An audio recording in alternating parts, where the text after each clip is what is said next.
Hello. Hello, hello. I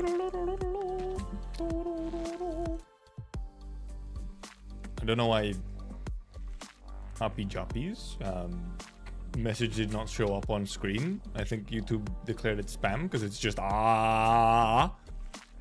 shaking my head. That's not spam to me. That's a very intelligent message.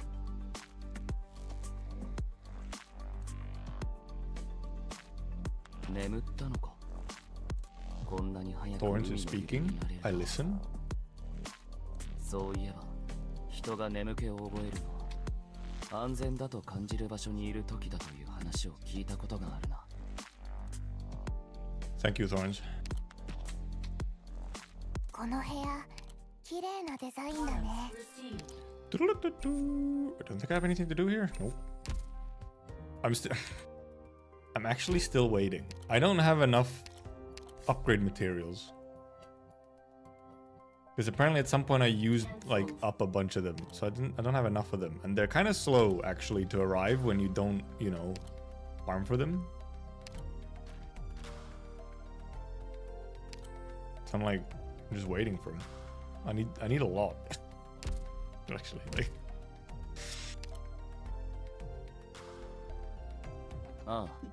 Like I had a whole bunch of them at some point, but I like every now and then I clear them out into just like furniture, whatever, like furniture parts. But I kind of forgot. Apparently I did it more recently, and I kind of forgot that we were actually getting an extension to the base, and you actually needed more of them. So here we are.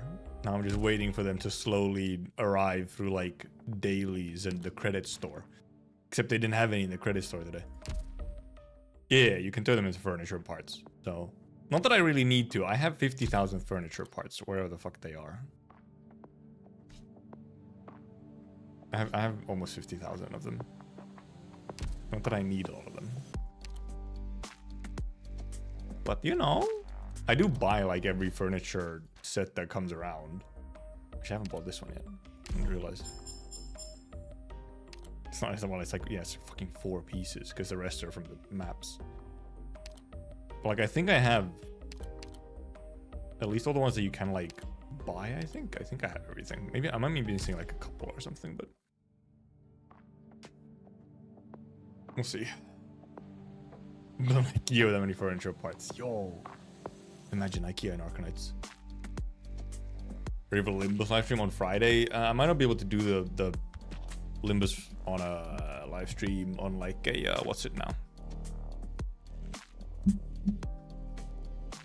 Like actually live, watching it live, because it's a bit too early in the day for me. I can't really do a live watch of it. Also, there's a risk it's gonna be like an hour of MD at first again, which is like, I don't need to be there for an hour of MD before we get like half an hour of something real, which is just the roadmap. Except they might have some trailers or something in there, because I guess the main thing is that we might get like dates or something for the Arknights collab or something, and maybe a trailer. I might just watch it later in the day, I'm thinking. But yeah, I probably can't watch it live at the very least. But also, I feel like if I watch it later in the day, I'll already know all the stuff that's in it. I feel like it'll be watching it for just like for posterity's sake. I'll probably already know all the stuff from it. Unless I guess, yes, they may be launched on like, maybe if they show some trailers for something, then, you know. I guess they could have like an ID trailer as well for like the Merceau ID. So actually, well, yeah, because that's supposed to be Friday. They'll probably show the Merceau ID trailer during it as well, but those will obviously also be uploaded afterwards. So, all right, we'll see. Playing ID is kind of interesting. Oh, first of all, just cool. Merceau finally getting something in. How many goddamn months has it been? 7 or some shit more? It's been a while. So finally Mr. Salt gets something, and it's probably going to be something very cool. Also was not expecting it, no, but I guess we also have Zilu, so... But Zilu at least is like on our side or whatever, I don't know. What's your plays for the lore? It's one way to go about it, I guess, yeah. I do have everything there, so yeah, it's true. Sounds like will be Tremor. And maybe, I guess, or Tremor Burn. That's clearly what they were. Thumbs were clearly like Tremor Burn or whatever. Seemed to be.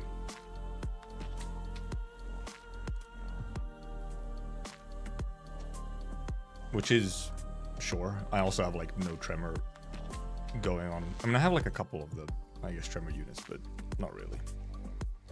Actually, not really. No, not really. Never mind. My burn team's fine though. But yeah, we'll see what he's like. He might also just end up being like you know, he might just also end up being an ID that's just strong in general, and then whatever he has is a bonus. But let's not delay too much today, since we still have a decent amount to read. And I'm hoping we can finish in like 3-ish hours. I will, however, use up some of my money. I'm too short of buying all of them.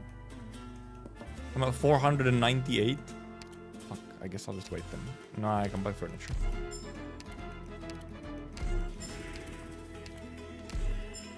Lobby music though. So much louder than like most of the other music in the game for some reason.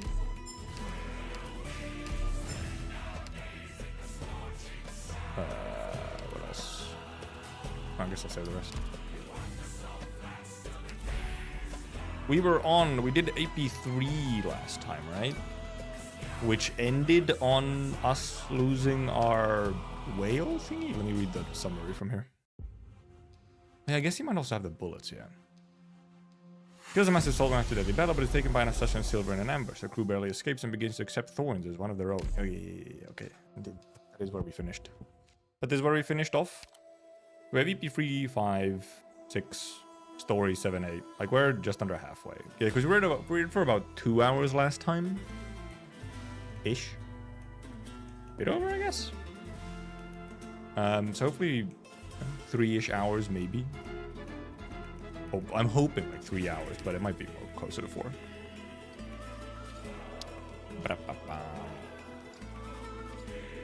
Actually, don't need to do any clearing, thank God. We'll just start, EP4. The lobby music is legitimately like significantly louder than the music in the story though, which is... Why?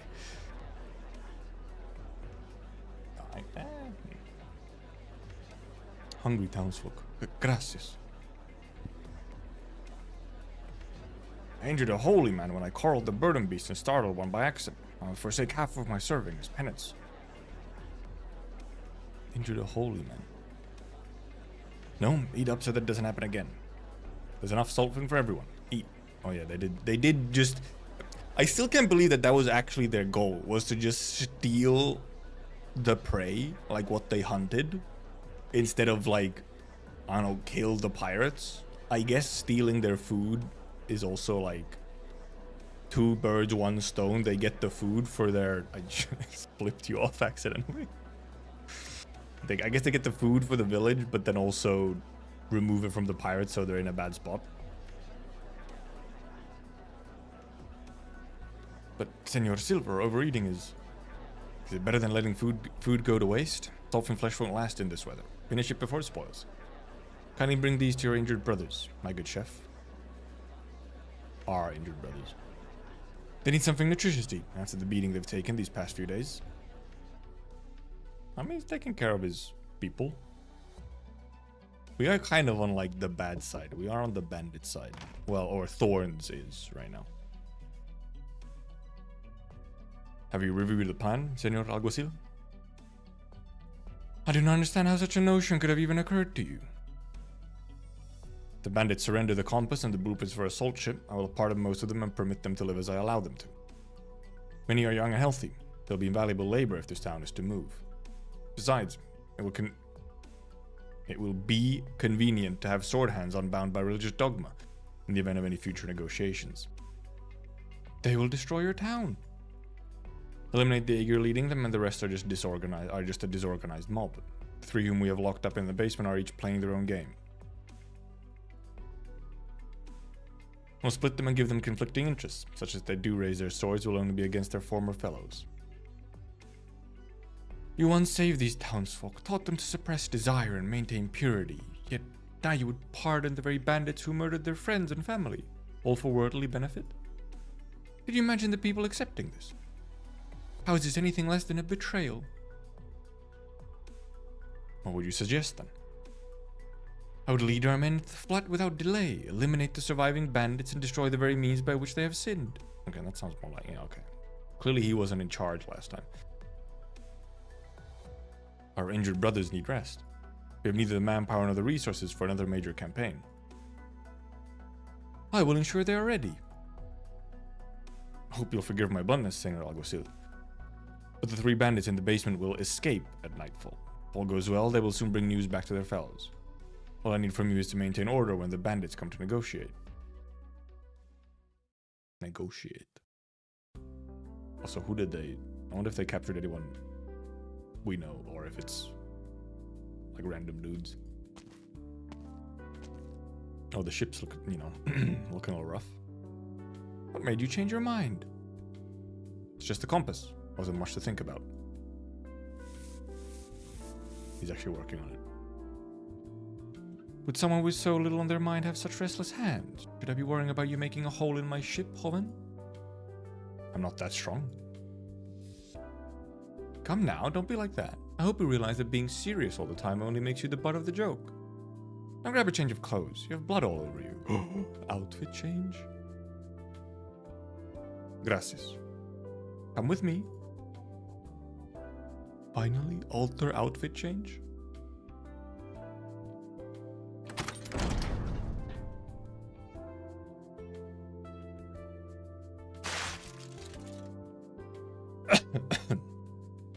Sorry, I should have told you to hold your breath. Cabs haven't been used in decades and there's dust everywhere. Sorry for touching things without permission. That makes me sound like such a petty woman. You can touch whatever you want here. Both top-notch alchemical equipment. She's in here. Nothing. Unless your hands are more dangerous than cannon fire or storm, they'll survive. This will be a lab from now on. You have a full-fledged alchemy lab on your ship? Yes. Before I forget, these clothes belong to the previous alchemist. You're about the same size, so try them on. Oh, you can change in the storage room to your left.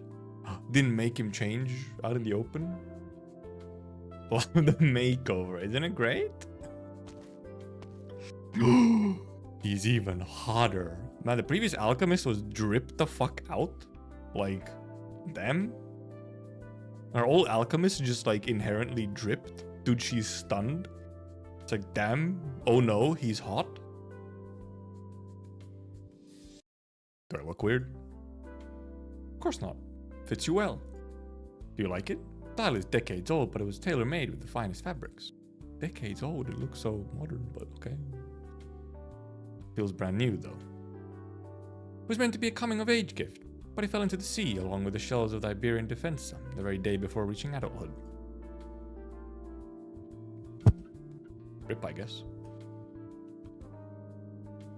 I searched for his body myself, but never found a trace. I only hope it was the Finns that got him. There weren't quite so many seaborn back then. You fought the Iberian Defensa? This was before the Profound Silence, when we still sailed the high seas. This very ship, La Conquista, was captured in that era. I don't suppose you have an interest in history? No, I've just heard a few tales about the ocean. Then fix the compass and see it with your own eyes. First you wanted me to fix your compass, now you want me to follow you out to sea? It requires an alchemist to operate it. Blade. Let me have a good look at you. Raise your collar a bit. Wear the shawl over your shoulder. Not bad at all. She's styling him? She's like, no, you're wearing it wrong, darling. I can handle the rest. Try to avoid any strenuous effort for a few days. Your injuries aren't life-threatening, but given the hygiene on the ship, you can never be too careful. Yes, yes. Oh, I know what's missing. How could I forget? I haven't given you the compass yet. Also, you got like a new sword and everything. Isidro takes the compass from Juana and caresses its surface. It is light and cold. I can't guarantee success, but I'll give it my all. Your all, you say. When I make a promise, I intend to keep it. And you shall have all the support I can offer. Good.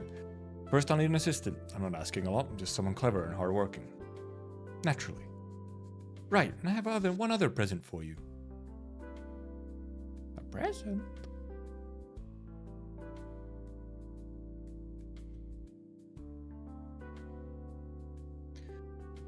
What the boss says is true, then what are our options? Townsfolk can now control the route from the flat to the inland, where they're mortal enemies. No way back, you have to face the ocean. Is there really no other way?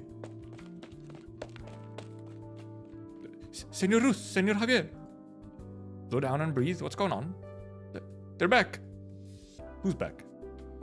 Our mates who got caught. They escaped and came back. And they brought someone with them.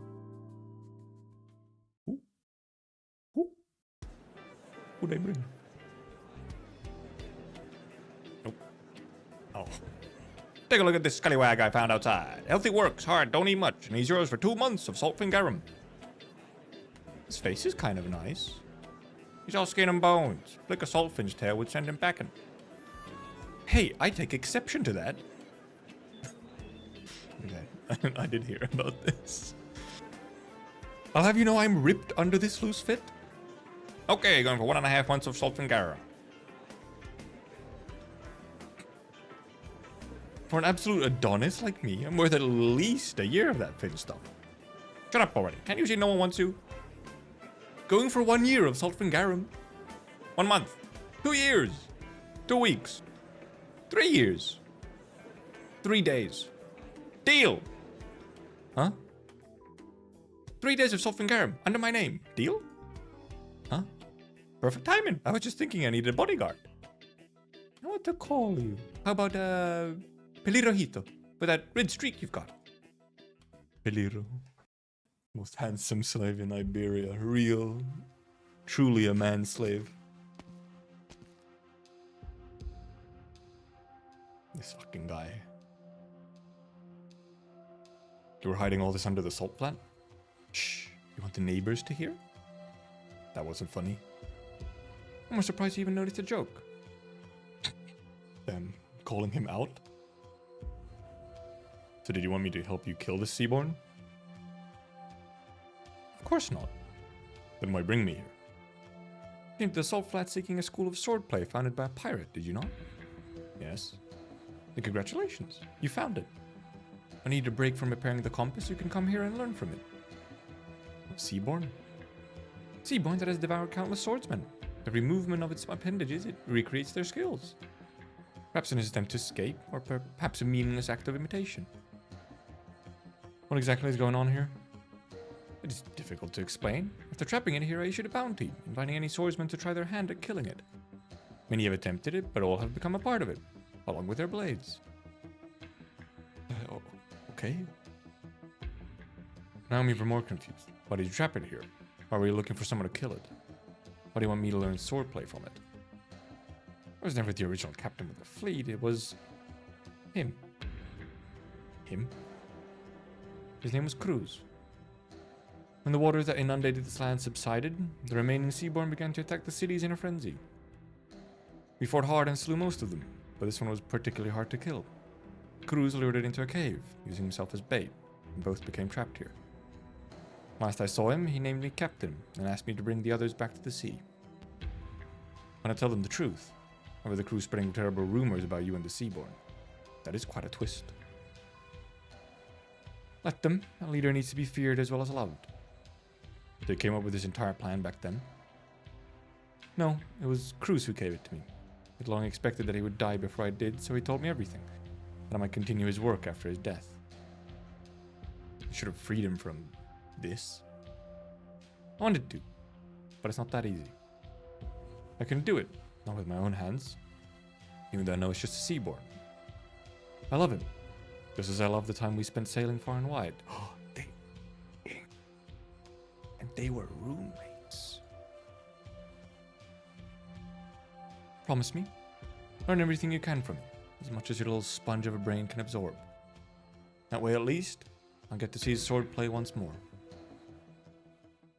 We get her as a unit. Who knows? and they were crewmates. Can't believe I missed the obvious. I'm so focused on the original meme. Leave? You got news from Elysium? Play recording. Weedy, I followed the escaping bandits back to their den. Don't worry, no one knows who I am, and I found someone who can protect me. There's a lot of connections here. I'm sure I'll find Thorn soon. Just sit back and wait for the good news.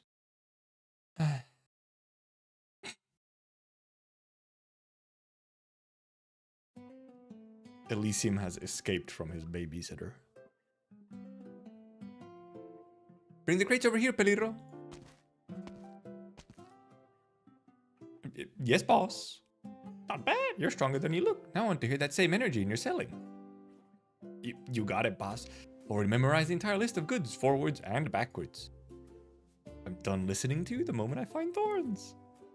Look, people are coming. Say it so they can hear. Prosthetic eyeballs, made from the finest sulfin bones for maximum comfort in any color you want.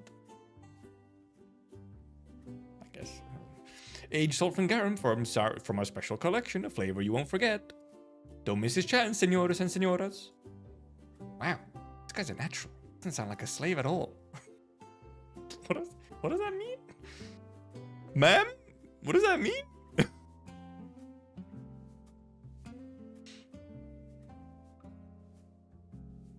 Come on, there's something for everyone. I've been getting hoarse, boss. Everybody's staring, but why is no one stopping by? Yeah, it's weirdly quiet. I'd expect someone to have picked a fight with me by now.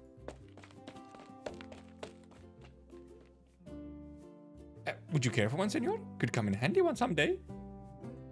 No thanks, Pasquala. Well, if you're not buying, you're not buying. But what's that look? Gives me the creeps. I suggest you put your tail between your legs and behave yourself. Not really the right one. He was flustered. Huh? Didn't you say you were well connected?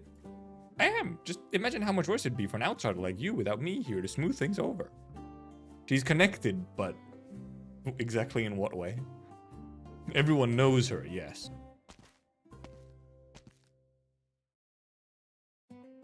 These two never used to give me a second glance.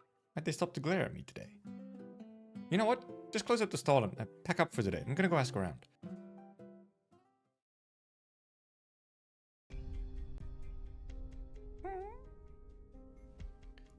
Is it true what those guys were saying? Yeah, I sent someone to check. You trust them? If we hand over the compass and the thief, we'll all get pardoned and can live in town? Hard to believe. But why'd you let that chaval from the city with the red hair onto our fleet? I don't want to believe anymore, Russ. Could be the fickle sea. Could be some inscrutable show of good faith. Whatever it is, keeping me around gives us more options. If it comes to it, the chica is the easy part. Just tie her up and hand her over. But how the hell will we get the compass from the boss? I'll talk to her. It's about the whole fleet. She'll listen. Talk? I used to think maybe you could convince her, but now I'm sure she'd just drag you right back in. What do you want me to do then? Who knows? You get to make decisions for the fleet, not me. Why's the chef making decisions? Those Inquisition Finn shits. Now they're just playing dirty. I do like we have new colloquial swear, Finn shits. Just like it's the aquatic version of like bullshit, essentially. They use it both like bullshit, but also as like an insult. Must be all the sighing, boss. I heard. Come on, don't cry, you can tell me. Maybe I can help. You're so nice, Pelirro. What else would I count on you? I'm worried about you. What does this have to do with me, boss? one thing to be drifting around on my own, but now I've got you to take care of. I'm not fired, am I? After all the work I've done for you? No, I'm just worried about you getting left all alone with these bandits if something happens to me. I'm crying. Crocodile tears. This is practically blackmail. Wow, I didn't think you cared, boss. Don't worry, nothing happened to you on my watch. Oh, Peliro. Boss. I heard them talking. They want to hand me over to the Inquisition. The Inquisition chased me all the way into the salt flat, all because of a compass that used to belong to my family. Your family? I may not look it, but my family used to be rich and famous. But everything we had was sold off, and the compass somehow ended up with the Inquisition. Wow, that's amazing, boss. You're right. So what do you need me to do? I heard the fleet's alchemist is looking for an assistant. He's got the boss's trust big time, so maybe you could try applying? You're clever and hardworking. I'm sure you'll get along like peanut butter and jelly. Then you can put in a good word for me. Why not just do it yourself?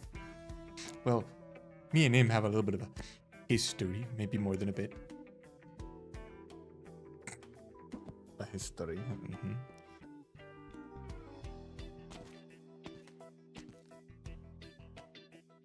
Anyhow, just work that silver tongue. Keep an eye out for a chance.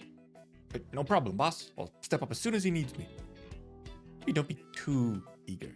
In the end, it comes down to timing. Can't make things too easy for him. He's gotta soak in the anxiety. Then you can show up right when he needs you most. That way, he'll be helpless without you. She doesn't know. Why are you making this weird? Both of our fates are in your hand, Peliro. You can eat Finn shit for all I care once I get in that alchemist's good graces. Crying sailor. How could he say that? Oh, they're doing job interviews. I understand. Hey, wasn't that Steelface Pele? I almost said Pete. Steelface Pele? Yeah, he says he didn't so much as whimper when he fell from the mast last year. So why was he crying like a little kid after leaving that room? Bones has a way with words. Are you here to interview for the alchemist assistant's job? Yeah. Turn back if you know what's good for you, Shawal. Does he have a bad temper? No, worse. Don't worry about it, Peliro. He's a nice guy. He even saved my life. Sure, but work always brings out the worst in us. Now that you mention it, he kicked me out in 3 seconds flat. Said I was breathing too loud. Hey, boss, you said you had a history with this guy, right? What about it? You're trying to throw me into a fire. I'm not going in. We're already here. You're not out of this that easy. No, I'm not going. Whatever you're up to, nothing good can come from it. Just go in. Stop running away. Pasquale, the MVP. Get off. Get off my shoulders. No. Ow. Stop pulling on my eyebrows. I can't see. Hey, watch where you're going. You're gonna hit the door. Just fucking jumped on me. What a violent gremlin. Jesus. Ow, ow, ow, ow. Whatever the reason for this racket, you're interrupting my work. Either toss you out the window or you show yourselves out. Choose. Sorry, I just wanted to recommend you an assistant. You mean another one of those guys who can tell a beaker from a flask? Oh, thank you. You can keep him. You sure don't mince your words, do you? He's new here, Isidro. Doesn't know how things work. Don't mind him.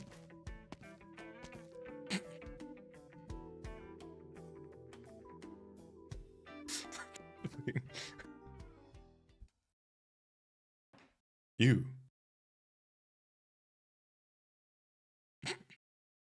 The boys are back. Yep, me.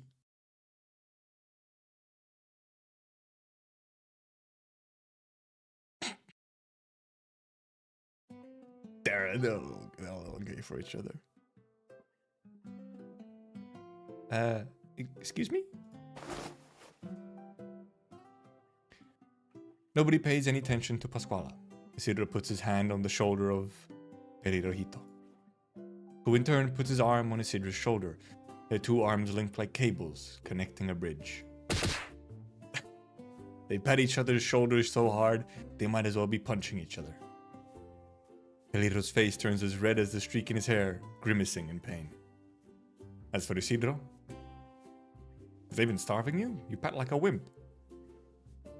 Do you even know how much weight I lost looking for you? Hope you're ready to buy me a good meal. Senores? How did you find me? We can talk about that later. Let's talk about you. How did you get here with all your limbs intact, you lucky boy? What's with the tone of disappointment? Dude, I love these two. Also, yeah, Elysium's sprite being like a clearly lower resolution. Poor him, old sprite, all the way back from Stultifera. Excuse me. Pasquale finds no room in the conversation for her to butt in. Never mind. She turns around and leaves, politely closing the door behind her. The boys are so back.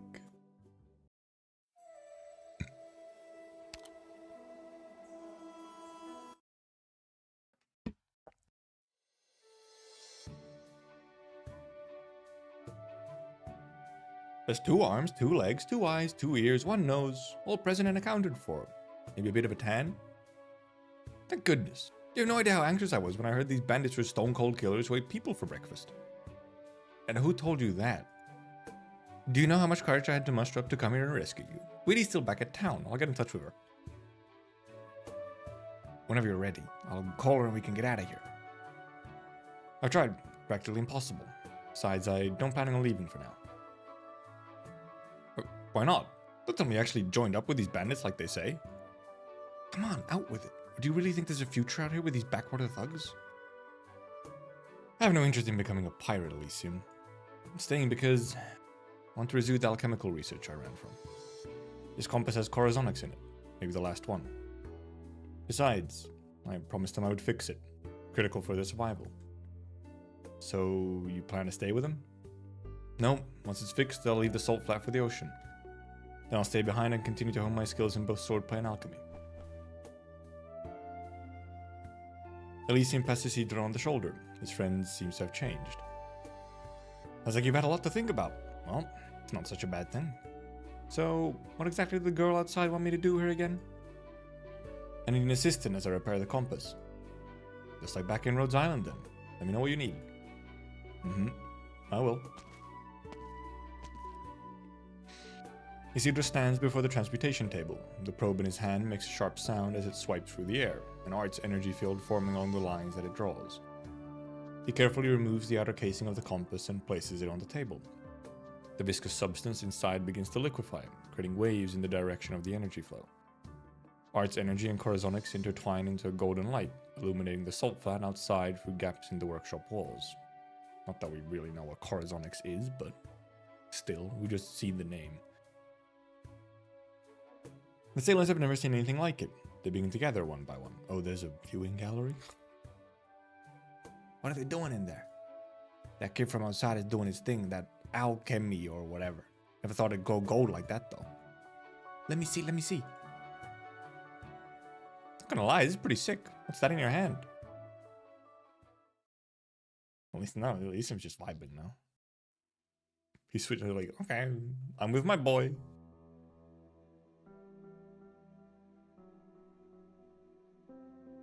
Oh, flashback. What's that in his hand? Some beggar's magic trick, what else? Oh, well, nothing to see here then. It's not like we've any food to spare. Bothersome brat. Shaking my head, where is Child Thorn's sprite?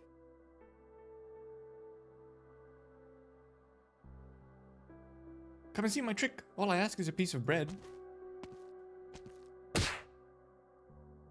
Now. Get lost, you're in the way. Fucking rude. Rude. Bastard.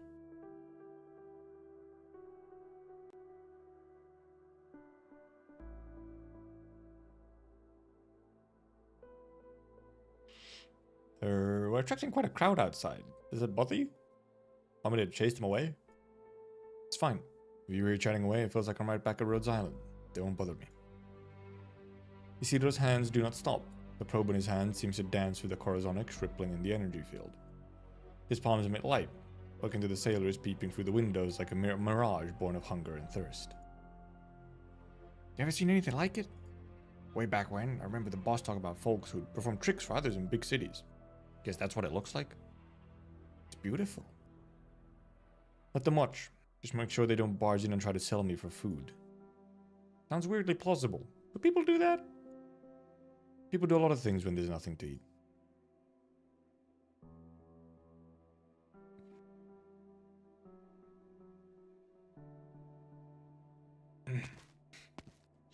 Versus flashbacks. Excuse me. Do you have any food? No. Will you take this ribbon though? No, it's gotta be something I can eat. I don't have anything to eat myself. I happen to have a few biscuits here. Why don't you let this young lady see your trick? Biscuits? Sure, since you asked. Small thorns. Never mind, we did get small thorns. Metal begins to flow in young Isidro's palm, glowing with fantastical colors in the darkness. Passers-by cannot help but gather around. The disdain in their words cannot disguise the fact that their eyes are glued to the light in the young boy's hand. It had been so long since there was something so bright in these streets. It's so pretty. Can I take a closer look? Suit yourself? The boy waves his fingers, and the flowing metal turns into a foul beast that takes to the air before returning to his palm in the shape of a fin, then a musk beast, then a burden beast. The metallic burden beast runs through the crowd, shiny and chrome, leaving behind stardust in the air. Wow. It's just... Oh, shut up and watch. When was the last time I saw fireworks? That was a long, long time ago. Fireworks? What are fireworks? Child musters the courage to reach out and catch a burst of drifting starlight. She trembles at the warmth upon her fingertips. Impressive, boy. Not often that people here have something to smile about. Just trying to earn my bread. Is that so? Why do you have a smile on your face then? Oh, he likes it. He's into it. His passion. The probe guides the corazonics, drawing a river of stars in the air. More and more sailors gather, pressing their faces to the window. Thirst, hunger, and exhaustion on their faces, temporarily replaced by awe and wonder. Now you're just showing off. Did you think I couldn't tell? That was just a check of the alchemy equipment and compass. Now comes the next step, separating the rusted and denatured parts from the corazonics. It's what I promised them, what I can do for them.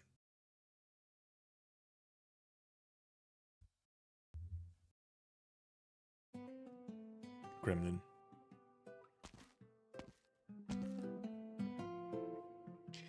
You two sure spent a long time chatting. Well, it's been a while since we last saw each other. Were you sitting out there this whole time, boss? Stop calling me boss.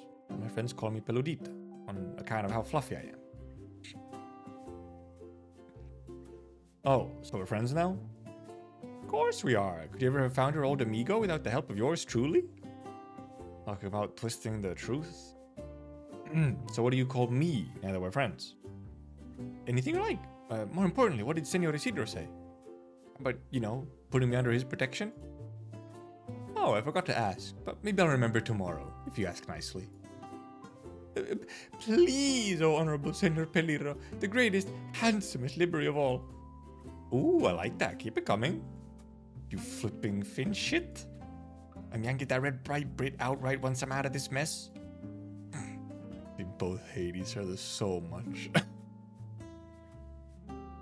Well, I guess I do owe you one for helping me find my good buddy. Elysium pats the girl on the head. Her youthful, childlike exterior belies the maturity, even cruelty, lying beneath. You sure keep some choice company for a girl your age. Well, come find me if you ever squeeze yourself into something you can't squeeze out of. I'm as kind-hearted as they come, after all. Huh? Huh? Who'd believe a show-off like you? At the end of the day, the only one you can trust is yourself. Pelirro got a promotion to be a friend. But, only because of nepotism. Another one, please. That pancake. Another plate, please. Have they never eaten in their entire lives? Isn't it all so very familiar? The pride, the gluttony, the greed. Are they any different from when they raided your granary? I don't need them to change. Sure, familiar with Aron, even if your previous visits have been, shall we say, less peaceful? Still, I bid you welcome and look forward to a productive discussion. Raise his arm. Did you need a handkerchief? I'm good, got my sleeves. Very well. Who decided to serve them fried garlic pancakes? Sounds kind of nice. Does not answer. Do you truly believe you can accept them? If it benefits the town?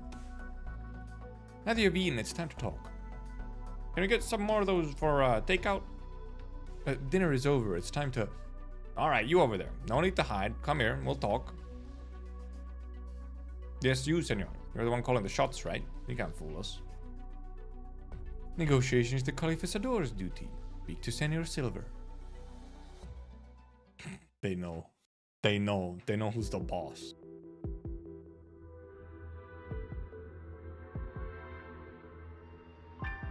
How long have you been waiting here, Javi?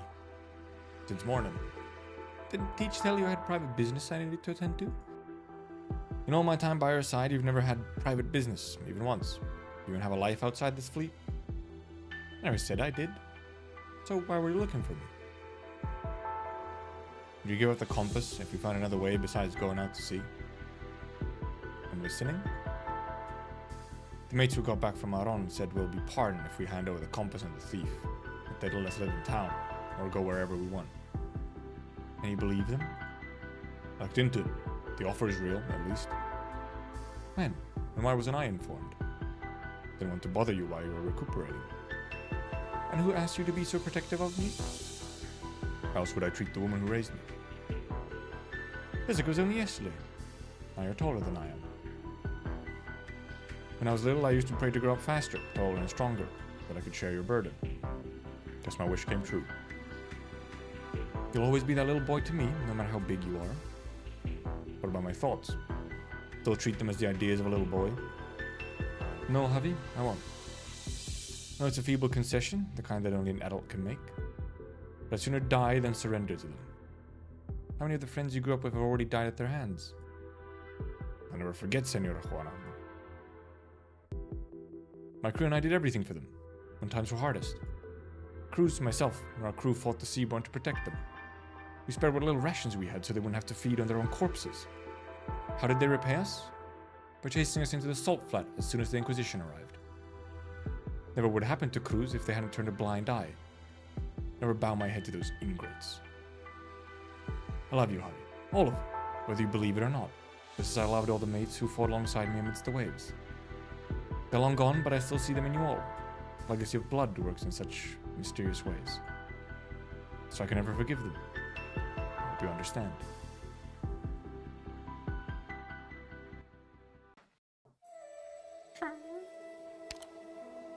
Oh yeah, so I guess probably Cruz was Aegir as well.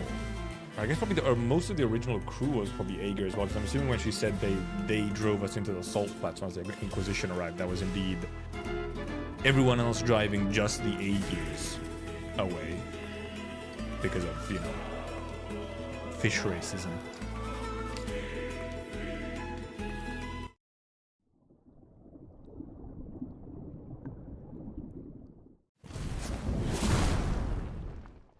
Goodness. Wow, it's made more dangerous than our experiments at Rhodes Island. Oh, new music. Used to blow up your lab like 3 or 4 times a day at most. Now you're doing it every 15 minutes. It's not the kind of data I want. Don't worry, I made a detailed record of all your experiments so far. Be the desk up, won't you, Pelodita? Now they're bossing her around. Sure thing. What is she doing here? Felt like I could use an assistant myself. Don't worry, she's clever and hardworking enough. And you're making me do all your work. Karma. Ahem. How about we go fetch some fin oil and Oregon from the warehouse? On it! Alright, she's gone. Now, what's the problem we're dealing with? Not making much progress. Samples that I've managed to construct are well below the required standard. Really? They look good though. Nice and shiny. There's a reason Corazonix is so rare. Its incredible powers are supported by an extraordinarily complex structure. Means I'm not doing this right, or my understanding of Corazonix is completely wrong. I'm ready to manipulate true Corazonix, not even close. So, why not make more samples until I'm satisfied with them? My resources are limited. I can't use them all. If I fail, I at least want to leave some behind for them. We've barely started and you're already thinking about your inevitable failure. Come on, have some faith in yourself. We've worked together so many times. I have faith in you. So does Senora Juana and, who else was there again? Well, that certain someone, at least. There's one person. And me? Oh, hey there, Peludita. You're back already? I, for one, am rooting for your success. I'm considering for you, Pasquala. Don't forget, I was the one who brought this compass here. If you screw this up, I'm screwed too. So don't send me away again when you run into trouble. I'll do what I can to help. Well, to start with, you could help by not selling me out this time. Believe what you want. Anyway, thanks for running that errand. I'm gonna adjust the direction of the transmutation table. Could you sort out the ingredients? Fine, fine. All you do is nag. Come in. Oh, teach. Sorry to interrupt. There's something I want to ask.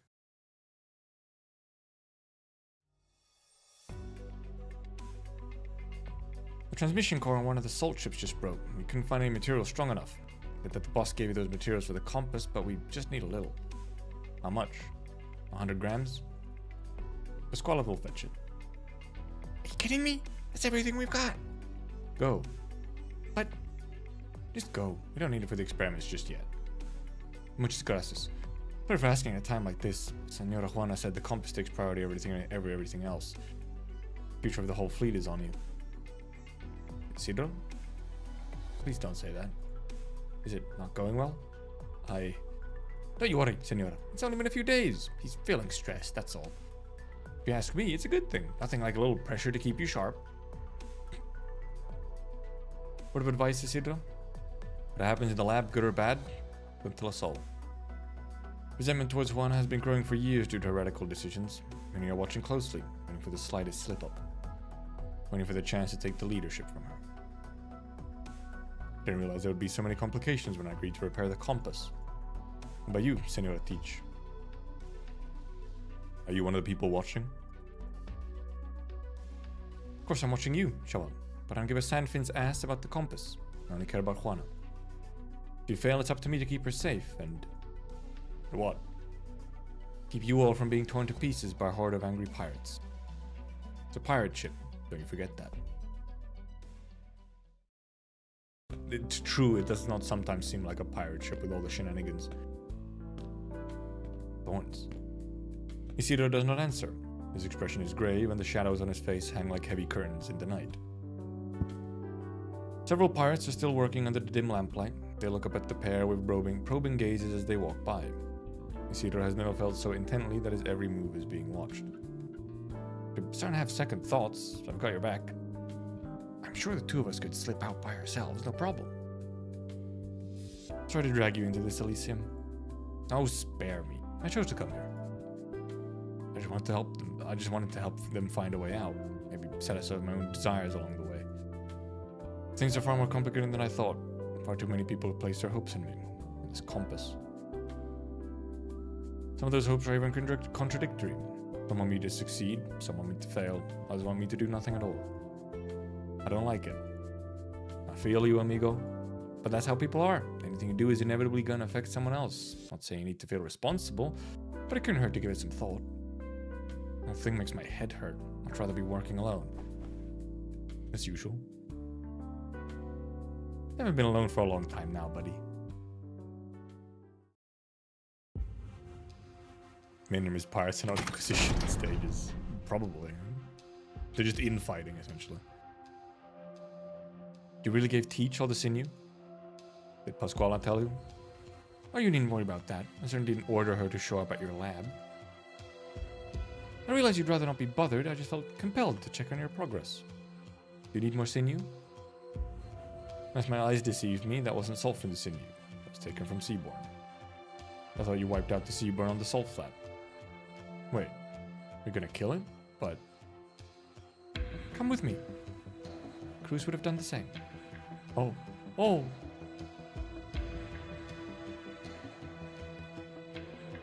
I told you Juana wouldn't listen. I know. To keep her from learning about your conversation with the shipwrights. I was gonna talk to them yesterday. We talked about work. I started to hide. Peach may not have realized, but I have. It doesn't take that much sinew to fix a transmission core. So you knew all along. What are your next plans? Compass repels would grind to a halt without enough materials. Juana won't stop just because of a little material shortage. She'll go get more with the kid. I heard it was taken from the sea monsters Captain Cruz killed, but there aren't any sea monsters around anymore. No, there are. I've seen it. So, the rumors are true? Doesn't matter anymore. What matters is that we can do what we can do while she's gone. Is Javi actually like turning on Juana? Hey, Palorita, have you seen Thorns? Did he enter the lab already? At this hour? Yo, no clue. He didn't come back last night. Waited all night for him? Not me, Nene. Laid down at the door and didn't budge all night. It's back. Shaked tail anxiously. That's odd. Check out the lab. Go get some sleep. Can't work without sleep. No point trying to play it tough. Wake you up if there's anything. Yeah, also, yeah, she's a... I forget that she's a snake. She's a snake. Pasquale's a snake. Did he really think I could fall asleep at a time like this? That guy's local.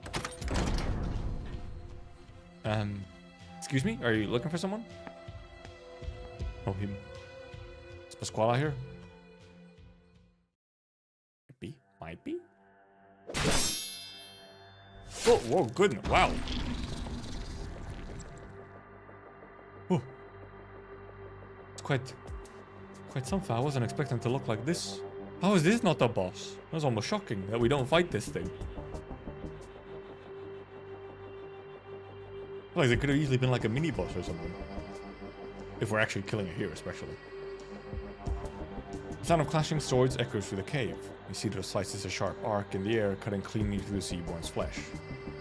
Yet the creature is relentless, its appendages flailing wildly, blades embedded within its limbs streak across the air like shooting stars.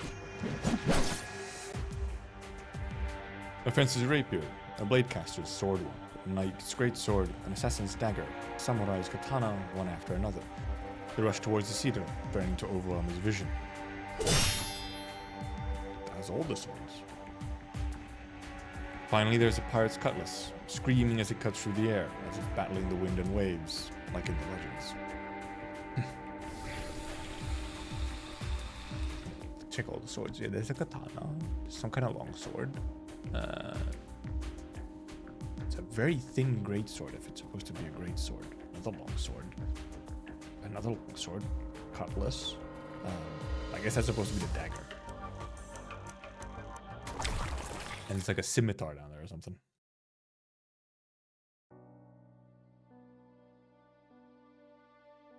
I used to ask myself every day, wasn't I the one who was devoured? This is your burden to bear, so why leave it to me? You were the one who should have sat in the captain's chair, and I should have been your helmswoman, drenched from head to toe by the ocean spray. Oh, how I've loathed you for this cruise.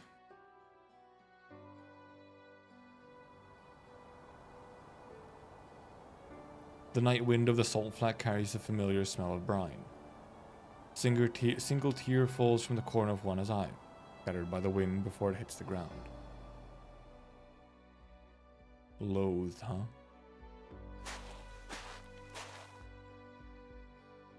Your swordplay has already improved tremendously, but it would take more time. I'm sorry. For what?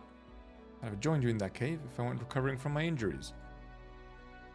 Are you crying? What did I tell you about asking Lady a question she'd rather not answer? My apologies. There's no need to feel bad. I was planning to ask you to kill it eventually, once you were strong enough. We just moved up the schedule. Must be incredibly talented with a blade to have accomplished it so soon. It had a sword with the name Cruz on it. So you should have it. I still haven't delivered the killing blow. You still say goodbye if you want. He's so good. He's so considerate. Gracias.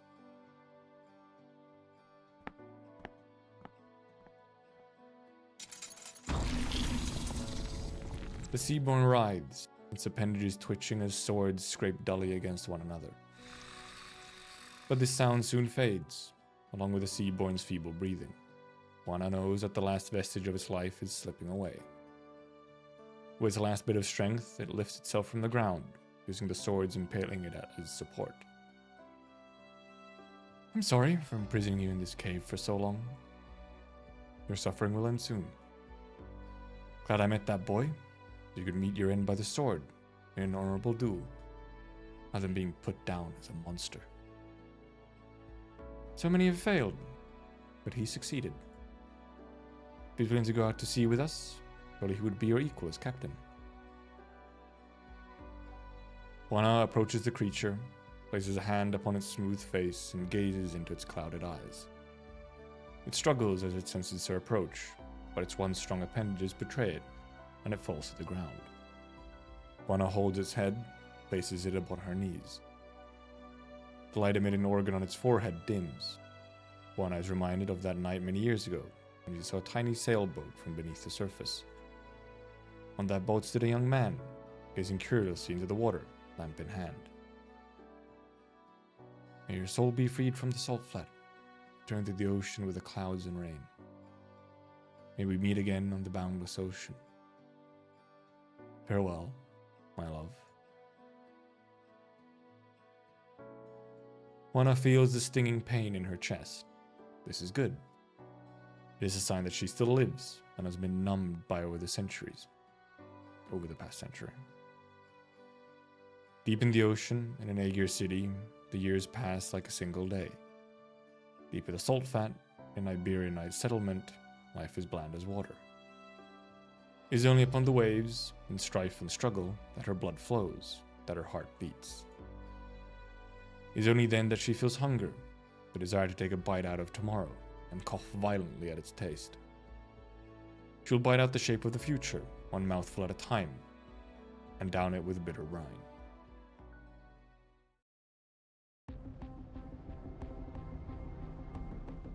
Let go of me, you piece of Finn shit! Juana and Cedar will have you all killed when they see what you're doing to me. Shut her up. Finn shit! I'll send our word, Russ. The escort will be ready soon. You leave with the Chica. I'll look for the compass in the boss's room and catch up once I find it. I'm not quite sure I understand what's going on here. Is this a mutiny? Did somebody explain things to me? Hand him over too. Aye. Thorns won't. Finally, some peace and quiet. They both got. Also, sad moment with Seaborn. Pokes head out from under the table. Little Nene. Come on, over here. She tries to signal it with her eyes, but Russ and Javier's footsteps send it back into hiding.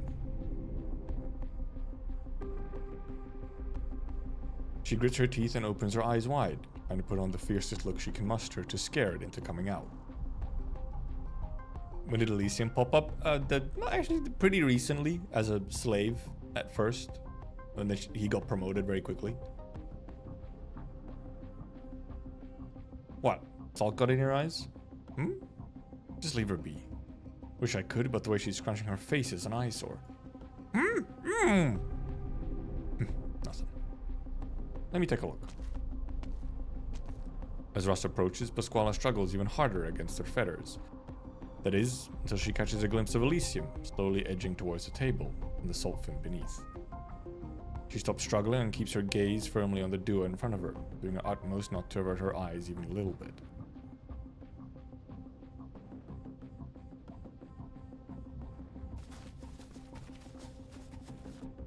Nene, what are you doing here? What's this on your fin? That's Elysium's flag. Something must have happened back at the fleet. Let's hurry. This is so rude. They're having a mutiny while Captain is trying to, like, say goodbye to her dead lover.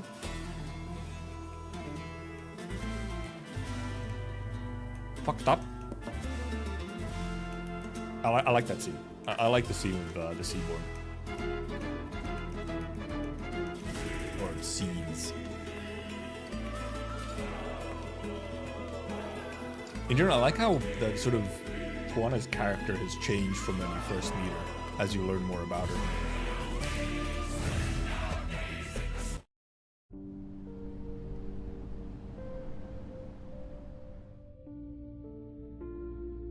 I'm gonna sneeze. Unless. Jesus. Oh fuck! I was on EP5. Oh no! I forgot. That was the first part of EP5, not the second part.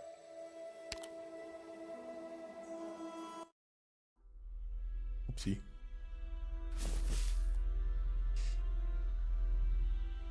Almost skipped a bit.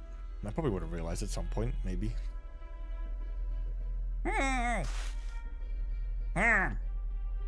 Give it up already, will you? Don't blame me for handing you over to the Inquisition. We'll have to look out for ourselves. I'll take the cloth out of your mouths if you'll quiet down. Nods hesitantly. I'll be quiet. Yeah, if you know what's good for you. But even if you hand us in the compass, so it doesn't mean things will end well for you. Ever thought about that? Yeah. Bodies of your dead crewmates are still decorating the flagpole outside of town. Sure you won't end up joining them?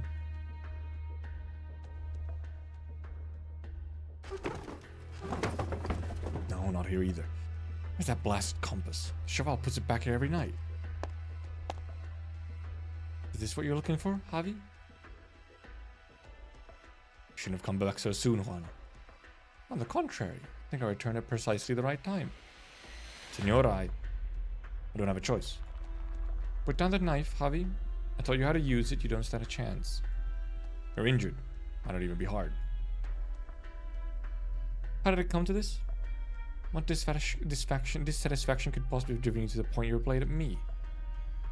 I was never unhappy with you. Supported every decision you ever made, every idea you ever had. My mother left me, took my hand, and said we were family. Ever since then, I've never been unhappy with you. Then why? It's for your good, Juana. For you. Lies. I'm standing right here. Tell me, how's it for my own good when you're pointing a blade at me? Juana I know wouldn't put the entire fleet in danger for her own selfish desires. It's a brave, wise leader we can trust. You're not her, you're just a... Spit it out. A pathetic woman who refuses to face reality, drowning herself with the passions of the past. I've told you time and again, the ocean is not our past, it's our future. That's what you want to believe. No one else in the fleet does. The old generation is dead. Stories they told should have died with them. Give me the compass, Juana. Don't make me take it. I'd like to see you try. Do you understand? Do you think I made the decision to hand it over to the Inquisition on my own?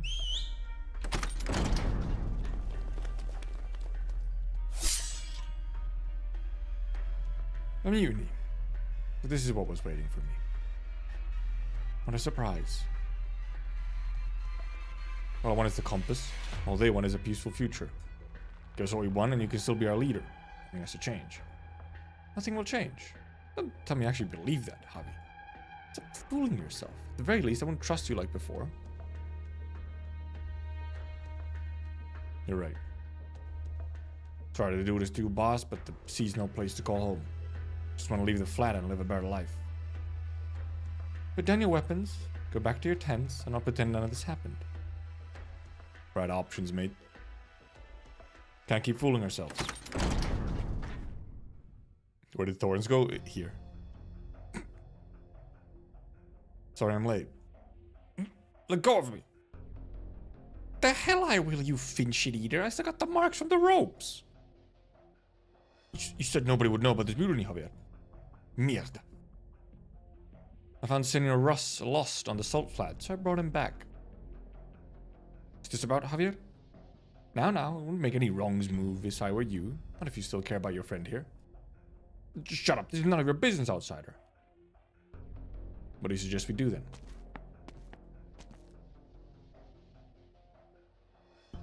To fight them, of course. Burn that blasted town to the ground and take back what's ours. You're going against the boss over some Finn shit scheme to kneel before the Inquisition? Did you lose your spine like a gutted Finn? They just killed so many of us and took our supplies, and you can't wait to grovel to them, Javier? I know Juana taught you better than that. We're tired, wounded, and can barely muster up half a scrap of food. How are we supposed to fight? Besides, those Inquisition Capulos wouldn't even be after us if that dumb girl didn't bring the compass here. Senora Johanna? Just give them the girl. What do you think you're doing, turning yourselves in along with her? Teach? Enough. This isn't helping. Yeah, why haven't we had it over yet? Señores and señoras, if I may say something. You shut your mouth.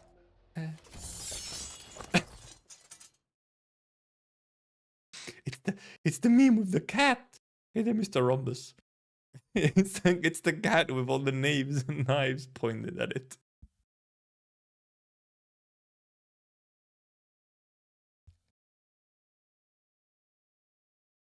Or Jack Sparrow. Cold sweat runs down Pasquale's back as the pirates point their cutlasses at her. I guess the Jack Sparrow one is more appropriate, isn't it? I think that one might be guns and not blades, but... She gulps and tries to wipe her sweaty palms on her pants. She knows there's only ever one way to get what she wants. Fight for it with her own two hands. Come on, guys. What are you doing to one little girl? Peligro, you... So many adults in the room, and the best you can come up with is to hand over a child? Enough already. Hey, I'm speaking up for you. I know, but I can speak for myself. You folks want to hand me over? Sure, why not? I get why you want to beat the Finn shit out of me, and I'm sure you get why I scammed you. Violence and deception, that's how we survive, that's all we know. But you know how they do things in town? Do you really think handing me and the compass over will help you even one bit? But if you don't, the Inquisition Pass will just keep hunting you, and that won't go so well for you either, no. What's your point? We're screwed either way? 1 week. There's 1 week to fix up that compass. Yeah, I just need a little more time. If he succeeds, the compass will guide us to the sea, where those Finchits will never find us again. If he doesn't, well, it won't be too late to hand me over and see how that goes. Not like we could escape with the whole crew watching our every move. What difference could 1 week make? In Iberia, you escape one barren hellhole only to end up in another. Outside the country, your life isn't your own without cold hard cash. It belongs to whoever's paying you. Senora Juana isn't taking you out to sea just to die. What do you think she's trying to do? You know better than me how smart she is. She'd have been way better off leaving your sorry asses behind ages ago.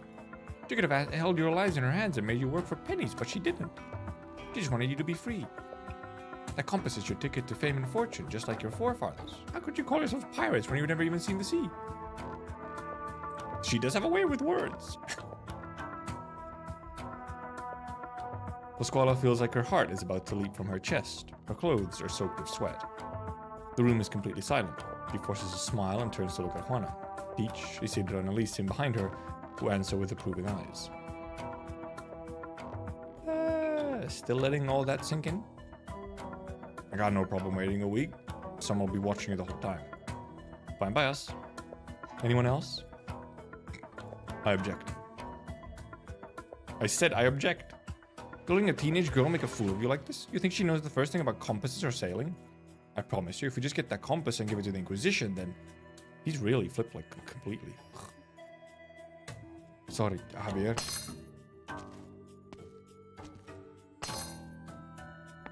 Also, I just realized that one of the sprites did have a hook hand, but it was like made out of bone. One sailor puts down his weapon, then another, then another. One by one, they walk out of the captain's quarters. Only Javier and Juana are left, facing off.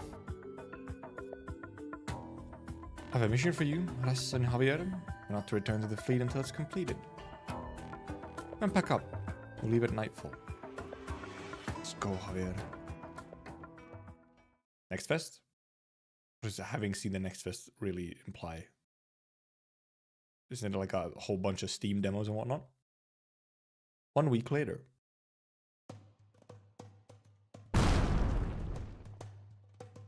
How's it going? We've almost reached the deadline. If, and I mean if, we fail. How about you just don't fail? Senora Juana gave you her full support. Think of everything she's done for this. Exiling Javier and Ruz, 2 of her most trusted crewmates. She even killed her own. That's enough, Pasquale. He knows what needs to be done. The new music.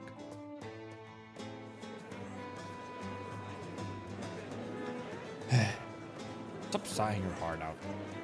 Today's the day. Are you anxious? What's the use of worrying? Just think about what life would be like if that compass really paid off. But what if he fails? Man, I already backed around the room. Not even a grain of salt could slip through. I have a bad feeling about this. Come on, don't jinx us like that. Still. He's refused any help these last few days, holding himself up in his lab. He wouldn't let us participate, not even today. Yet the experiments require precise control, that he didn't want to be disturbed. If I know anything about him, and I definitely do, he's doing this because he doesn't want to drag anyone else into it. What do you mean? Maybe he's preparing to fail. But the repairs aren't done yet, are they? That's just how Thorns is. He always expects the worst and braces himself for it. What was that?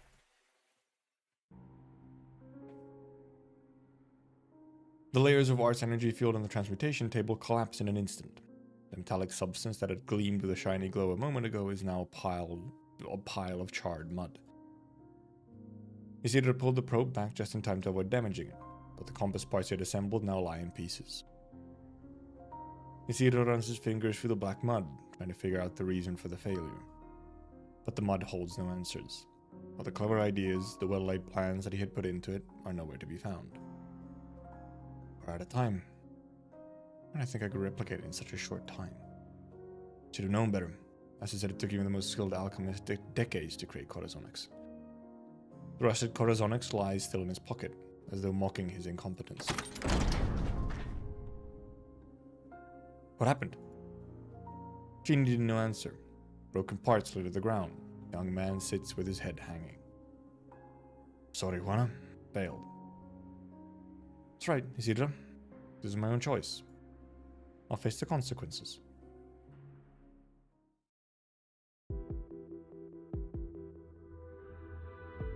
It's too risky. You heard the news, the kid failed. Compass is destroyed. All the more reason you shouldn't go. The Inquisition demands with a compass and blueprints for a assault ship. We're supposed to parlay when we got neither. Nobody said anything about delivering them personally. Just need to tell them where to pick them up themselves. And yeah, Thorns does get into bad situations constantly. He probably would be ready to fail. You look like someone who can be reasoned with. You mean the maid I sent to Parla was too vulgar for you? No need to mince words. No, what I mean is that you must understand that trust is the basis for a corporation. I wouldn't have come myself if I wasn't trustworthy. And yet you've come empty-handed. I seem to need to go into the salt flat myself to retrieve the bargaining chips you're promising. How am I to know you're not leading me into an ambush, with 100 bandits armed to the teeth waiting for me? Or maybe I'm offering you more than just a compass and blueprints, but also the location of the pirate base and crewmen who already know how to sail a salt ship. Bait? Oh, or not. No, Javier, you're supposed to give us a safe future, not make us their slaves. So better than following Juana to a watery death without the compass. Besides, if you can understand, they can too. They'll cooperate when the Inquisition shows up. What about Juana? Has Javier seen Astacio? Might not have. I'm putting more chips on the table than I need more in turn. Spare Juana. You will personally lead the way. Now he has.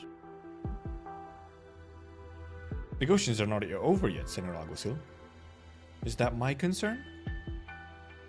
it's not.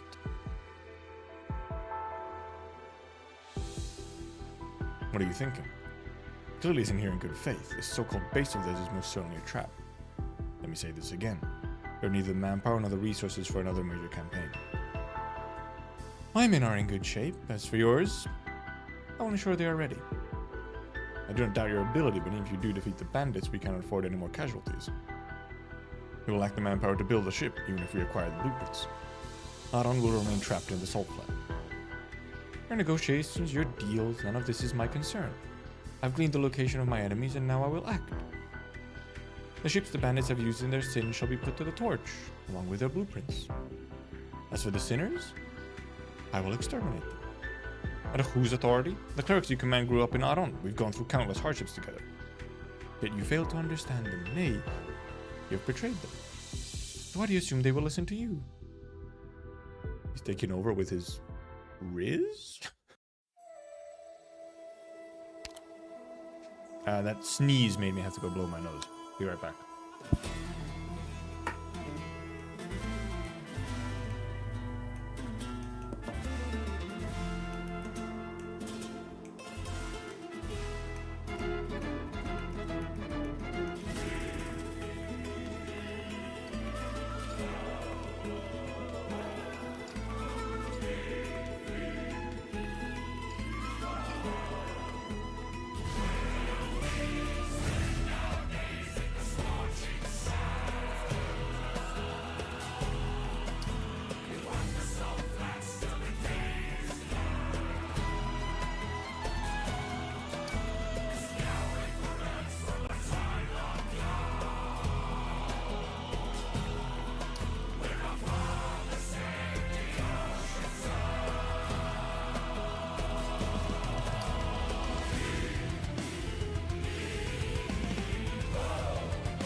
Open my door with the Joker race.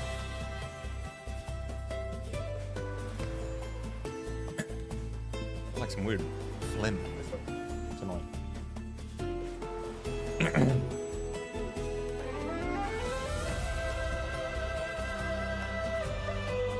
Looking at this flavor text for this bit of this map, I have no idea what's gonna happen.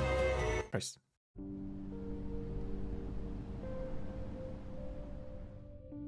Now are you? I can't believe she'd let us leave. I thought for sure we'd be tied up and handed over to the Inquisition. Shh. I know no amount of apology will make up for your loss. I suppose this is the end, Isidra. Needn't worry, I don't blame you. It's not your fault. I accepted the consequences when I made my choice. Now it was you who bore the brunt of your crew's wrath for us. Now it was you who saved Pasquale's life. Maybe you could come with us. You'd certainly be in grave danger if you stay, Senora. Go. When you discussing how to escape earlier, here's your chance. I'm the leader of the fleet. I won't abandon my crew. This is my oath to crews, one which I will never turn my back on. Senora Juana, there's something I need to return to you. You can keep the clothes and the sword. Consider payment for your troubles. No, not that. He wasn't going to return the clothes anyway. What else is there? The young man reaches into his pocket, but suddenly stops. He lets out a slow breath. Takes out the object.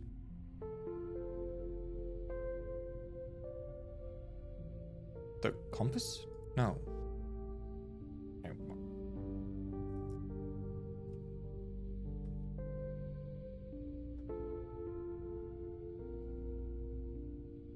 I don't understand.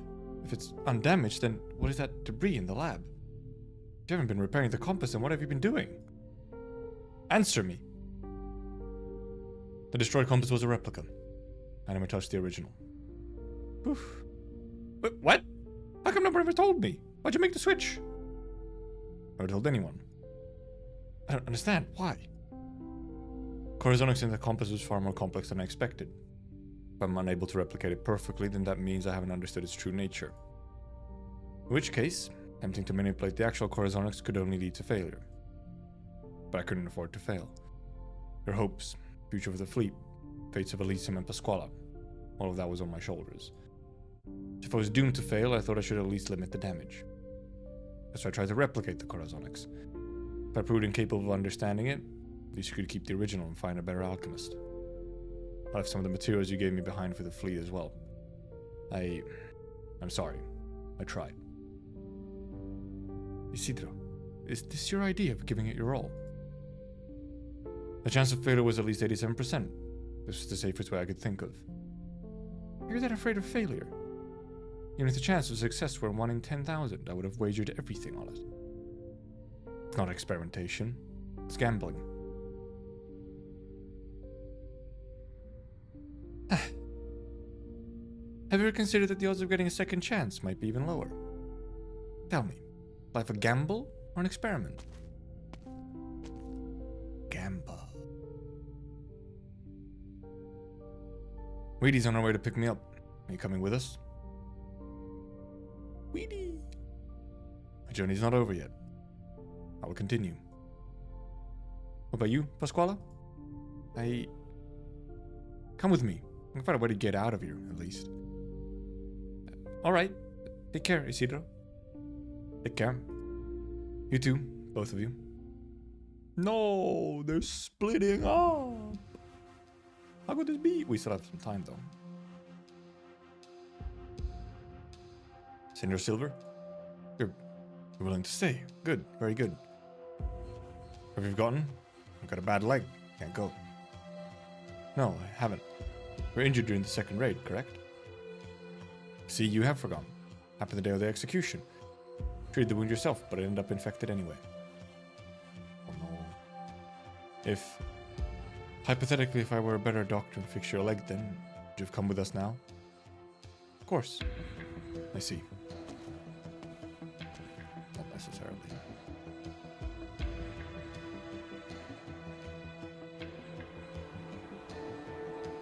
Oh. What were the two of you discussing? It is time. Senor Anastasio. Yes. It is an honor to be working with you.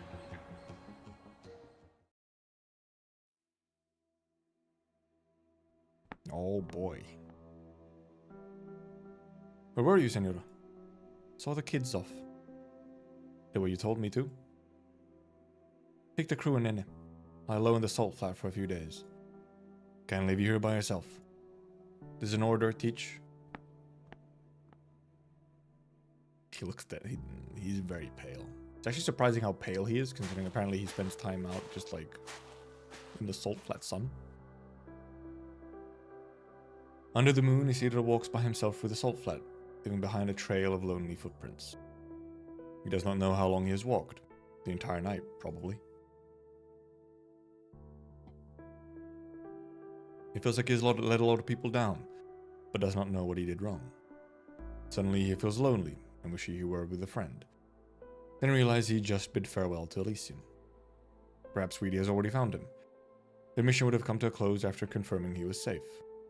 Perhaps they're discussing the journey out of the flat and their next mission even now. As for him, he will continue his journey alone. Nothing wrong with that. No attachments, no responsibility. See this exact night sky? Yeah, I've also seen it multiple times in Arknights.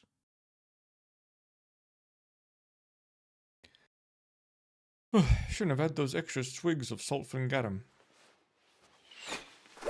Oh, well, yep. Raid time. The guards have been eliminated. Inform the alguacil that the intel is good. Prepare to advance.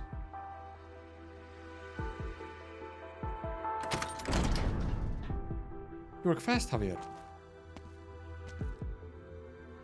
You're alone. As you can see. You shouldn't have been left unguarded.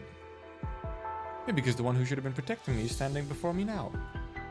Pointing the blade I made for him at me. Go on, kill me, and the fleet is yours. Juana is in our custody. Keep an eye on her, but don't let her get hurt. What a joke.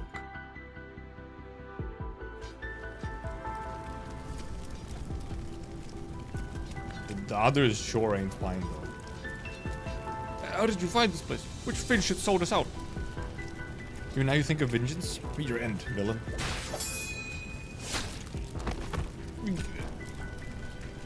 What of the compass? Have you learned anything? Nothing, Sinner Alguacil. It's all rank and file thugs who can hardly string two sentences together. Won't find anything unless we go deeper into their base. Do not stop without my direct command. Everything here must be claims of fire. There's no reason to allow such tools of sin to continue to exist. Sir.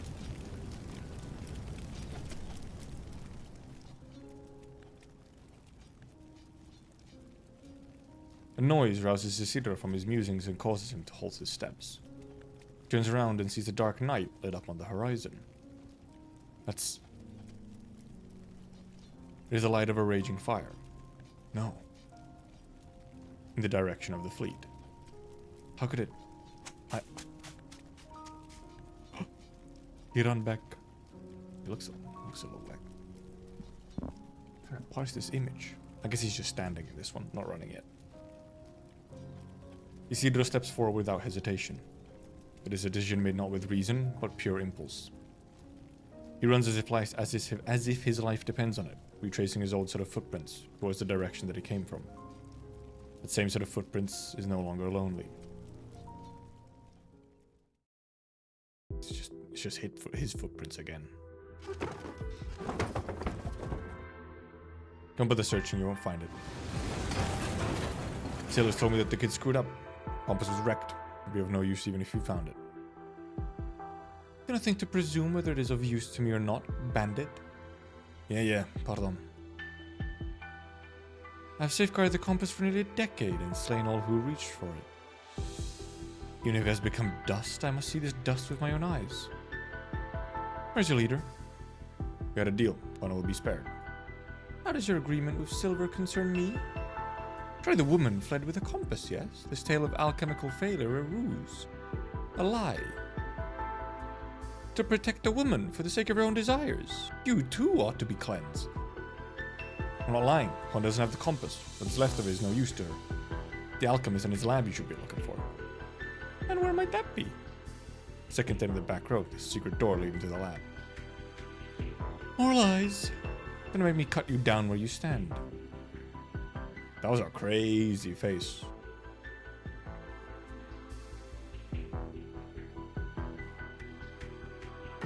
On the ground. Don't move a muscle. Is it true? We'll get pardoned if you find the compass? Are we gonna get a lighter punishment if we don't resist? Fools. Okay. Oh, I just didn't there.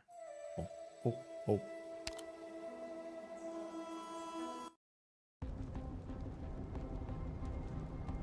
Javier is getting roasted. Deservedly. Chaval. Teach? What's going on? Javier led the Inquisition to us. Senor Juana is being held captive in the captain's quarters. Why did you come back? I don't know. Same reason as you, probably. Wait, is that one of your friends hiding on the opposite deck? They came back as well? Huh? Is that Isidro? I guess he really did come back. See, I told you. I mean, even I couldn't stay away. Of course he'd come back when he saw the fire. It's my best amigo, after all. What about me? Why did I have to come too?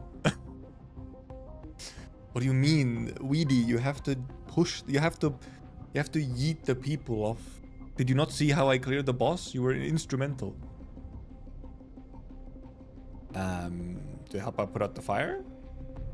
I guess she does have a little spray robot. Wake up, senor. Perlita, where's Nene? Shouldn't have come back.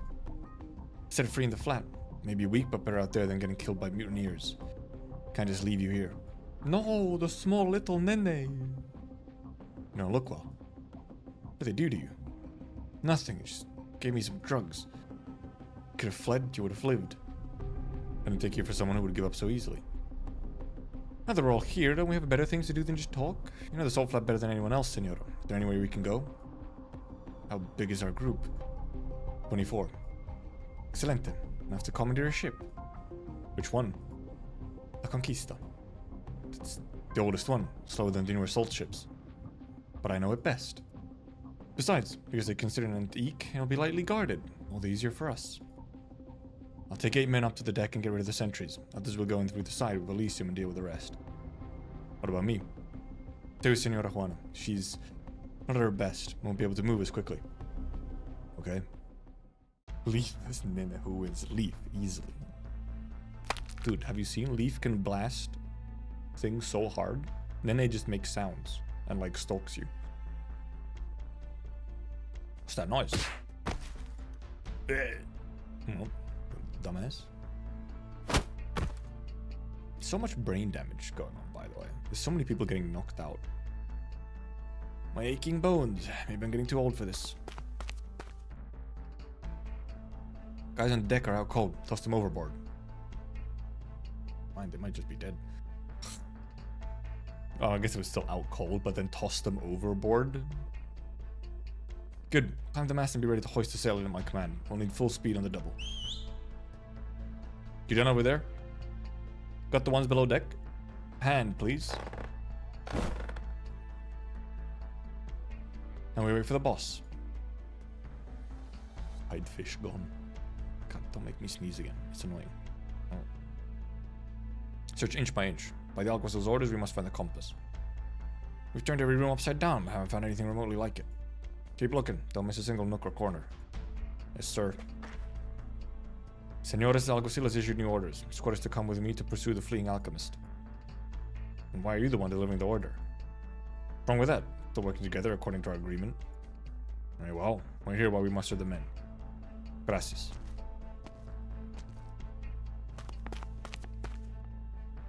What if that was... I guess it could have been an actual order by Anastasia. It would make sense. What's Javier doing over there? No idea, but he's gone rid of the warrior priest for us, even if he didn't mean to. When they leave, we can continue behind those tents. They won't be able to see us from any of the salt ships. I can see you've become an expert at sneaking through our base. Hang on, we're almost there. Okay. It is true that has been like hurt this entire time and now also drugged. Go onto the deck first. Need to fetch something from the lab. Be quick.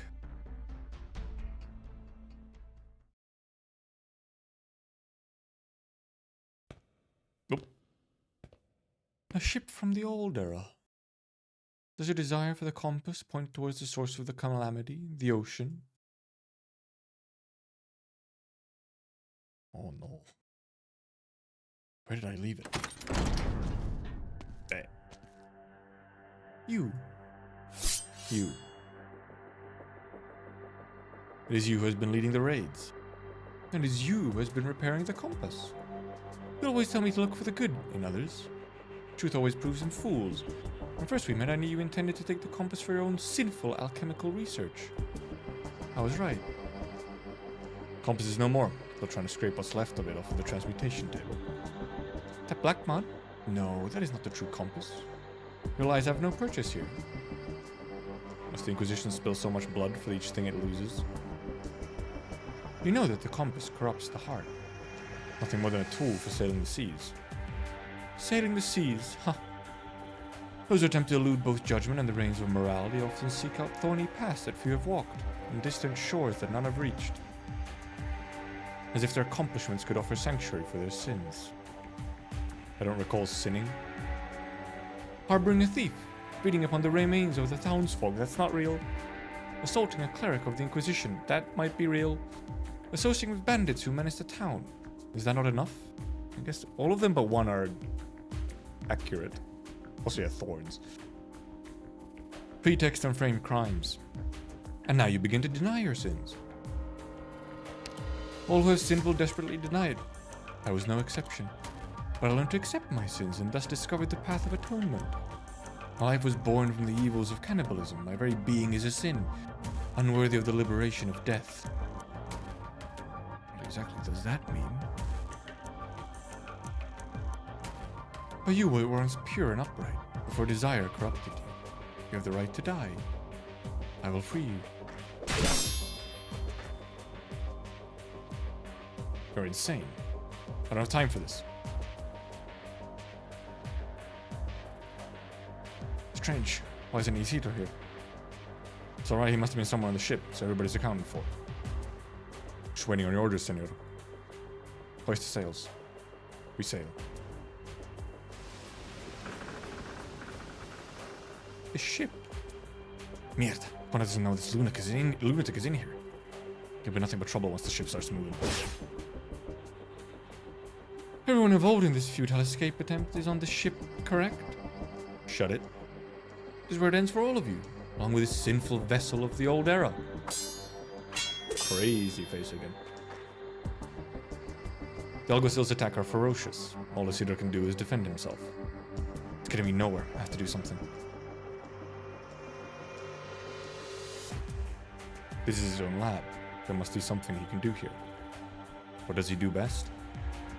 During the time he spent here, his most frequent creations were undoubtedly explosions of various sizes. Hey, hello there, Peaceful. Thank you for the raider.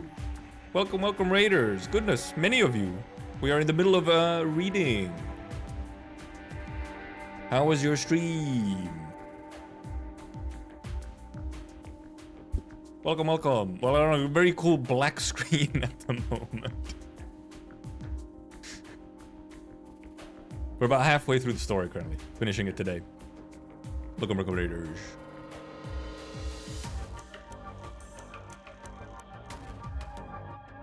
Run off the footy? No worries, no worries. This is reasonable. I understand.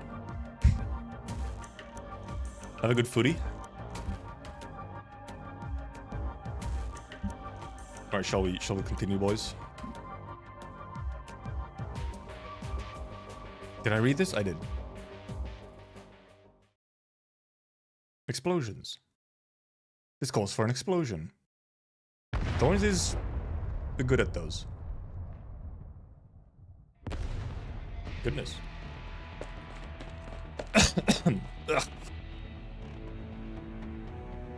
Thorns?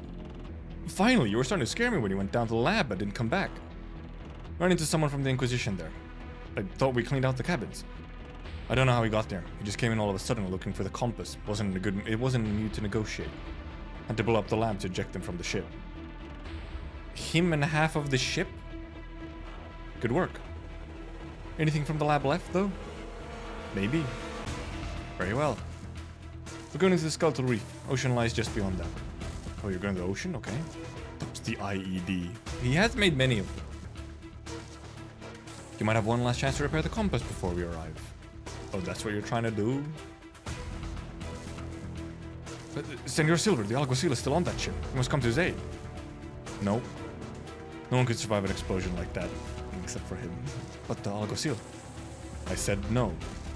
Will we let this martyrdom go to waste, sacrificing the living for the sake of the departed? But what if he's still... Adon needs you now more than ever. Take inventory of the confiscated supplies and round up the prisoners. Dude, he just saw his chance to, like, get out of here, now that they think he's dead. This is an order. He didn't want to be here anyway. Steady, you're gonna snap the mast in two. You're trying to crash the ship onto those bones and have us hanging them dry like human jerky? Pull left rudder. Pull left rudder. Damage to the starboard side, another hit from a steam blast, and the ship's going to fall apart. Skeleton formations are getting denser. We'll crash if we don't steer the just right. This just right. I can read, I swear. The erupting steam means we're close to the Skeletal Reef. They won't dare go in there. But do we? The steam blast will punch through us like a hot knife through butter. Better than the Inquisition, at least? Sure. Ugh. Boiling steam shoots out of gaps in the skeletons and tears the sails apart with terrible force. The gang is thrown into the air before crashing back onto the deck. The helm wheel spins wildly out of control. Gushing steam sends the ship crashing towards a massive skeleton more than a dozen meters tall. Was it like an exclamation mark on a narrative piece? Juana says nothing, as if waiting for something. Weedy, you're an engineer, do something? This is my first time on a Golden Age ship, never mind one that's been modified beyond recognition. I need time to figure out how it works. Do we abandon ship? We might survive if we jump right now. You loco? You'll be impaled by salt fins in less than a minute. Senora. We're done for. No, we're not. Juana looks towards the spinning helm wheel. If the ship were alive, its flesh would have been stripped away by a century of wear, leaving only a bare skeleton. Even its once magnificent embroidered sail was replaced with a patchwork of fin skin. Yet the helm stands proud at the deck's center. The one that she uses as a weapon. Juana halts the spinning helm wheel with her hands as if steadying a dance partner and begins to turn it with a frenzied rhythm. Her ink-black hair whips around like seaweed caught in raging tides. It's been so long, old friend. I guess she's having a good time. La Conquista brushes past the massive skeleton, banking at a dangerous angle. Only by hanging onto a rope for dear life did the passengers avoid being thrown overboard. For decades, this heavy old ship has had to drift slowly behind other salt ships.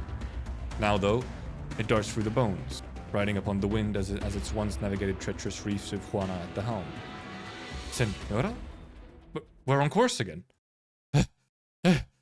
I'm alive? Do I have all my body parts? Am I hamming off a piece of bone? You said you only needed me to put out a fire. Well, figuratively, right? Poor Weedy. Weedy did not sign up for any of this.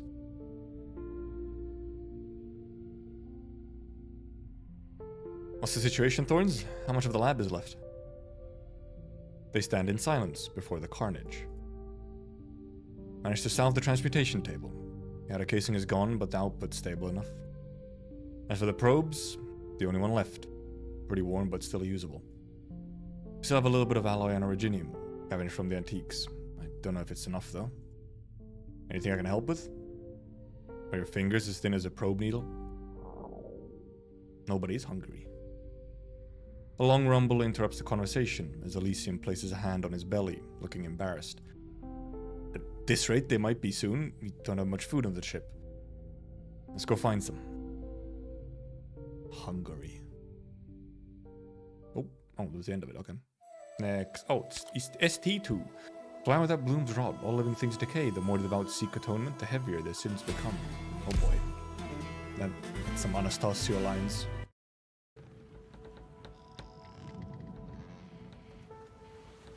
The sun sets, and the crew shivers in the cold night of the salt flat.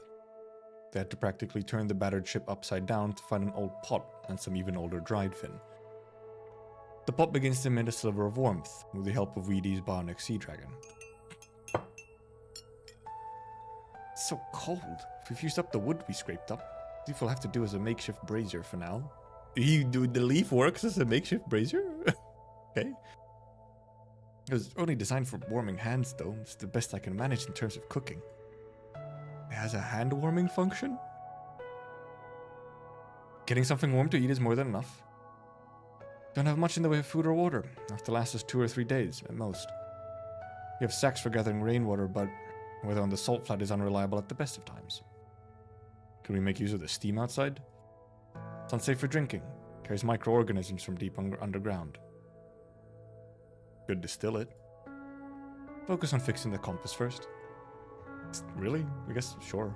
That is kind of handy, though. The leaf apparently comes with a bunch of extra functions. Like hand warming.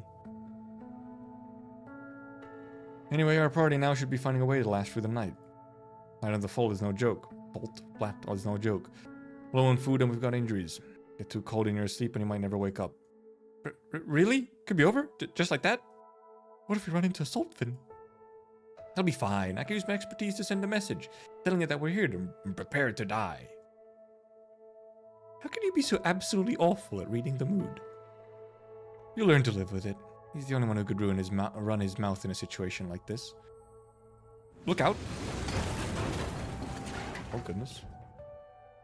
I can keep. Oh god, mate. What the? My leg itches. Give me a second. Oh god, what the? La Conquista runs over a bone and gives a violent jolt, sending the pot flying with the food inside. No!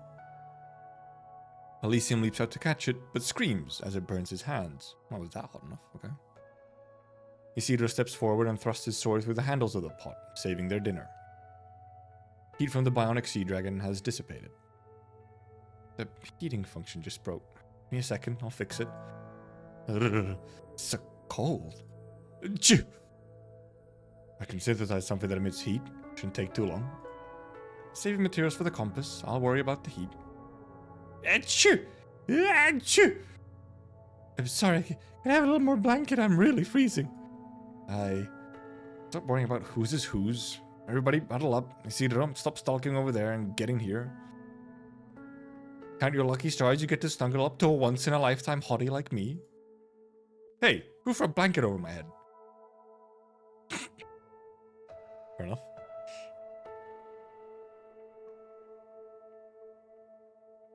Juana blocks the opening with her body. Peach helps Pasquala wrap herself tight, with only her face peeking out, grimacing from the cold. You gotta... Why can't you give us a CG of Pasquala being wrapped up like a burrito, just a face coming out of the blanket? Come on, where is it? Elysium and Weedy are struggling to move their stiff fingers to pick up the food and put it in their mouths. Isidro wants to go back to the transportation table, but realizes that his frozen fingers are of no use when he picks up the probe.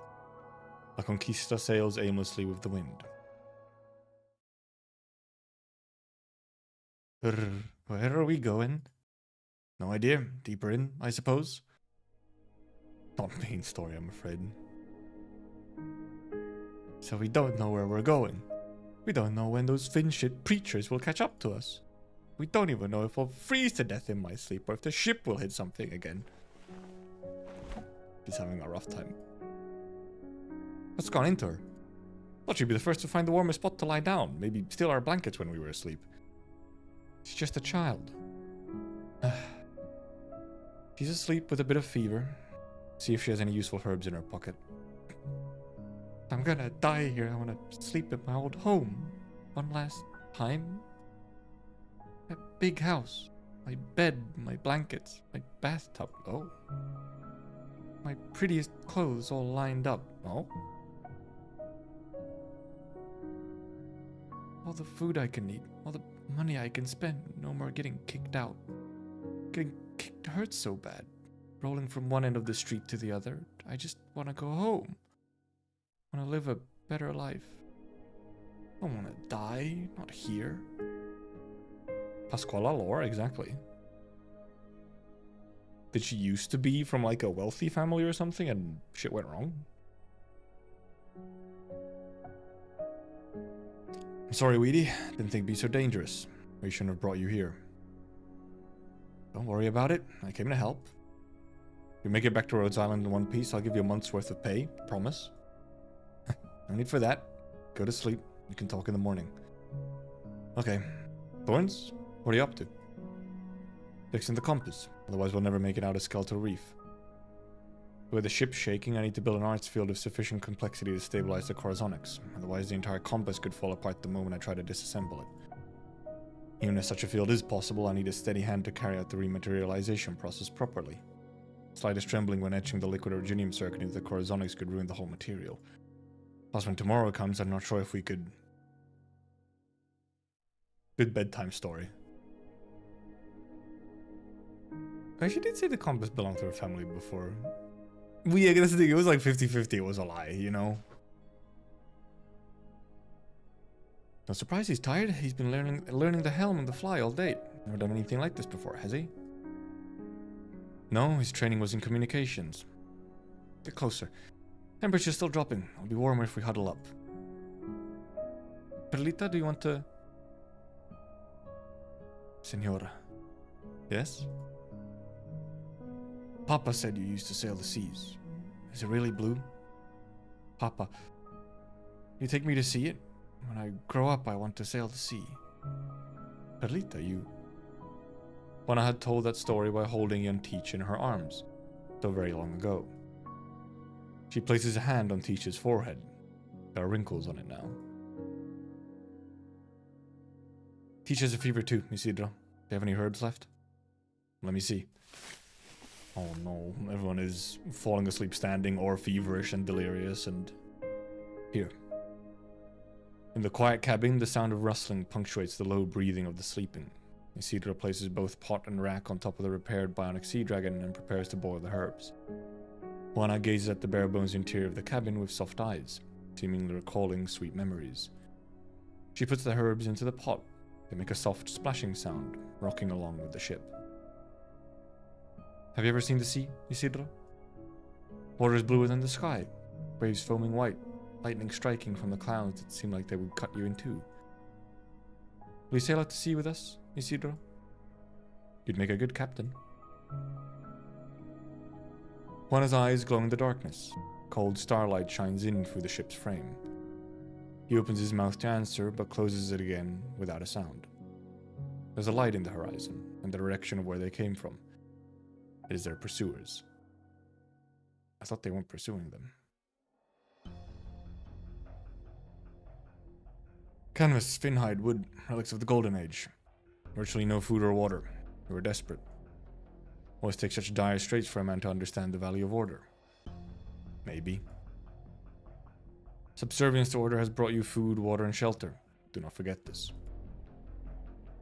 My mates understand parley. They'll keep to the agreement. Very good. You'll make a fine privateer. One who answers to me. Our employees sees the seas frequently. Some of them see it frequently. Most of them probably don't. Log the confiscated supplies. Record the names of the bandits, then bring them to the abandoned houses on the edge of the town. Take care not to draw the town folks' attention. Yes, sir. I want those ships of theirs that traverse the salt flat to be brought back without a scratch. They're the town's only hope. Understood, Senor Silver. Anything else? We tried looking for the alguacil. Found only a fragment of his clothing. Left it on your desk. Very well. I'll take it from here. Now go. Wish to be alone for a while. With the Deso's artificial sea account? No, that's like a lake, essentially. It's just a large lake. Anastasio. Thought you would save us all. You never cared for anything other than yourself, did you? The piece of cloth leaves soot on the desk that he had kept so pristine. Silver picks it up with 2 fingers and stares at it. Finally, he throws it into the fireplace and starts wiping the desk clean. Same way he climbs the clock tower every day, gazing upon this town that has survived calamity, both natural and man-made. You don't care about this country, this town, or these people. That's why you'll never understand. From the most prosperous harbor to the poorest fishing village, every settlement in Iberia that survived the sea went on to collapse in the chaos that followed. Aron was no exception. I'm the one who devoted half my life to this place, who saved it from the tragedy of cannibalism and the terrors of tyranny. I'm the one who will bring its salt ships that walk the land, who will liberate it from this barren soil. All you can see, Anastasio, is your stubborn, archaic faith. You will never belong to Aron. You'll never interfere with Aron again. My Aron. Well, it's getting a little possessive. I mean, fair enough, but... Legs driven by wind power for a complex transmission system. They were meant to be land ships at all. Wind-powered walker. Genius. Shame that Aegir women had such talent. A handful of new ships plus the ones conscripted from the pirates will be enough to carry the entire population of Aron. It's been decades. Finally we will be free of the salt flat that feeds no one. Are we getting a scene? It's the scene. Where did sun and wind come from? What's going on? Is this house really that drafty? Couldn't even light a fire. A few small tiny sparks fly out from the end of the match, only to be extinguished in an instant.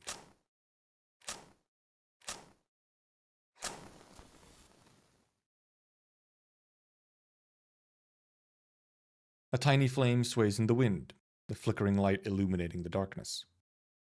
His eyes begin to adjust and take in his surroundings.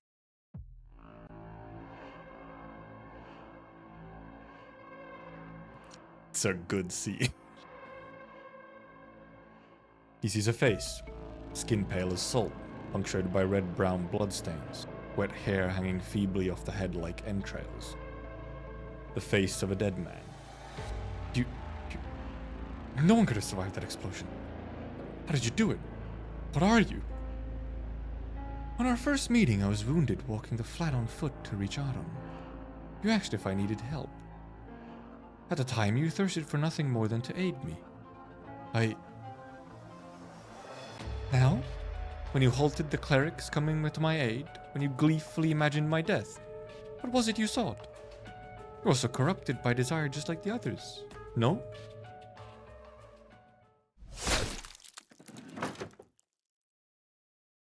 Not a word comes out of Silver. He grabs at the air as he collapses, but only manages to pull out the drawer. Flower petals pour out, covering him in them. Dried flowers, rotted flowers, flowers that had turned to dust. Flowers from a few years ago, from a decade ago, from decades ago. The flowers that the townsfolk had offered to their calificador, and gratitude over the years, all pour down upon him. Flowers.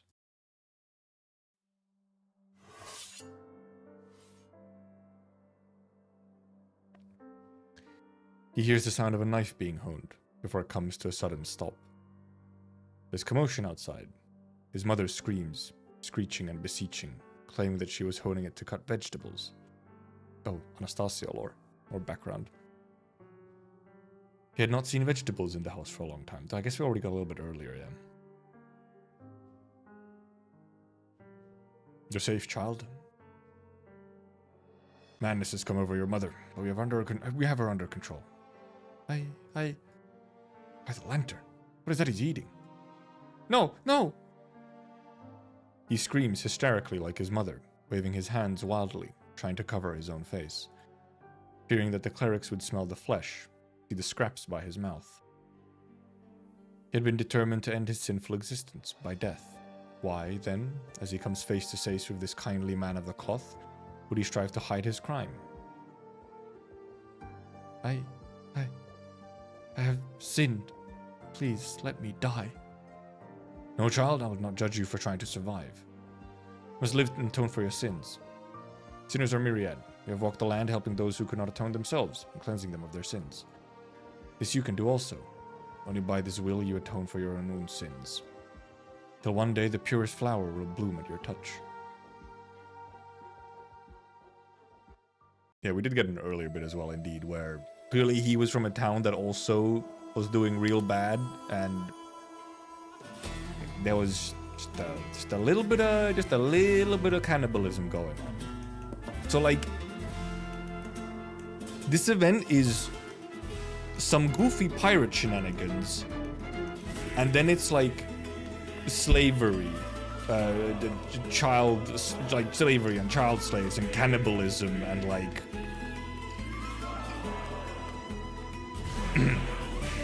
quite some fun things. Real fun things. And yeah, birth of a fanatical zeal. But like, the thing... Can I even blame him though? Like, I mean, he's fucked up. And like, not by his own fault, really.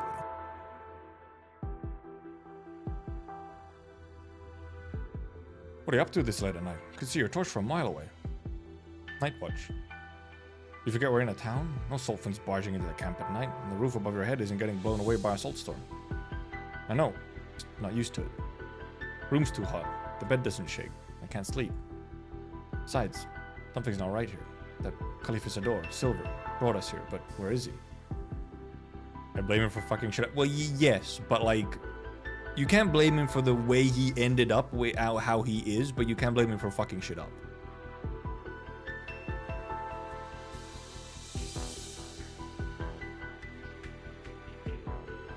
Probably just thinks he's too good for us.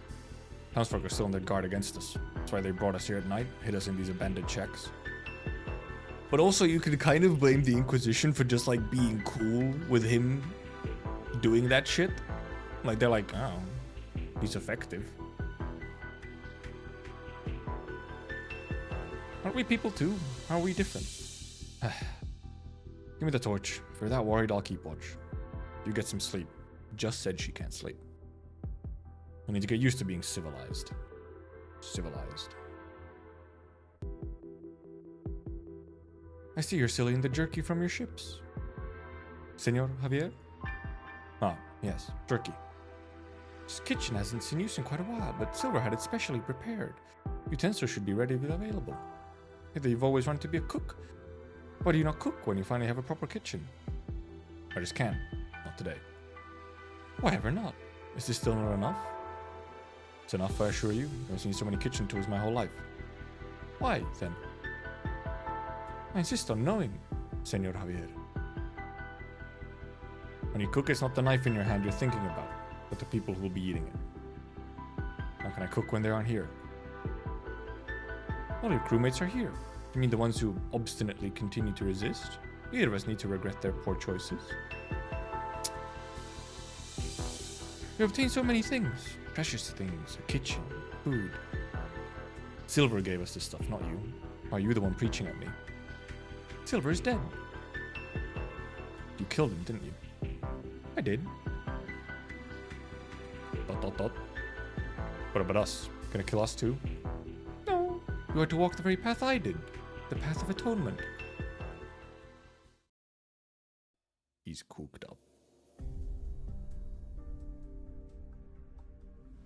Get any sleep?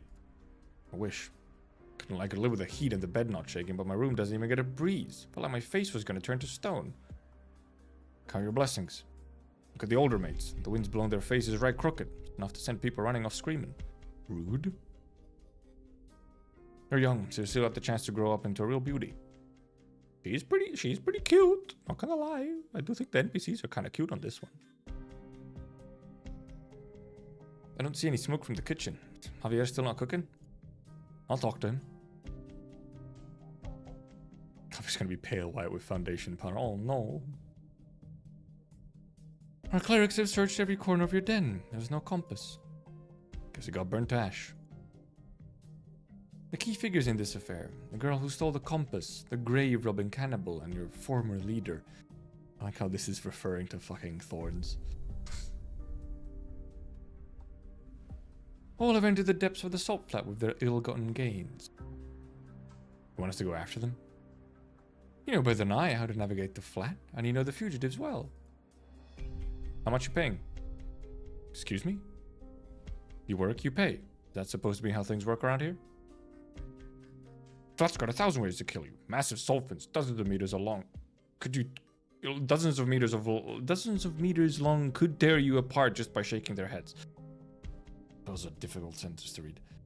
The salt fins are dozens of meters long, and then it's a weird pause. Could tear you apart. Please use commas. Please use commas instead of these lines. I think these lines are supposed to be connecting the words, not a pause. Use commas, please. I beg of you.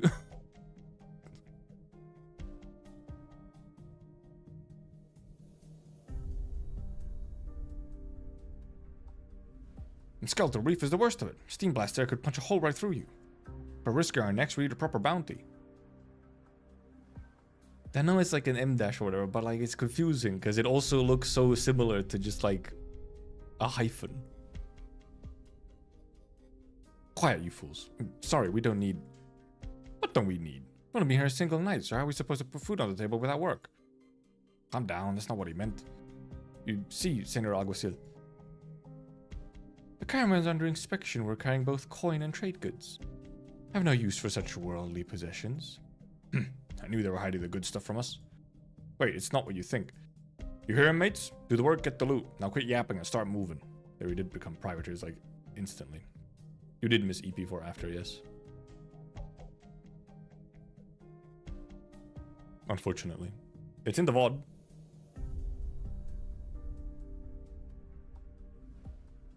Anastasio sees those before him as puppets of desire. Regardless of their intentions, he believes their desires will inevitably lead them down the path of evil. Much like the pits of hell, the greed of man is bottomless.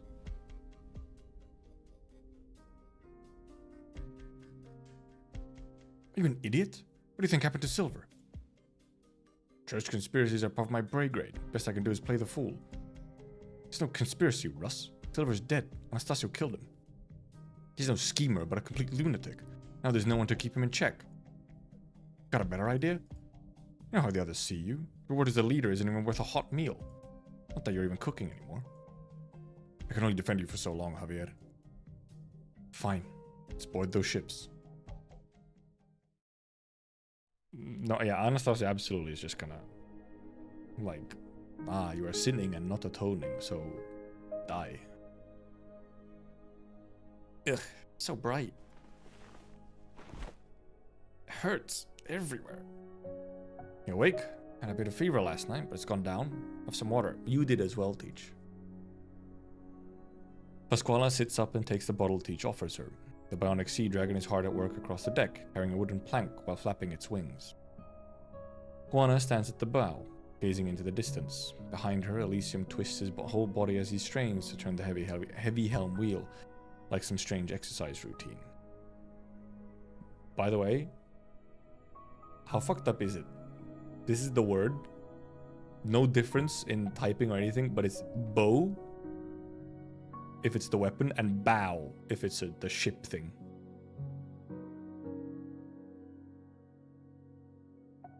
English. The high sun shines bright. It hurts a little bit. Here's our last bit of water. 1 pouch per person. Make it last. Is there anything I can do? Glad to see you up and about again, Chica. Repair the hull, reinforce the mast, process the food. There's plenty. Leaf's helping out with the repairs. Let her rest a little longer. No, I lived through whatever that was yesterday. We didn't hit any skeletons all night. I'll get run over by a salt fin. I won't have water to drink. So I'm gonna do my part. Try to get out of this alive. Give me your hand, I'll help you up. Yep. Yep. Goofy. Here, your order. And your portion of jerky. Talked about it and thought it'd be best if you focus on fixing the compass. We can worry about everything else. As long as we have that, we'll find our way. As for the rest, we'll cross that bridge when we come to it. How much time do we have? According to Senora Juana, they'll catch up to us by tomorrow morning at the latest. That's soon. It's not nearly enough time to fix the compass. Just do your best. Can't get it done, she said she'll risk the skeletal reef. Compass or not. And this is for you. What is it? Modified communicator. It'll let us talk in even the most extreme environments. Okay. Finch it! I see sails! Sails, southwest. You stay here, I'll go help. Ooh, music. Pirate music. I can see their sails. Increase speed, catch up to them. I wouldn't recommend that. And why not? Based on their current heading, if we did, we'd only force them into the skeletal reef. What of it? That's no place for mere mortals. Sure, maybe they'll die in there, but we can't get in either. Irrelevant. Irrelevant. You guys don't need to survive. Please reconsider, Senor so the compass will probably get destroyed too. That is not your concern. I've said the fault plan for decades. I know how to stop a salt ship. At least may try. It will prevent a lot of needless deaths. Do not squander this chance, Senor Javier. There are very few left. I don't think Anastasio cares about needless death, but, you know. Javier! Javier! What are you thinking? It's been years since we pulled off something like that, let alone against Juana. No one won't be enough to stop her, but forcing them to change heading is still better than herding them into Skeletal Reef. And if you fail, what is left of your authority will be gone. You'll lose control of the fleet. Neither will groveling to Anastasio help me keep it. Listen to me one last time. Maintain a steady speed with the ship and have another go around to cut them off from the east.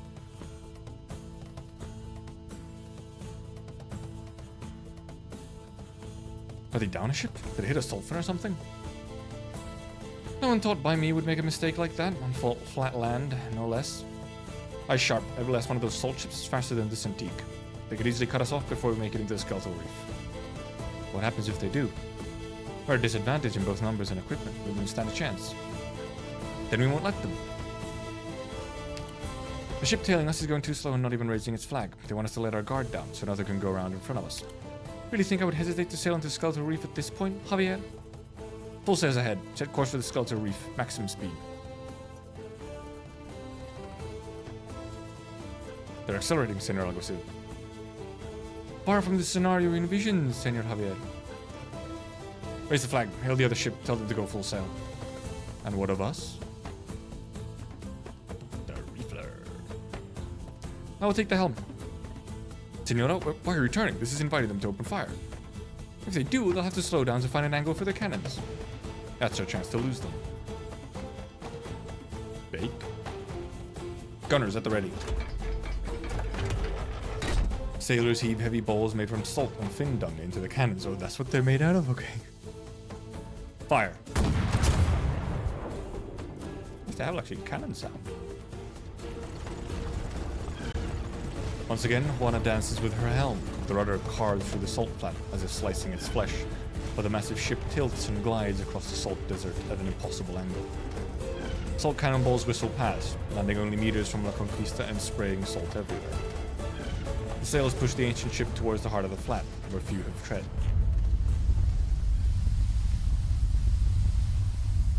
Which one is this? Before. A rumble stirs within the salt cloud. Pasquale peers through her blurry spyglass, straining to identify its source, only for a wind-filled sail to suddenly consume her view. It is a salt ship that has disappeared from the pursuing squadron.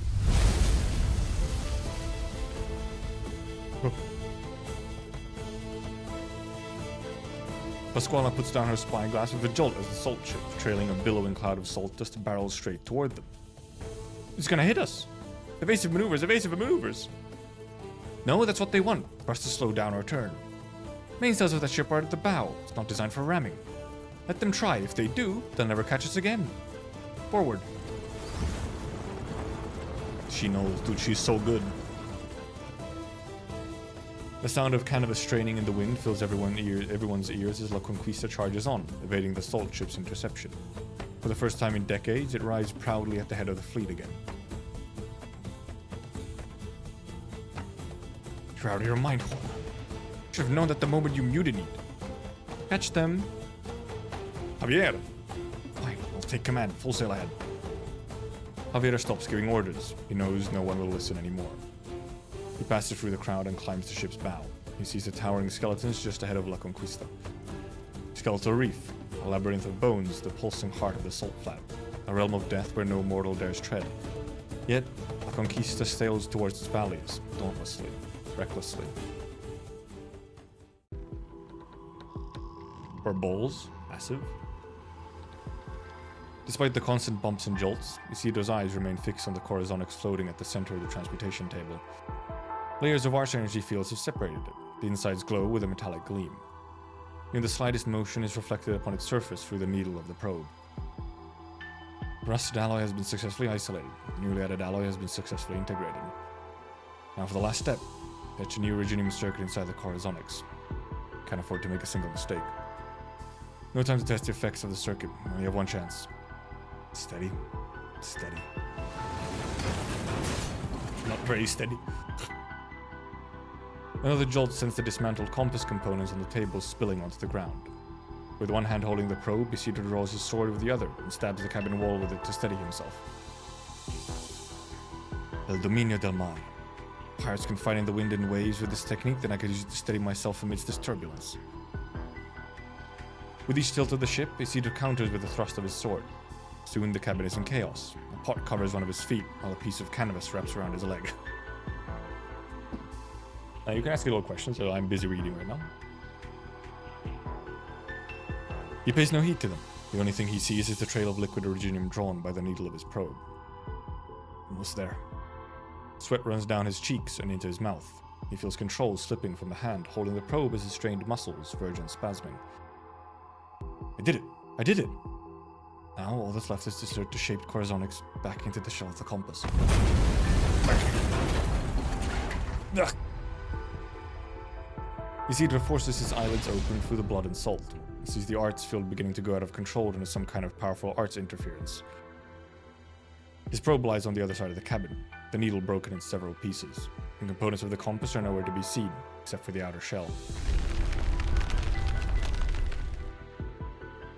Under the pressure of the overloaded arts field, the newly formed corazonics begins to tremble violently. Come on, Thorns, I know you can clutch this. Thorns! Thorns! What did that fin shit Anastasio just do? Negotiation hand cannon. He fired it into the cabin. Stay away from the alchemical equipment. It's out of control because of the interference from the hand cannon's arch energy. Oh. Right. Yeah, it would be. What are you doing here, Senor Juana? Who has the helm? Don't worry, it's in good hands. Teach! Where's Teach? She's over here. She's got a piece of broken wood stuck in her leg. Oh. Wait.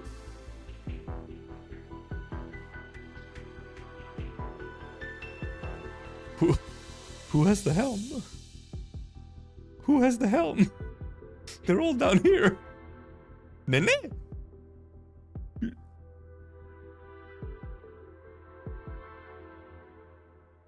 If it's actually Nene?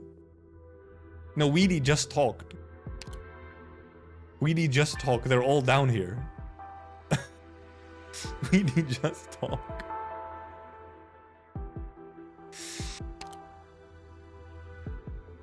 Everyone is down here. Everyone is down here. Who is this? Who is this good person? Who is it actually Nene or something? The hell? Damn it, damn it. Can't stop the bleeding. He's supposed to be a healer. Thorns, say something. Isidro opens his mouth, but his tongue does not obey. He forces himself to sit up. There's no time to think about how many ribs he broke. On the transmutation table, the Corazonic starts to bubble as if it's boiling. One moment of hesitation, the last Corazonics of Iberia. Their only hope for survival will turn to dust. He must retrieve it. Isidro looks around desperately, but sees none of the compass's components, not even a working tool. No. Isidro stumbles to his feet. He cannot feel his left arm, but can still move his right arm. He's gonna clutch. He runs towards the transportation table.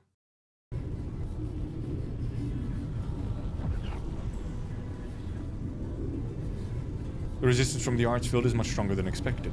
It feels like putting his hand into boiling magma. His glove offers no protection against the rampaging art's energy. It quivers as the energy corrodes his arm. What are you doing, Thorns? He's locking in? This is my Corazonics. My compass.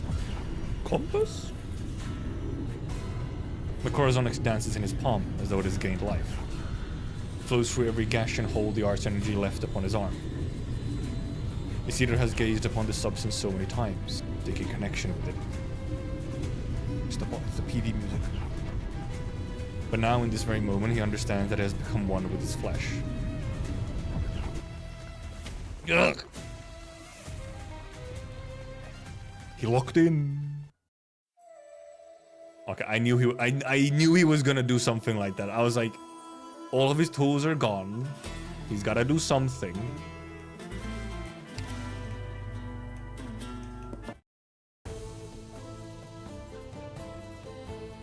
Isidro.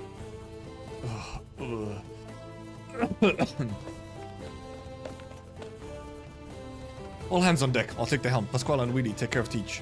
Inquisition ship is catching up to us. Wake up, Isidro. Stand up. What happened to your arm? Doesn't actually look any different in sprite, but you know. Like... They're catching up again. Elysium, Isidro, can you still swing a sword?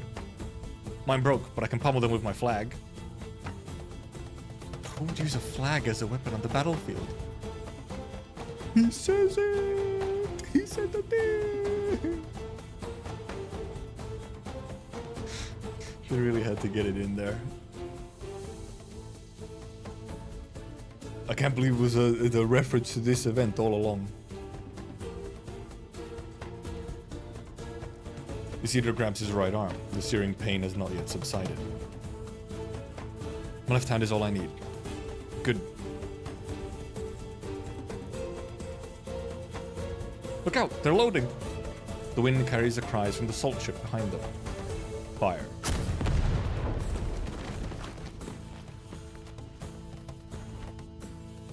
Still not fast enough. Can I make it into Skeletal Reef before they catch up? Even if we can, I have no intention of stopping. The ship's badly damaged. I only managed to repair part of it. That hit we just took went through half the hold. We took all of Isidro's alchemy equipment out with it. Without the compass, how are we supposed to get a Skeletal Reef even if we make it in? Isidro can feel the Corazonics pulsating beneath his glove. He may have lost an arm, but all is not lost. There will be a way. Isidro casts his eyes towards the Skeletal Reef. The bones littering the ground grow larger with every passing moment. He just has a compass arm now. 1 kilometer. Turning is no longer an option for La Conquista.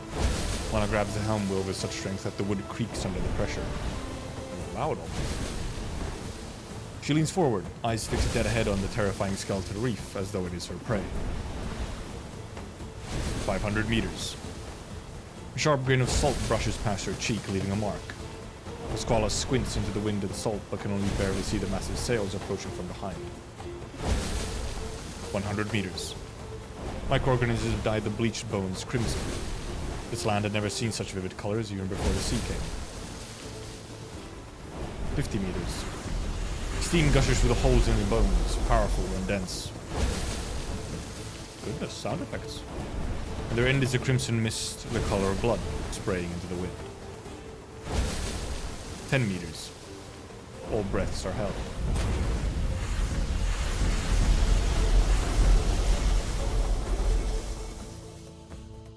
Goodness.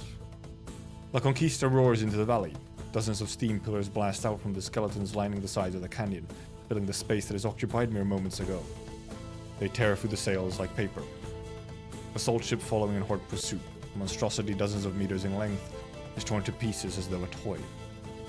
The mast, dragged down by saddled sails, lies across the gorge, before the steam breaks the two in half, sending the pieces plunging into the salt.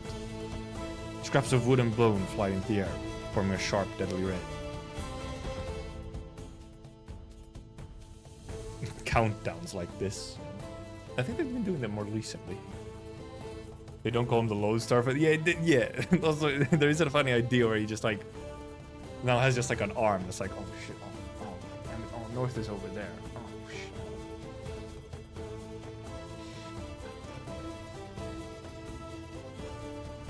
The ship was destroyed by the steam. Holy Finn shit, I'm alive. I'm actually alive. It's too early to celebrate. Salt dust is blown away by the steam, revealing yet another salt ship, trampling the carcass of its brethren beneath its heel as it charges towards them. The flag of the Inquisition flies high upon its mast, yet it is Anastasio, standing beneath it, whose presence commands more attention. They've got guts, I'll give them that. Let this be their burial ground, though. How many causes and sources I can imagine for this story? There's a couple. Hooks. They're boarding. Oh no. Dozens of hooks fly towards La Conquista. Most fall harmlessly to the salt, but a few find the gaps upon her hull. La Conquista's heavier than us. They'll try to pull it in and let it drag us towards it. Board once we're close enough and take that ship. Now I bit my lip slightly. Taut ropes creak as both ships tremble. The sailors draw their weapons, sizing up the distance between the ships. Suddenly, a spinning helm wheel flies out from the stern of La Conquista, snapping the ropes linking the two ships. The fact that her weapon is a helm wheel.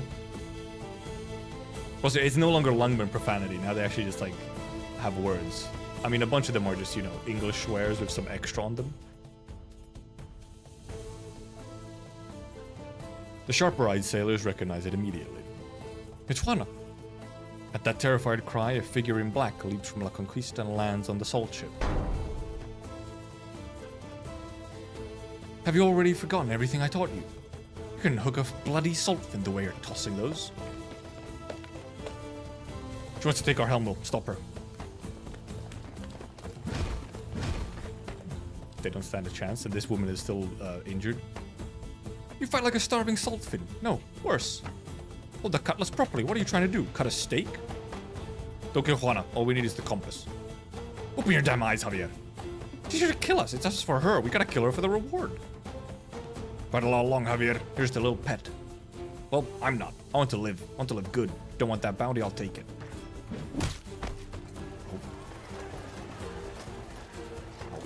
Ouch. Juana swings her helm wheel into a charging pirate, who falls to the ground in a heap, but the rest keep coming with even greater fury. Javier is left in the back. He grips his weapon tight, but does not move his feet. I wonder if she's actually killing them, though, considering, you know, I feel like she still cares about them in some way. It takes a while before he cries out. I said don't kill Juana. All we need is the compass. But I'm going to kill you, Javier. Quit giving orders, Javier. Who do you think you are? She might be a little angry at Javier. Kill Juana. Her head will make us rich. I guess they don't care anymore. They clearly don't. Just as no one can shake their own shadow, Isidro turns around to see Anastasio standing behind him. There you are. From up, my brothers. Attack. Sir. Elysium, protect the helm of Weedy. Don't let them take control. For the boss fight, it really doesn't... I guess for the boss fight, it actually still makes sense that we're fighting pirates, because we are also fighting pirates. And then it's just Anastasio from the Inquisition. But like also other Inquisition people are here. Leaf, switch to attack mode. How dare you kick away the waterproof boots I gave Thorns? Did you think a communication specialist couldn't fight? Stay away from me for that stinking mop of yours. It's a flag, you scuttlehead. I wash it every week, or at least try to. It works as a spear, probably. You have very nearly killed me twice now, Isidro. A feat none before have accomplished. Why then do you so earnestly seek my death? What is this desire you have failed to realize because of me? This desire that is so much stronger than anyone else's. I don't have any desires. Impossible. All mortals are driven by desire.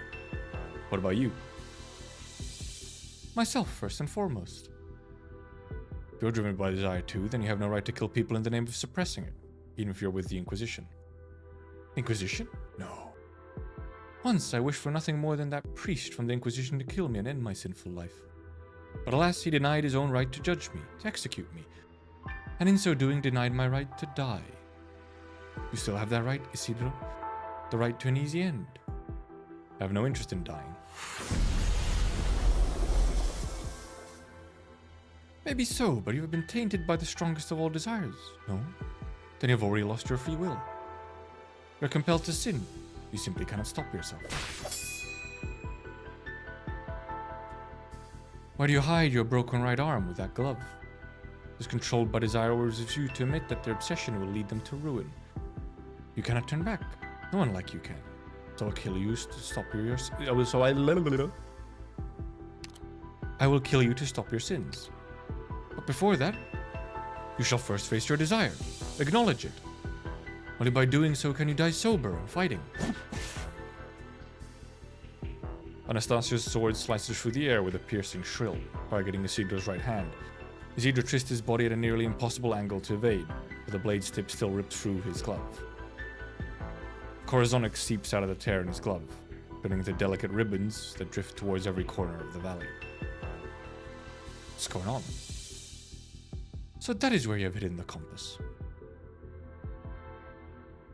Nehidarui? I've watched over that anathema for so many years, yet not once have seen it respond so eagerly to one's desires. Such powerful desire, Isidro, that you do not even know it. If you know the first thing about alchemy, you know it doesn't respond to desire, not mine or anyone else's. Under manipulation of an alchemist, Corazonix leaves the compass and enters the natural cycle before returning to the compass. The alchemist deciphers the information and brings back. That is its basic principle. That is its is weirdly difficult. Nothing to do with anything as subjective as desire. Isidro has read too many alchemical tomes and listened to too many of Aulus's lessons. He could recite these principles backward and forward. But he cannot help but ask himself, is that really everything there is to the compass? The Corazonix? Why did the Corazonix on his arm start drifting without any input from him? Does he not want to know what it is responding to?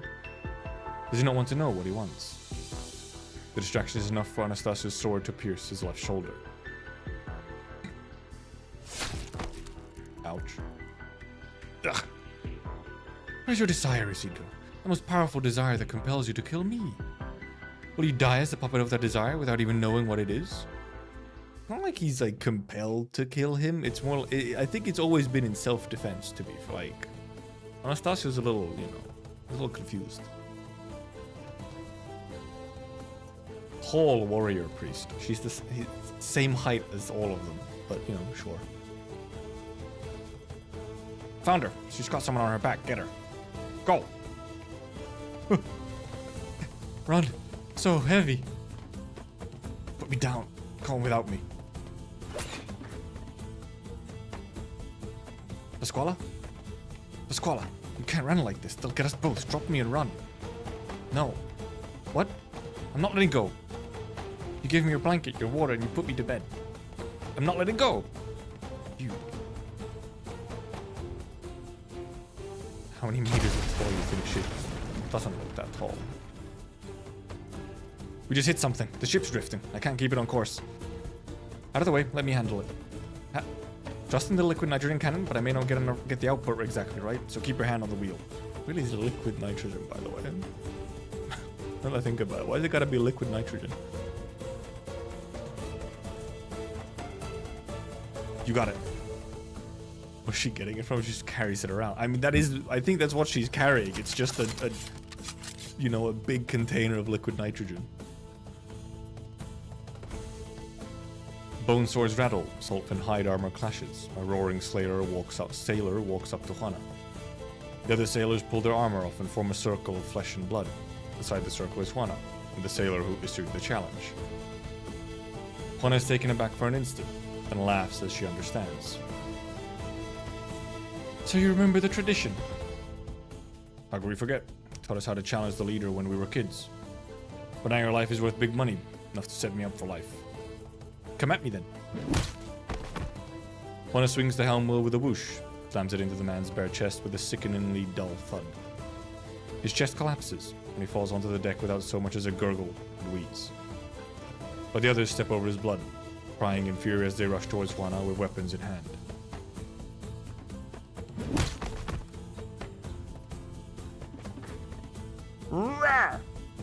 Yet another sailor charges forward, but hesitates for an instant when his eyes met Juana's.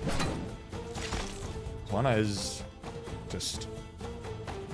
Never mind, Juana is fucking them up. His axe slows for a split second, just enough time for Juana's helm wheel to connect first. Last thing he sees is the pale salts filling his eyes, even as the lower half of his body clings to the deck. Oh.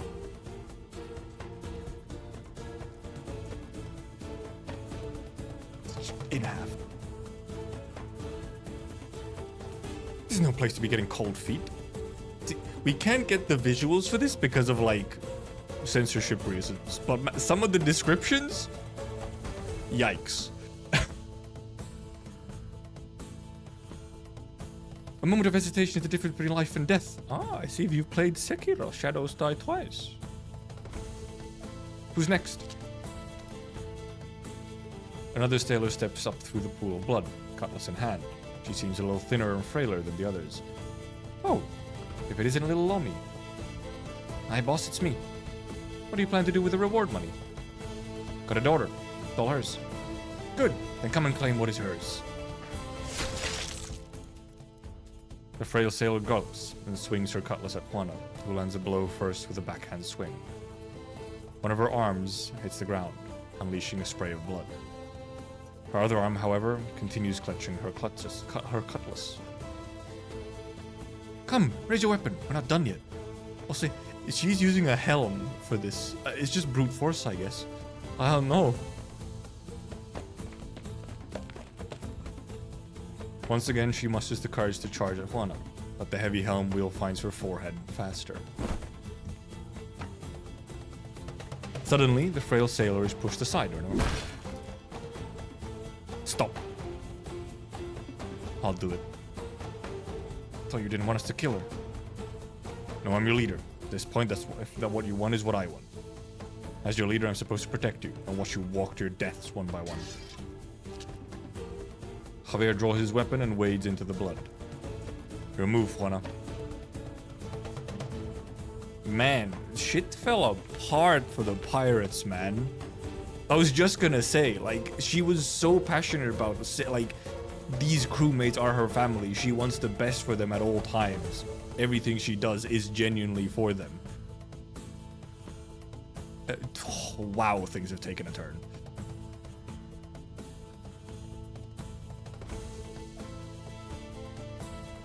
You can put me down. Here, I'm feeling better. I can fight. These chupamedias, like saltfins who smell blood, can't shake him. Finally, stop. How many times have you taken what doesn't belong to you, you dirty little thief? Got nerve to still be talking here. Catch the thief and the bandit. Bring them back to the Inquisition. thief? What doesn't belong to me? Pasquale picks up a fallen cutlass and charges at the warrior priest before her, red with fury. Blood-sucking fiend shit, I could have lived a decent life until you people came after me and threw me out. I dare you assume I've become immoral just because my family has fallen in hard times. Well, there's the lore. What's she going on about? She's gone mad, kill her. All I wanted that day was to go back home and get what was mine as a kid. I wasn't stealing, my abuela made that bracelet for me. What's wrong with taking what is mine? Who do you think you are, branding me a thief no matter what I did, no matter what I said? I even begged you. Begged you to let me find a job in town and live a decent life, but you people called me a thief and kicked me out. Well, now I'm a thief. Are you happy now? Are you happy? Inquisition Finnish shit. You don't get to call me what belongs to me or not. She got real triggered. Wow! We're flying! Objectively speaking, the ship did, in fact, go airborne for a few seconds. I may have overtuned the LN cannon a tad. Don't worry, I also have a smaller water cannon to help it slow it down. Oh yeah, you can see the cannon behind her. She's a battle yapper. She's just kind of a yapper in general. We're going too fast. I can't avoid that bone up ahead. Do something with that cannon of yours. I don't know if I can knock away a bone as big as that. Brace for impact. It's not fair. I just fixed the ship. That's what she's worried about. There's someone here. Did we just get rid of you? Alright, I'll deal with him. Weedy, you fix up the ship. Again.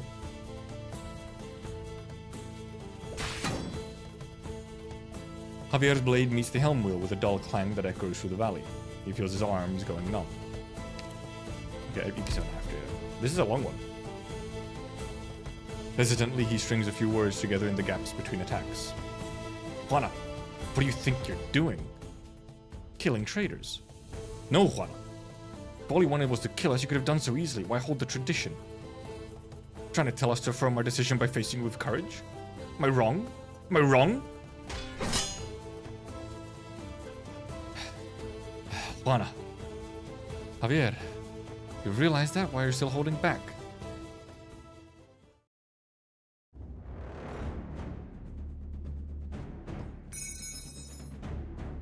Isidro's left arm is shaking with pain.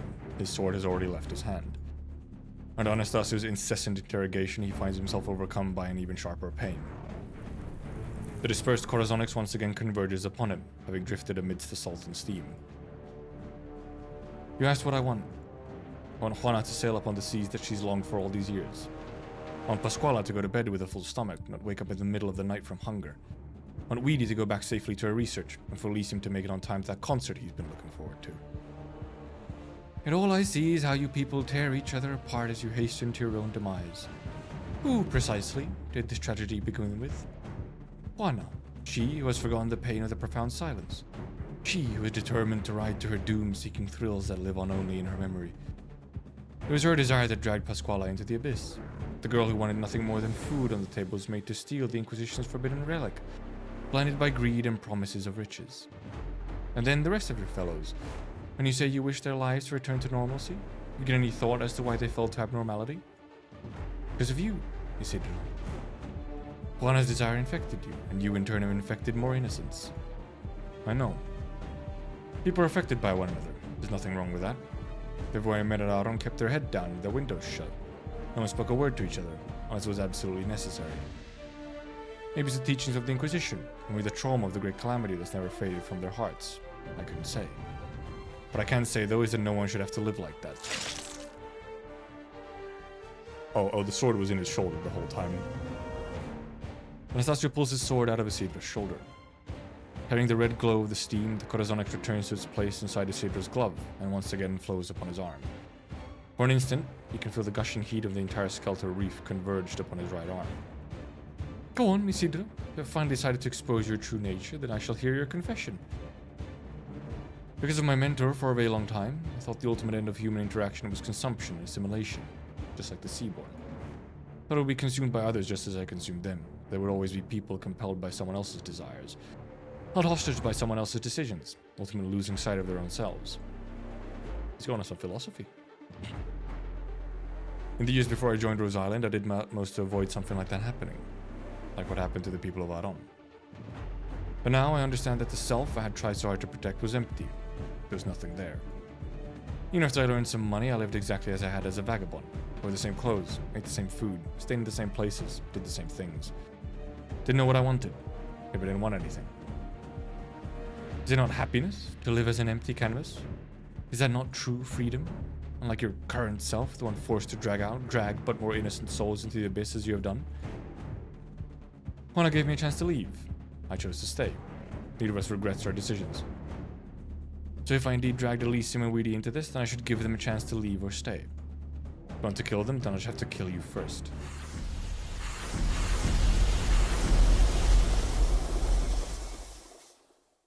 Loud. Isidro senses the once chaotic movement of the Corazonics becoming rhythmic. With each pulse on his arm, steam bursts from the nearby bones. It dawns on him that the Corazonics, salvaged from the transmutation table, is now fulfilling its intended function while attached to him. He wants to lead his friends out of the deadly skeletal reef, but is guiding him by indicating the direction of the searing steam blowing through the bones. It really is. Oh, he got his arm now, finally. Not just glove. Isidro tears his glove off. Glowing Corazonic has filled every gash and hole that the arts energy had left upon his flesh. So cool. That's so metal. Pun intended. It is now as one with him. He picks up his sword with his right arm and points it at Anastasio's face. He did get his balls out as well, also, yes. Multiple balls, in fact.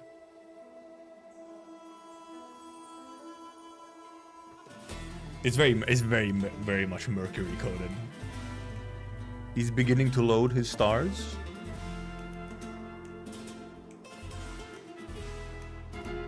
Dusk should have dropped after the empty canvas line.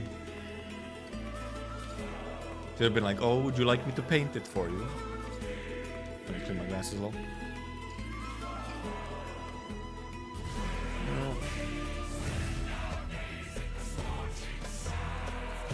Truly is a lodestar in time.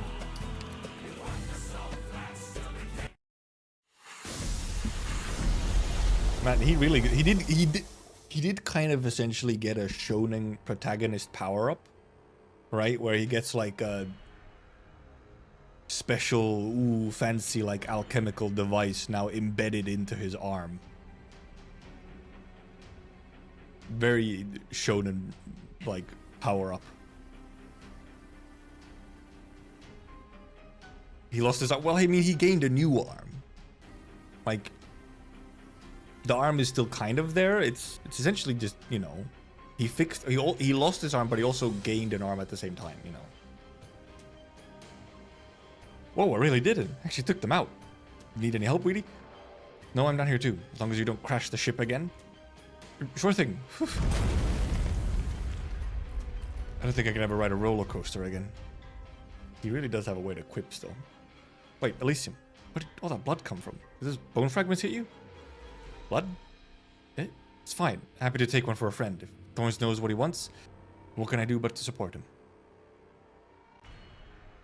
My guy, my guy. Well, at least let me wrap you up a little. What exactly does Thorns want again? Did he say? He can tell you himself when the time's right. Death flag? I see. So you wish to atone for your sins, to rescind the impact you've had on the innocent, to send them merrily back to their old lives. Is this an expression of your resolve, a reflection of your conscience?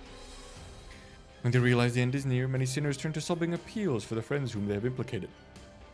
Alas, that does not mean they have truly repented. How does one who knows not of their own desire demonstrate the ability to suppress such desire, and to atone for the sins thereof? No. It's you who needs to suppress your own desire. You who needs to demonstrate that ability. Naturally. I've always said that desire cannot truly be killed. Even now, the desire to feed upon the lives of others lives on within me, and I must suppress it. Oh, I guess the cannibalism kind of stuck with him. I will cut off my flesh with my own hand and dispose of it. I will demonstrate that I can suppress my thirst for it, if only briefly. Isidro can see the grotesque scars under Anastasio's collar, marks of flesh that has grown back after being cut away. God, what? Jesus. The imagery in this event has been quite something. Like, even, you know, his arm becoming like this did not seem to be a pleasant experience. You said desire grows endlessly, dragging more and more people into the abyss. How many of you judged and killed with that pretext? Why do you think that you and you alone can suppress your own desires? Because death is liberation. Before being corrupted by desire, you had lived an honest life, performed honest deeds. As such, you have the right to be liberated from the corruption. By death. But my life was a mistake from the beginning. My very existence a sin. Were I to die, my pathetic existence would have held no meaning other than sacrilege. Therefore I must atone. I must atone for as long as I can until I am consumed by desire. Anastasio pressed the nails on his left hand against his own chest until they pierced the skin. Only pain can calm him down now. You mentioned the meaning of your existence. You're really unworthy to die, Anastasio, or do you just want to live too much? You keep talking about your desire to feed on others, but isn't your most fundamental desire to keep on living? Be it self-harm or the judgment of others, aren't you just trying to make sure that your so-called sinful self can live on with peace of mind? He's getting philosophied. Anastasio's assault had slowed while listening to Isidra's confession. Now, it intensifies again. Each time Isidra parries an attack, strands of corazonics flowed up from his arm from the impact. If you shall not confess, you shall die. He's a little pissed off this time. Now he's a little pissed off. He's actually angry now. Look out! Chupa media, coglione, finish it! Spanish swear. Don't you have an Iberia to save instead of coming after us? What for a damn compass nobody cares about? All I ever wanted was enough money so I wouldn't have to do this stuff. You think I like living like this? Hate it as much as you do. What did you have to come after me? You have no right to judge me. None. Pasquale. Pasquale. Stop. They're not fighting back anymore. Hey. Stop. We need to move. Oh. Teach. No, Teach. Hang in there. If you pass out now, I'm leaving out the next time I buy a round of sulf and garum for everyone. They're starting to talk like Elysium. Really? What, was it funny? Do you feel any better? Let's find a place to hide. Teach? Teach! Uh-oh.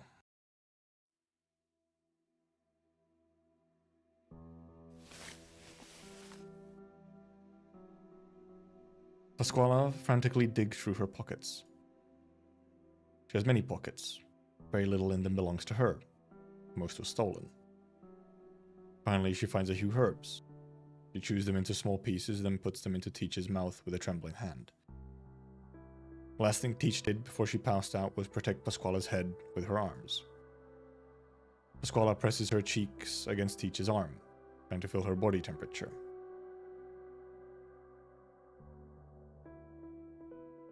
She's lost so many things, but right now, this warmth belongs to her. That was such a short. It was so short! It was so short! What a good CG, though! This child is even more scarred.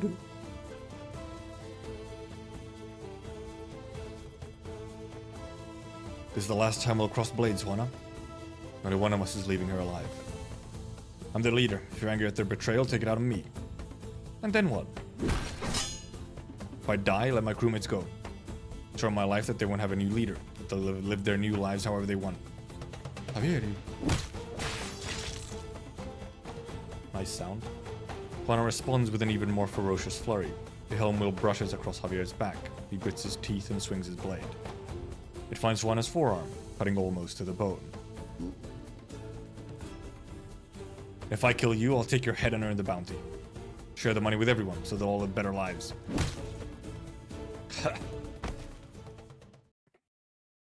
A violent jolt sends Javier stumbling backwards. Juana leaps, and the helm wheel falls upon him, letting blood and salt flying.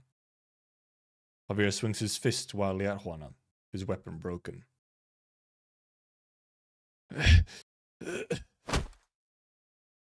Javier struggles to lift the heavy wheel off himself, but a punch from Juana sends him back into the pool of blood. His breathing is thick and heavy. He tries to lift himself up again, only to once again meet Juana's fist. His vision grows red with blood. By the way, this is essentially adoptive son and adoptive mom.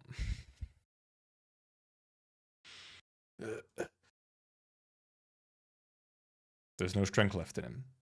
He flails around in the blood pool, struggling in vain to stand up. The crushing weight of the helm wheel suffocates him, dislocating his arms and legs. He can no longer even raise his head. Ugh. You win. What? Kill me. When I die, spare the crew. I'm the one who incited them. Kill me. End this. Javier gazes into Juana's eyes. He has never done so from so close enough to see his own reflection in them. He suddenly feels like he still has something to say. That day, when you passed by my window, trying to bake bread for the first time. Didn't work out. It was black all over. Wasted precious food. No one would eat it, except you. Passed by the window, picked it up, put it in your mouth with a big smile. Finished the whole plate. I was thinking at that time that I'd give anything to see that smile again. Anything. Javier closes his eyes and waits for the inevitable. The helm will find his neck, and then everything will be over. Congratulations, Javi. You won your duel with the previous leader. Now stand up and get back to your crew.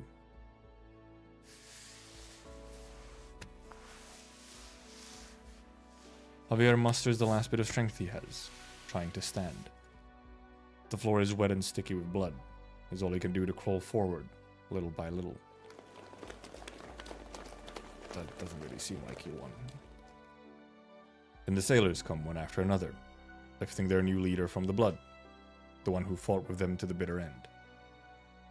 The blood they shed in the deadly struggle mingles on the ground. They put their shoulders together.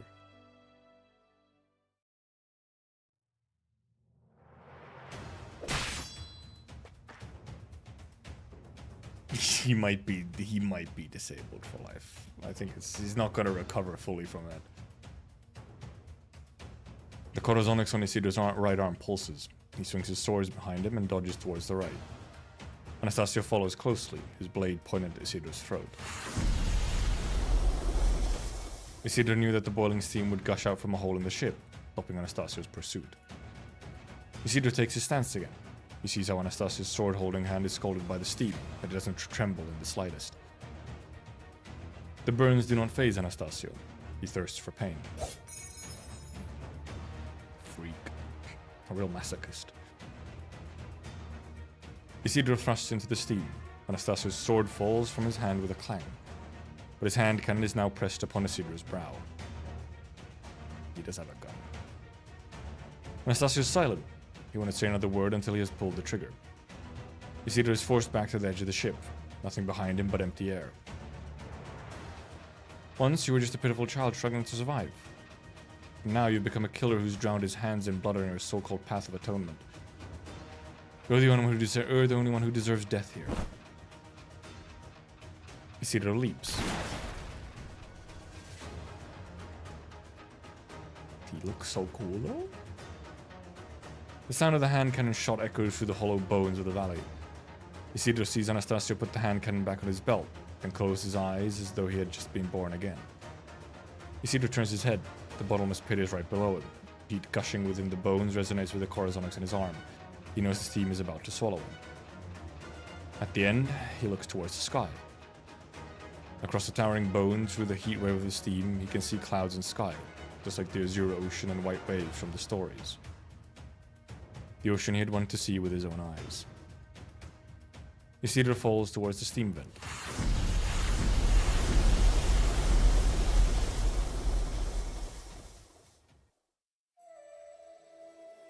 I think he might be using the steam vent in some way.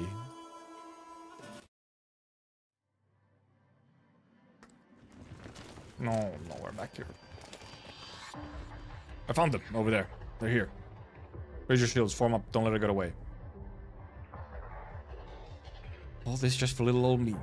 Besides, why do you think I'm trying to get away? This is not the first time the Inquisition has tried to take Pasquale's life. This is the last time she's running. Bring it on. You wanna kill me? Go ahead and try. She's locking in. But she's no warrior. It is all she can do to dodge the attacks of 2 warrior priests. Soon even that is becoming difficult. Steamy Thorn, oh my god. Shieldwood and clerics block the way in front of her.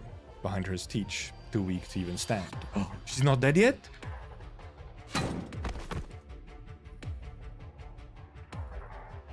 What a shame. I won't give to hear those guys squabbling again. Guess that's too much to ask.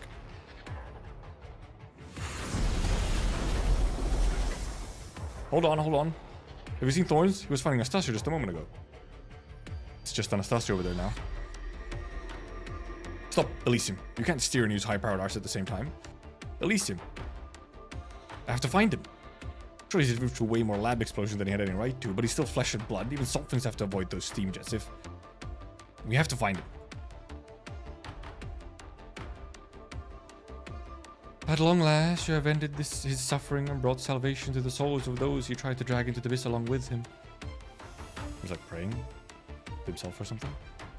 Timidly, hesitantly, Anastasio presses the tip of the sword against his own throat. No, you are not yet worthy to die. Being one poor soul who failed to recognize his desires to the last is not enough to atone for your sins. How many times has he done this? Reality lies before you, Anastasio. You have yet to eradicate the blight of desire plaguing this land. You are not worthy to... Senor Alguacil, are you alright? I'm fine. Regroup, slay the remaining bandits, and capture both ships. I'll take Juana myself. Senor, promise to pay the bandits. They sought a reward from me like ravenous tusks, please, the saliva dribbling down their chins. Surely think they could live honest lives in Aran after being paid for such work. False kindness is but the worst cruelty. As you say, Senor Alguacil. Surprising, shocking. Anastasio can hear the soul-wrenching cries and wailing. He knows he should board the ship, kill Juana, and end the struggle. But he does not move. He feels an emptiness, but does not know what is missing. It is as if Isidro had taken part of him with him. He turns around to look at the vent Isidro had fallen into, but only the gushing steam answers him. Flashbang. White steam bursts into red mist. Anastasio turns around to leave.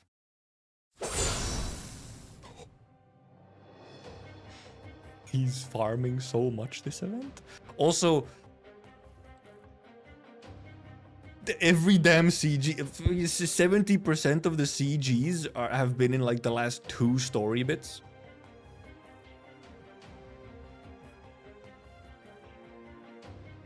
In the next instant, a flash of light cuts the steam open. Isidro emerges from it. A corazonix that had covered his entire body parts ways to reveal his golden eyes. He fucking used it as like a... Anastasio sees something familiar in them. They are the eyes of one who thirsts to kill another, just like his own. Many people have told me many things about Iberia and the ocean my entire life. Some say the sea is Iberia's treasure, some its bane. Others say it's the final destination of the Iberians, their grave. Some have told him it was people like me who destroyed Iberia. Others that its revival depends on people like me. Some have advised me to stay away from the ocean, live a normal life. Others tell me I can never truly escape from it, but it is my only home. We talked a lot about my desires. I admit it. I want to go out to sea. I want to see it for myself and conquer it. Then I will define what Iberia means to me.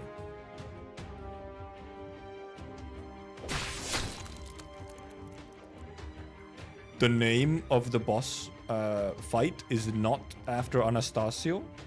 It's Thorns. Stage title drop. Cinema.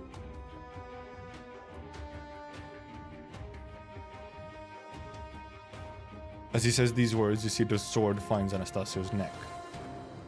Anastasio feels both relief and fear at the blood flowing from it. His deepest sins flow out of him along with his blood.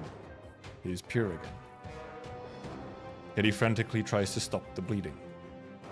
He's pure again, meaning he can live again, as long as he stops the bleeding. But only the blood will atone him. Anastasia realizes his own paradox.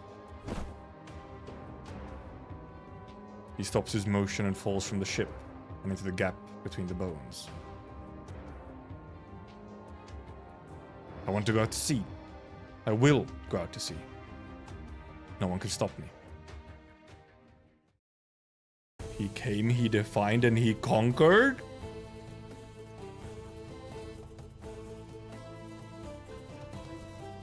Put down your weapons and let go of the wheel. Delay the leaf. Do whatever you have to. Buy as much time as you can. Can you hang there, Elysium? Yeah, for a little while. Attack. You broke the ship again. I just fixed it! Get out! Oh no, do not anger Weedy. Wow, Weedy. Don't anger Weedy, okay? Don't mess with her stuff.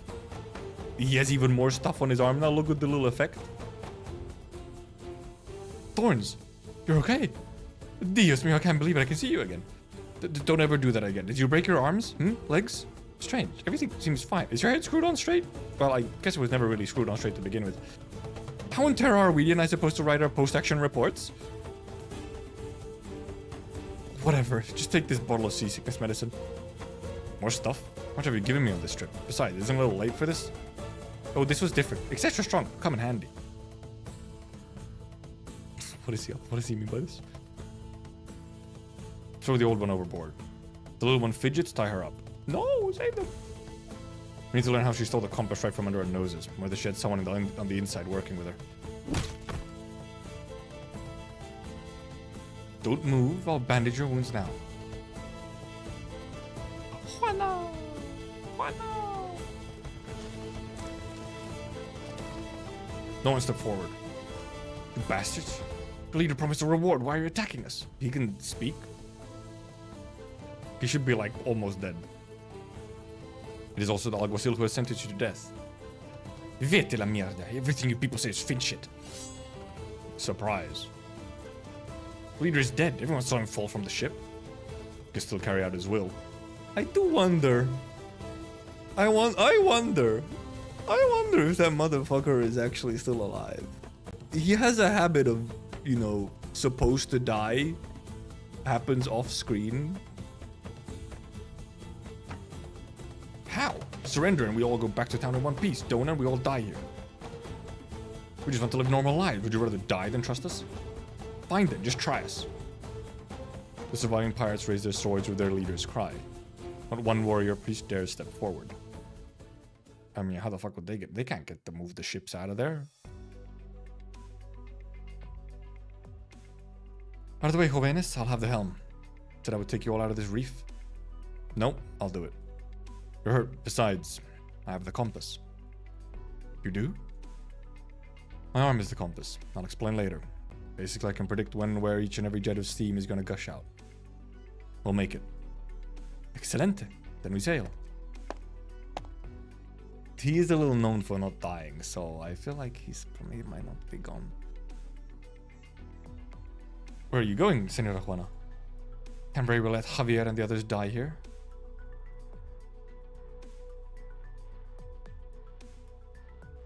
They've already raised their sails. Looks like they're leaving. Everybody who can move to your stations. The Inquisition just gonna watch? Move your asses and help. Follow La Conquista if you want to live. We'll all make it out of the Skeletal Reef in one piece. Fair enough.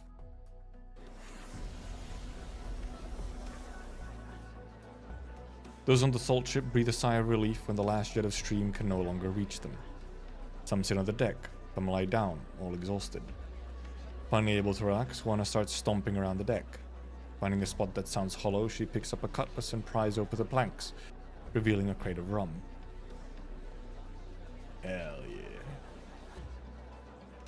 Aha! Naturally, no one else would ever find my rum. We're not far from the sea, Javi.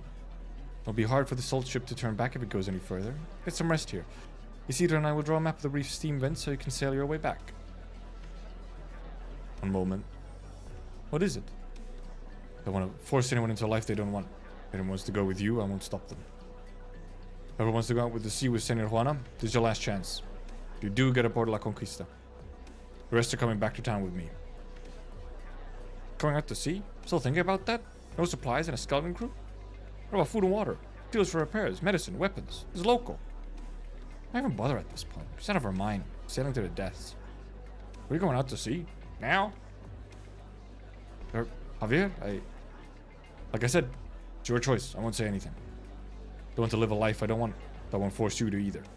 Choose. Sun's about to set. The crowd grows quiet and parts into two groups.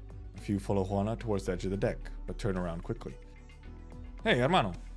Listen, I've got a little package in my drawer. There's a pocket watch inside, some money and a letter. Can you take the letter to Abby in town? If you do, the money's all yours. Just make sure she gets the letter, okay? Tell her to wait. I'll be back with a big pile of coin. You said Ami? Abby, the redhead. Red Ami. Gotcha. No good ears. You're not coming? Don't you want to see the sea? I'm just too tired. My back's bad these days too. Can't even sleep in a hammock. Bet we had back in town. Felt so good. Guess this is it then. Adios. Adios, chat. Juana leaps upon the La Conquista, followed by the sailors who elected to go with her. Javier takes another swig of rum. Adios. Adios. Things end kind of well, except, there was a lot of, killing of crewmates. The two ships ride with the wind, sailing across the salt flat at a leisurely pace. Take care of Teach. She's not so young anymore and might need to lie down for a few days, but she should be fine. Oh, she's not dead. Oh, thank God. You're not going with Senora Juana? Nah, why the heck would I do that? I'd rather have a good life with a lot of money. Going out to sea sounds pretty rough if you ask me. But you had their backs this whole time, I was sure. Because Juana promised me a lot of money. A lot of money. Which will help me meet new people and find ways to make even more money. Wait. Save your breath, I'm just a dirty little thief after all.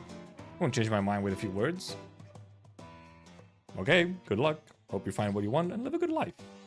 Thanks, Peliro. Pasquala pats the salt off herself and jumps on the rope net linking the two ships. Hasta la vista, baby! Maybe I'll be rich the next time we meet. In Terminator. Elysium. Elysium? Oh, what is it? I was talking to Senora Juana and Thorns. They want to go out to sea, but the ship has taken a beating. I'm going to stay here a while and help with the repairs. Going to work with the frame of a genuine Golden Age battleship, plus a bionic transmission system designed by Senora Juana herself based on sulfur biology. It's fascinating. Besides, I want to see if my research will be of use on this ship. How about you report back to Rhodes Island first? I'll be back once I'm done here. Will you be okay by yourself? Well, we're short on food, water, and comfortable bedding. Plus, the only way to bathe is to wipe yourself off with salt. But nothing a dedicated researcher can handle. Frankly shocking considering Weedy is a germaphobe. Small price to pay for the chance to study such a fascinating subject. Besides, I have Leaf with me. Alright, I hope you find what you're looking for here. I'll get on with my blueprints then. See you at Rhodes Island. You too. My goodness, look at what they did to my ship. Don't say that. Weedy worked so hard to patch it up. You'll make me cry. You really don't know when to stop talking, do you? Truly handsome man has a way with words. Are you preparing to set sail, Senora Juana? What's this now? Concern for me? We had brushes with death together. I ate dried saltfin together, even slept under the same blanket. Least I could do is bid you farewell before you go. Buen camino, Senora. If we meet again, I'd love to hear all the stories of your adventures on the high seas. Not a problem. Setting up for the sequel? Walking around the deck, Elysium sees that Teach is finally beginning to regain consciousness. Are you awake, Senora Teach? Gonna go back to town with Javier's group. Came to say goodbye. Thanks. You know, I've come to admire you a lot, Senora. You remind me of my own captain. Mandrago, and not Mandrago. Mantra. May safe winds take you to sea. May you find the battles against wind and wave that you seek. Thanks, Cheval. Oh, one more thing. Lolita asked me to give you these herbs. Works best when boiled, she said. Can also be chewed and swallowed directly if the water is in short supply.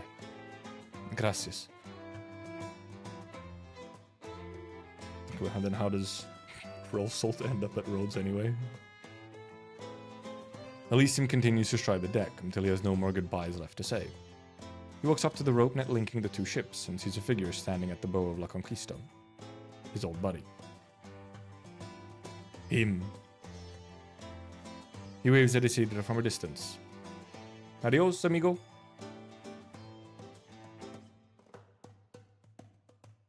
The salt ship sails off slowly, and the deck all is quiet as the crew watches the people they know gradually become smaller. Few rush up to the edge, as though they had changed their minds and wanted to jump across to the other ship, but are forced to stop as the distance between them grows. Fools. They each watch the other go further and further away. Look, Javier, the mask of La Conquista.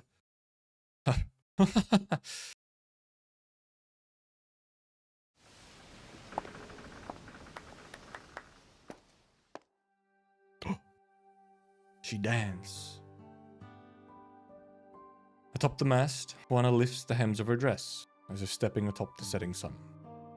Fading light adorns her dress with a golden glow. Wind lifts white grains of salt from the ground like billowing snow. All eyes are fixated upon her dance, both on this ship and the other.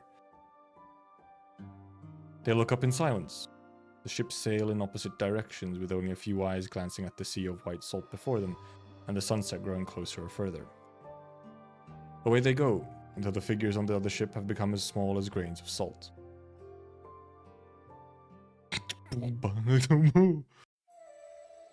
I feel like there is like there is just like sequel setup because they're going to the sea and like things are happening in the sea.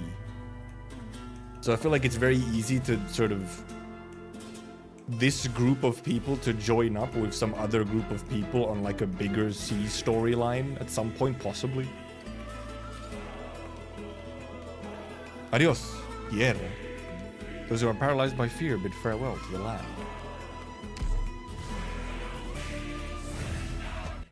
Who else is at the sea? Something. Well, because I actually don't know. There's nothing really indicating here directly what time frame this is at. But I mean, obviously, a path of life exists and so on. That at that point we're already at the sea.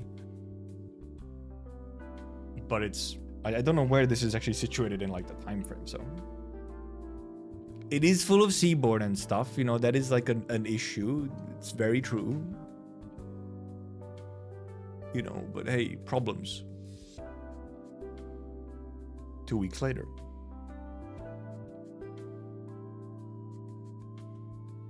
This is the only intact hull ship left. Rest have taken damage, but there are plenty of salvageable parts.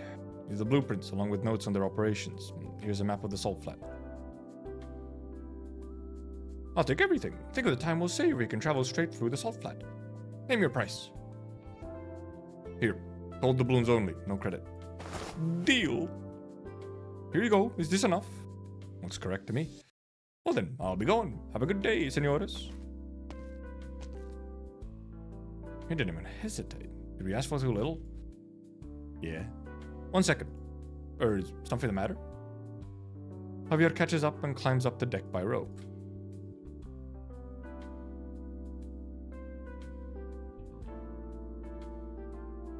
I want to keep this helm wheel. How much? I'll pay you back. The helm wheel, of all things, the most important part of the ship. Well, if you really want it, I'll part with it for this much. Now, don't give that look. We had a deal. My ship now, right? We do honest business here. It's only a question of whether you think it's worth the price. Never mind then. How unfortunate. Well, I hope to do business with you again. He really wanted to also use a helm wheel as a weapon.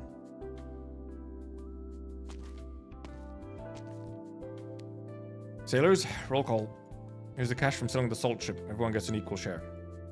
Do whatever you want with it. Here's your share, Russ. What? Not sure what I want to do with it. Just make a choice. Not that hard. Wanted to leave Juana for stability. And you turned out to be just as local, so I figured we'd never have peace under you. Now I'm in this town, looking at the folks here, all thin and gaunt, their eyes like dead fins. Is this what peace looks like? If I go anywhere else, how can I live a decent life when I've only ever been a pirate? Go ahead and laugh, but I admire Teach. Just a few years older, but she knows what she wants. Saw her make up her mind to go with Juana, even with all those injuries. Would have had the guts. Oh, forget me. What about you? Probably go somewhere else. Open a restaurant. Well, that's what you want. Just gonna finish this smoke and get going. You can say for sure where the future lies, right? Javier watches as the white sail of the salt ship disappears in the distance, as does Russ's silhouette.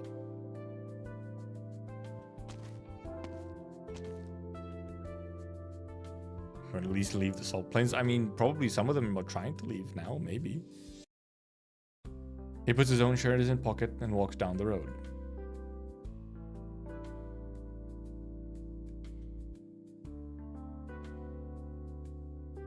How much for this? 1 silver piece. What about this? Same. Hey, that's not half bad. I'll have this, this, and this. Put them in my car, the one behind me. She has a car? Sure thing. Where are you heading with all this stuff? With all this stuff? Just bought whatever I wanted. What's wrong with that? Oh, nothing at all. Just tell me if you want anything else and I'll load it up for you. That's more like it. Clothes, accessories, trinkets. Feels like I'm still missing something. But what? Whisper. Yeah, crazy, right? How's I supposed to know it'd turn out like that? Good heavens. Hey, that buckle on his belt looks pretty nice.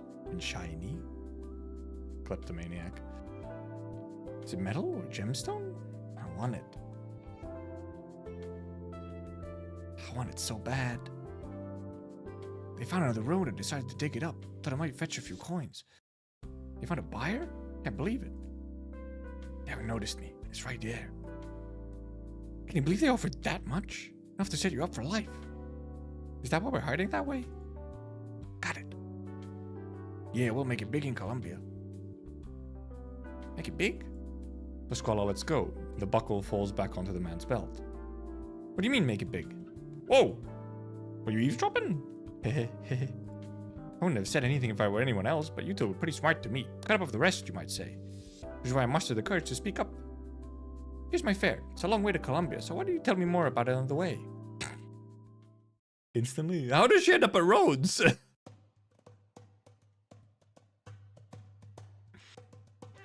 Truly mysterious. Are you really going out to sea, Senora? Can't believe I lived to see the day. Of course we are, Perlita. We're heading out to sea. Incredible. Juana brushes her windswept hair and looks behind her. I really have nothing left, Isidro, but my mind is set. Will you be coming with us? Senora Juana, will you be my first mate? Well, alright then, Captain. I'm ready to... Huh? Oh. Seems my old friend is a little grumpy. See if we can cheer her up. Her old friend?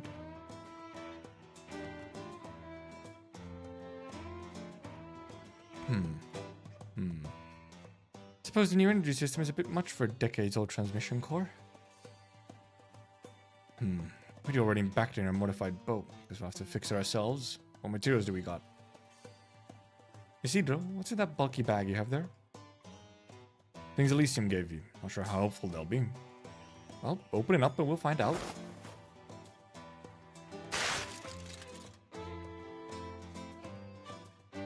Isidro opens his backpack and the contents spill out. Juana and Teach leaned forward and examined them. Vitamins? Certainly useful at sea. So the radio equipment and the waterproof boats. These tools, they'll come in handy with the repairs. Looks like we owe him one. These things would be easy to find out here. I'm taking these two. Might be able to fix the problem. Useful? It wasn't just makeup or whatever, like sunscreen? By the look on your face, I take it you didn't know. Did he hand you all this on the day we said goodbye? No, he didn't say goodbye that day. He's been giving me things from time to time since a while ago. I just stuffed everything into a bag. He knew, even before I did. What a good friend. He knew. Of course he knew. He's your best buddy, isn't he? Fixed it. We ready then? We can set sail? Hey ho, we're sailing. No way. Let's go, Captain. It's time to set a course. Isidro takes the spyglass from Juana. Grains of salt stir upon the flat like white waves, but he soon turns his eyes from the false sea to the sky on the horizon, to that one little streak of bright blue. Standing on the bow by himself, he reaches out with his arm, and waits for the whirling light upon it to point the way. Just looking at his arm like, oh.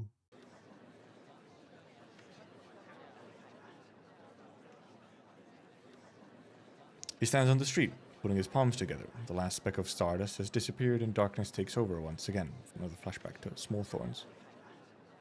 The fireworks is over? Is it time to go? Let's go. Time to go home. The onlookers disperse. The crowd that had gathered because of him have left him again.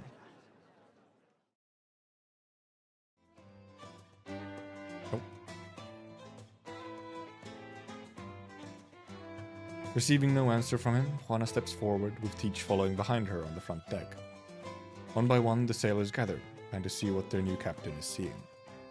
A crowd forms around Isidro. Those who have fallen behind have to strain their necks and force their way through. What is it, Captain? What is he? Have you found which way to go? Which way is the sea? Are we sailing in the right direction? Isidro does not answer. His entire attention is focused upon his arm. Why is it spinning? How long does this take? Where are we going? Where will we go from here? Patience, patience. Our captain will tell us the answer. Now, which way do we go? At his question, the light on his arm converges, pointing towards the horizon, straight and firm. He longs to sail towards the boundless ocean together with his friends. Thus, Corazonix points out the direction for him. Sailors cheer. Rum is spilled. Over yonder! The sea! All eyes are upon Isidro. Give the order, Captain. The sailors already have ropes in hand. Juana's hand is on the helm, waiting for his command. Isidro takes a deep breath and takes in the eager eyes gazing upon him, filled with hopes and expectations, burdens that he is no longer afraid to bear. He feels the wind of the salt flat. His shoulders are alight. Ahoy, sailors! Anchors away, hoist the sails. We sail out to sea. Yo! To sea! Hey ho! Wait, we do have his files as well. Slightly different. Oh yeah, that is like somewhere like a background. Ship is here. Anchors away, hoist the sails. High winds roar, our clothes are tore. Rain drowns our drunken haze, and lights our hearts ablaze. Ready ho, sail forth, 1,000 ships break o'er. I wrestle the waves, I will sail the winds, I will fence the lightning. I want to find the treasures buried at the bottom of the sea, all that shiny gold. You know, I've been thinking, we all came together because we want to go out to sea. So, would we split up again if we have different ideas? You're thinking that far ahead, Chaval? Whatever the future holds, we're together now. I'm going out to sea. Stop thinking too much and grab that rope. Just got some rum for you, Captain Isidro. Say something. Isidro stands atop the bow. He can feel the air grow moist. It is an exciting feeling. Into the distance. Now he just gets the pirate now. He's full on pirate. He's got the rum. He's got the wind in his hair.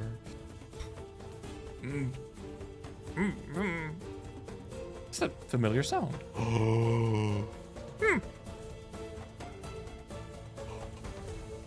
The little stalker. Benny, you're alive. Eagerly licks Juana's cheeks. Chat, I believe this is chat. Aw, are you coming out to sea with us? Bounces around excited. I feel like this organism is not designed to survive at the sea. Oh, my sweet baby. Isidro is not returning to RI. Clearly not, like... He's gone. Oh, yep, there it is. A trail of blood leads from the steam to the depths of the boundless salt flat. Cold tongue tastes the blood in the mouth. Broken limbs creep crawling, driven by a powerful desire that lives on without its master. A short distance away, an appendage breaks through the salt layer, wiggling towards the sunlight it has not seen for many years. Then a second, a third. There's another powerful desire without a master, compelling the light-emitting organ to reach for the sun, as they're trying to gain the sun's light. Oh. All he wants is to live on. All it wants is to live on. By whatever means, in whatever form. The broken parts of man and seaborn struggle, wiggle, hungrily devouring each other. They will walk this land in perpetuity. Oh, that's how he survives. And that's where they ended, of course. Yeah, he's not gone and he's coming back. He's coming back still as some kind of, you know, hideous monster. But, so, damn, I mean, well, Seaborn are also kind of known for refusing to die, so fair enough, I guess. We do indeed also have the Thorns files. Because if you want to survive, they're built different. What can I say?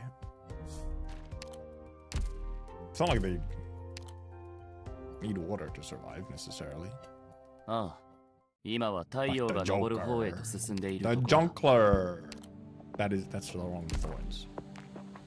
Correct thorns, thank you. Also, we also obviously have full files right away because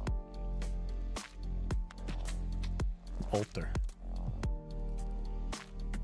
Oh yeah, actually let's check real quick. Experience 9 years. What's the experience on normal thorns?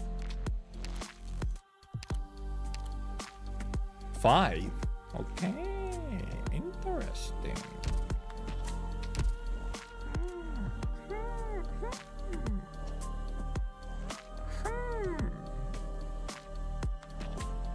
So a fair bit, you know, forward in time. Yeah, it might have been 5 years at a higher, or yeah, probably 5 years at a higher. Yeah. Appear the next. I mean, he's gonna appear somewhere.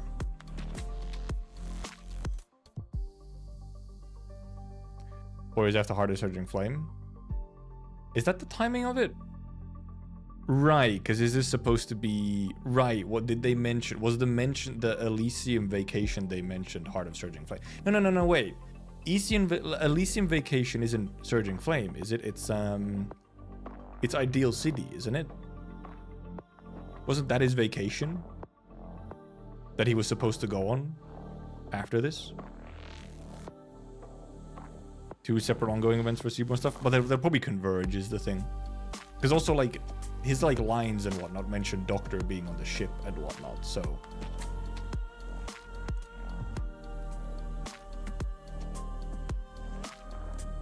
The other one being the, like, full Seaborn stuff. Undertide, Stultifera, you know, the Abyssal Hunters. The main Seaborn one, like, there's like a tiny mentions of Seaborns in this one. There's like the actual Seaborn one.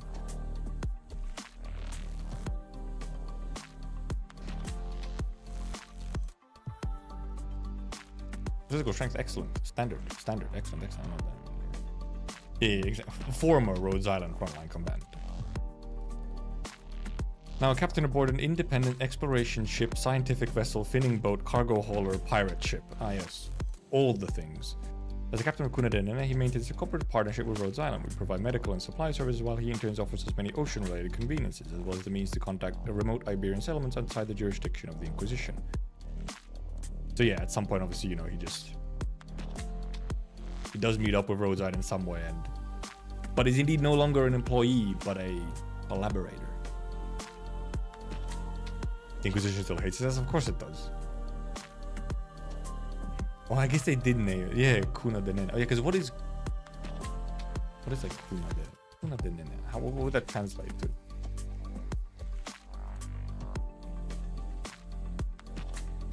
Do we have a translation for it somewhere? AKA La Conquista, yes, but I guess I could ask a friend who's Portuguese.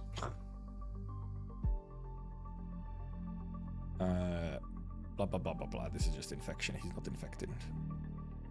Oh, there's a little bit of flavor. When we stepped aboard the Kuna de Nene, Operator Thorns handed us a piece of wrinkled cloth. It was only later that I noticed the numbers painted onto it. To my surprise, it was data on his vital signs, but more surprising was how closely the numbers matched our official examinations. It was like magic. I asked him about it, and he said it was something he came up with while darning the sails. It was the alchemical substance coating his arm he calls the corazonics to give himself an examination. Ran the numbers himself, then jotted them down on a nearby scrap of sail canvas. It's fine, I suppose, maybe a bit haphazard, but it's never a bad thing to be thinking about your own health. Medical operator's report after the doctor visited the Kuna Denene. Because yeah, now he has this whole thing on his arm. This arm thing is so cool. And his cradle again. This arm thing is so cool.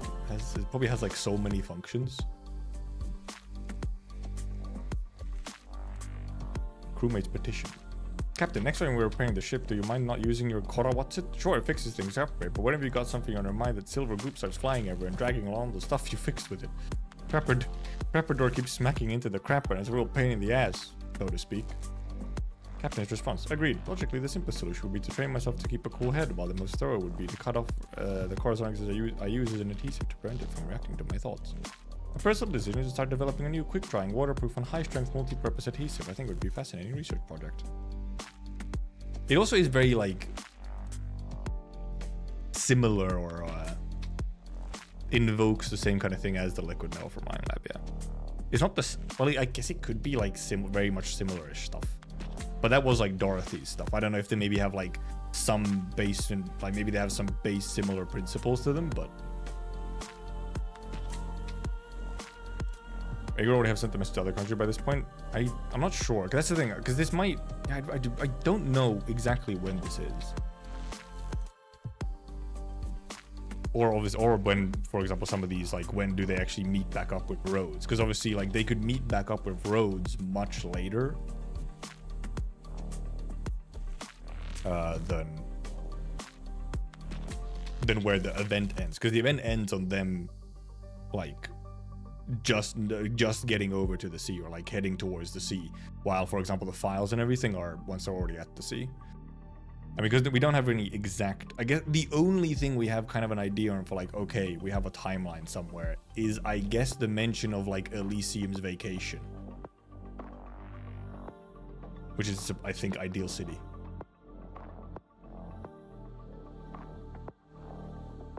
Somebody on the seas be big news for Iberia. Yeah, but they're like pirates and whatnot, you know. Captain, that knucklehead Fabian dropped the mooring rope and half the mast cracked off, nearly squished little Nene in the process, so why is he still sprang about like nothing happened? He deserves to get flogged or something. Agreed, I've ordered Fabian to do strength exercises 10 times a day, so next time he's fastening the rope, he won't get tired and let it slip. To ensure he follows those orders, I'll do them with him. Okay. Captain, the ship used to be La Conquista, so why the hell is it Kuna Denene now? Before asking if it's dapper or not, it's not. We're a ship sailing the seas by our lonesome. Without a fearsome name to shout, how are we supposed to care if any slimy curs up to no good? For the crew's safety, I beg you to reconsider the new name. We're looking at the mutiny here. Captain's response. Denied. Kuna Denene was decided by drawing lots, as usual. As a salt spin, I highly doubt Nene used any underhanded tricks to drink the results. Besides, the Seaborns seem unlikely to respond differently to different ship names. But if you do wish to mutiny, be sure to inform me ahead of time. Well, I was very obviously aware of the seaboard. Like the sea is already known for being nasty, seaboard infested. Got to see before Senor Juana? Tell me. Was the captain was being the captain always like this? Did Captain Cruz have something to handle this sort of thing? I always feel like I'm doing something wrong. Why ask? Are you unhappy with it? Would you rather be tied up and dragged behind the ship whenever there's a complaint? Come on the next business day. Yeah, it's look. It's the weekend. Can you commit mutiny on Monday, please? Be the new guy the first mate recruited? Should tell you about the situation aboard the ship? Fine, I guess I'll do it. No secrets on the ship, our captain knows all. Take it from me. One time he was charting our course with the first mate. One moment he's talking about the ocean currents. Next he's calling my name, saying my tattoo's starting to swell and to put some ointment on it. Better swear to Nene I never told anyone I got a tattoo in the first place. I like how they swear to Nene. They swear to Nene. They swear to the little being. Never told anyone I got a tattoo in the first place. It's of Nene's beautiful fin spinning dance. There was another time he was adjusting the helm when all of a sudden he pokes his head out from behind the wheel and hands me a bottle. Told me to rub it on rub it on if I wanted Nene to play nice with me. How do you know Nene nipped me? Oh, but don't you worry, you don't really care about dark grudges and lurid affairs. You're not one for teasing or blackmailing either. It's just crazy how much he knows. That's left him spot a whole lot of problems. None of that anyone can say when he'll decide to do something about them. An old sailor's wanting to a new crew member in a tavern in an unnamed town. Okay, well, because the fucking his arm is telling him everything. And then is apparently also their god now, yeah, or something along those lines. In the early morning, it's a clear blue sky. You can see the kundalini entwined in shimmering silver threads. It's the only time of day you'll have the chance to actually see them in all their near imperceptible glory. Handiwork of Operator Thorns, woven out of alchemical substance called corazonics, he bears on his arm. According to him, he can release this corazonics to have it enter any sort of natural fluid, i.e. airs, seawater, or even flowing blood, inserting itself into the circulation and sending innumerable data points back to his arm. When I say innumerable, I mean innumerable. If I understood Thorns correctly, it feels like your ear is subjected to a foreign language, classical music, and a bird of bees braying all at once, while your mouth is being stuffed with candy, chilies, and mud at the same time, not to mention documentary, children's cartoons, and dance lessons being beamed into your eyes. How does he process all that information? A caster's report after the doctor visited the Kunadin. Yeah, I was wondering, like, it must not, this must come with some, you know, indeed, caveats to the functioning of this arm. My dear colleagues, it has become clearer than ever that the corazonics itself is a paradox. Compass, the most direct apparatus we can use as a decipher, is the product of many years of research, and even with its aid, we cannot know which of the corazonics is trembling, tells the temperature of the air, which of its undulations mirrors the ocean flows over or if its churning conveys over the average blood temperature of a school of Finns or the direction of the next geyser to erupt. The way I see it, there is nobody who can interrupt the regular behavior of the compass's corazonics, unless that interpreter already has a clear image in mind of what data they need.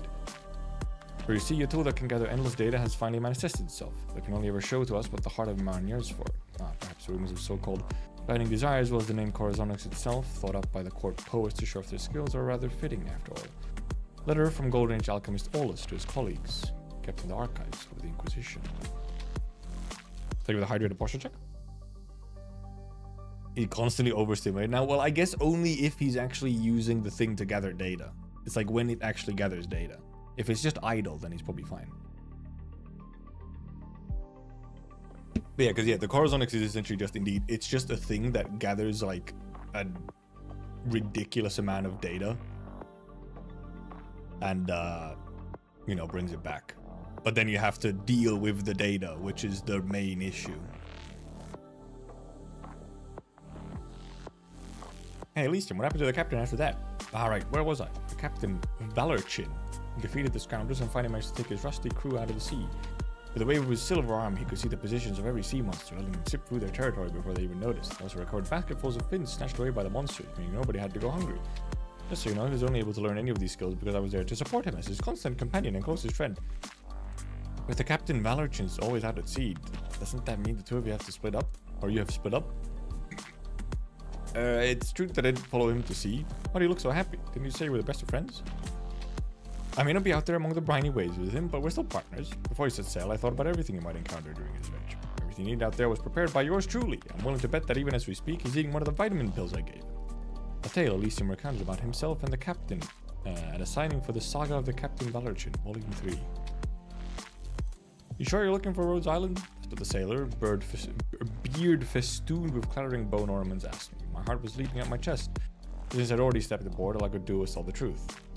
I was told there were people here who took applications for Rhodes Island supplies. He squinted his eyes and led me into the depths of the ship hold. It was like a ramshackle maze in there. Sometimes we'd have to crawl under Golden Age era steel frames, some still partially gilded. Other times we'd have to climb up and down ladders fashioned from bone and thin leather. I was led to a dark room where a pair of golden eyes stared at me from the other side. The sailor pushed me in, telling me I was on my own. Why they so ominous? Could you turn on the light for me? The switch is 23 degrees to your right and 40 centimeters ahead. The lights on, I could see he was talking to me. Messy hair and unkempt clothes, it gave off a vigorous, youthful aura. He examined me carefully in silence as he fiddled with some strange device in his hand. But the truth, this was not what I had imagined when I pictured a Rhodes Island office. All sorts of symbols were scrawled across the wall, while bottles hung down from the ceiling, with strangely colored lights shone from them. I could faintly see fine threads running through the air, reminding me more of a sorcerer's lair than anything else. I think I might have gone the wrong place, seeing how this isn't a Rhodes Island office and all. I don't suppose you could just let me go in peace. Got no money on me, and there's no way you can pay a ransom either. I clutched my autographed copies of Saga of the Captain Valorchin trilogy in my bag, trying my best to think of a way out of there. If I'd really fallen into the hands of pirates, I thought then the righteous captain would surely come to my rescue, but until then I have to rely on my own wits. Oh, but what I'm saying, this must be Rhodes Island. Oh, terribly sorry. Upon hearing the name Rhodes Island, the young man's eyes lit up. He stood up all of a sudden, painstakingly dragging a plank covered in draft paper over from behind him. On the back of the plank was an impressively carved rendition of the Rhodes Island logo. Sorry, there's not much space aboard, so rooms have to pull double duty. This is Rhodes Island, specifically its High Seas office. Trust me, we're the real deal. Now hand me your application form and I'll see what we have available. The recollections of a villager who, after introductions from Rhodes Island Iberia office, came aboard the Cuna de Nina to receive her supplies.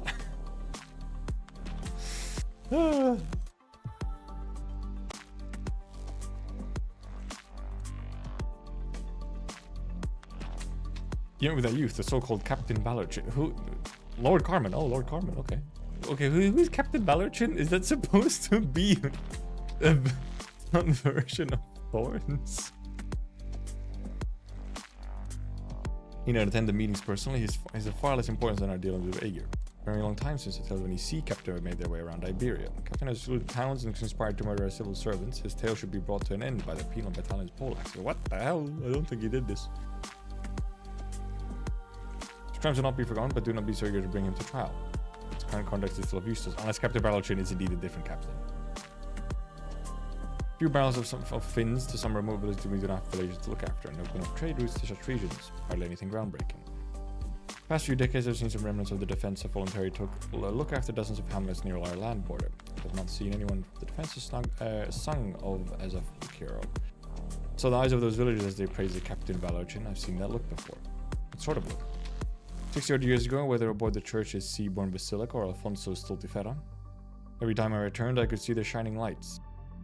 Cerro do Faro, Quidua de las Olas Doradas, sometimes Puerto Orgullo. Even in the middle of the night, people would look out to sea with expectant gazes, eager to see what curiosity we had brought back from distant waters. I think that same eagerness, the same expectation in the eyes of those praising the Captain Ballerchin. I'm afraid of the people who no longer fear the sea. You mean to say he has led these innocents to cast aside the sanctuary of fear and embrace desire instead? Desire that will only invite disaster, all the more reason to punish him as soon as possible. Oh no, desire.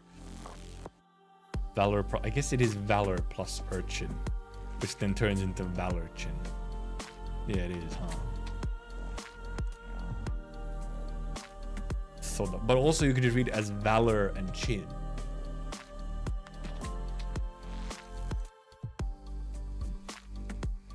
Or maybe what we actually need is someone to light a fire amidst the ashes. We'll not find answers we seek on land, no matter how much we fear. His lifeline lies out at sea. If he were to submit to Inquisition supervision and act in our name, he would no longer pose a threat to us. Quite the opposite, in fact. And how did he respond? He refused. Conversation between St. Carmen and a senior Inquisitor. So this, I mean, well, clearly at least some of this is indeed happening before, you know, shit hits the fan in like Stultifera and so on, because like Carmen is not yet fucking out at sea or whatever. At least probably. No need to rush this question, I leave to you. There will come a day when you can answer in your own words, or rather when the time comes, your answer will be your own. Final words all is left for Thorns as they parted. Captain's log. Seas much calmer than I imagined. The day I set out to sea, the voices that once called my name from the depths no longer echoed in my ears. I observed every school of seaborns along our course, yet they all seemed compelled by instinct, endlessly expanding and devouring. I couldn't hear their murmurs or calls. Now all I hear is my own voice. Every time I call the Corazonics back to me, I can hear the rushing of my blood, spreading further and further into distance. At last, it is not the sea calling to me, but me calling to it. Kind of call back to that one tiny scene in the rerun for Surging Flame. Trying to extend my searches further. At its distant limits, it takes an incredibly long time to recall the Corazonics, and I fear the accuracy of its information will be diminished somewhat. The further I go, the more the sea warps and mutates. So these oddities can be explained to a large-scale seaborne activity. Otherwise, I believe maybe use Aegirian technology controlling things behind the scenes. Even further in the distance, there are phenomena I have no explanation for. Some sort of abnormal tide, for lack of a better word, completely unlike the one near the coast, as if the water of this distant stretch of sea is being pulled away by some unknown force. I want to know what it is. I will discover the truth of the matter. This is even more teasing for indeed his relevance later on in like the sort of Aegir plotline, essentially. Also, so, and he's found a way to, you know, not get tempted by the Seaborn. It's the Corazonics. And I'm wondering if, but what I'm wondering is if some of this stuff here, this part about the distant stretch of sea, like way, like even further beyond. I wonder if this would have anything to do with the place that Sanguinarch was dumped into. You know, like the sea on like the other side of the globe. So indeed, because it's implied that it's not like a Girian technology, it's something even different.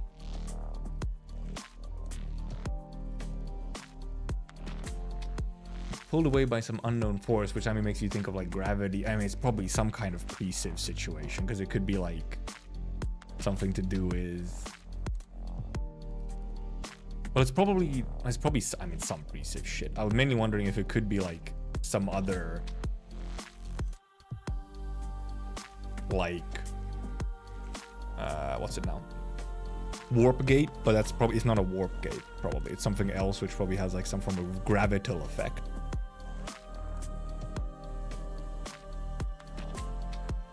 Which is absolutely, you know, in the hands of pre-civ to have some kind of fucky gravity effect on the backside. Once it's point on the backside Terra? No, I mean, no. If we're getting it later in the events, then I have no reason to. Or alternatively, the book. The Terra lore book, which we might get some point. You know, if they actually fucking decide to post it for buying. Might also get eaten by the Seaborn. No! Oh, yeah, the Sanguine arc. The Seaborn probably aren't even, that's the thing, the Seaborn aren't even that far. Like, that's the shit. That whatever is way over there is way more. It's in chapter 15. Okay, that kind of makes sense. Whatever is like way over in there is indeed even beyond the Seaborns and shit, so. So I feel like they very much set up Thorns to come back around at some point and be more relevant. Like he will add something. It might be like a, hey, we gotta go all the way to the backside of Terra and find it. And Thorns has a device which can guide them to the thing. Like he might be one of the only people who can actually find it.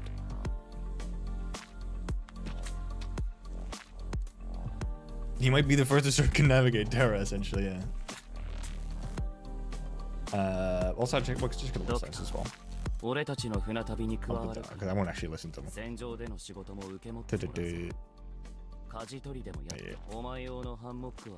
Past 2 days rocking like a cradle, but when the wind rises and waves swell, bucket, hell yeah. Just puke.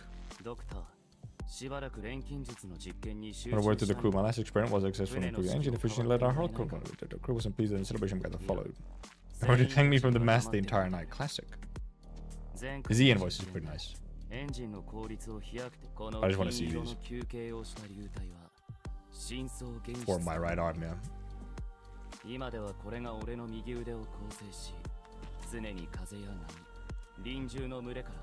Man, he's cool though.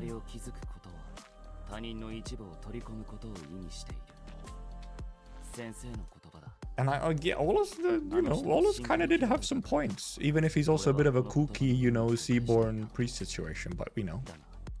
Also, I mean, it's just character development for Thorns.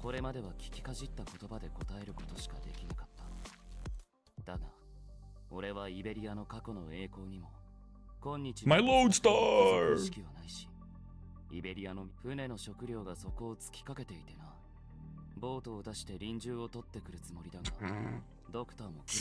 Pearl fins aboard of Distrezza. Oh, yo, yelling!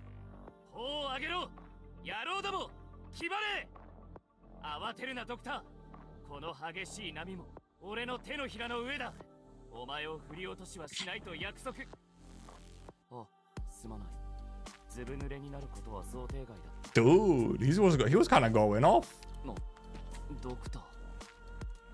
Thanks, Sherry. Oh, alright.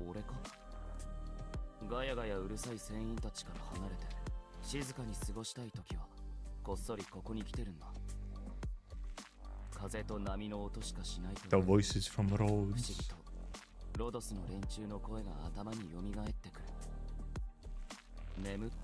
Nah, that's idle. We let the first mate's pet draw name stripes. Oh, okay, no, so it was rigged. Nene absolutely somehow rigged it. Nah, but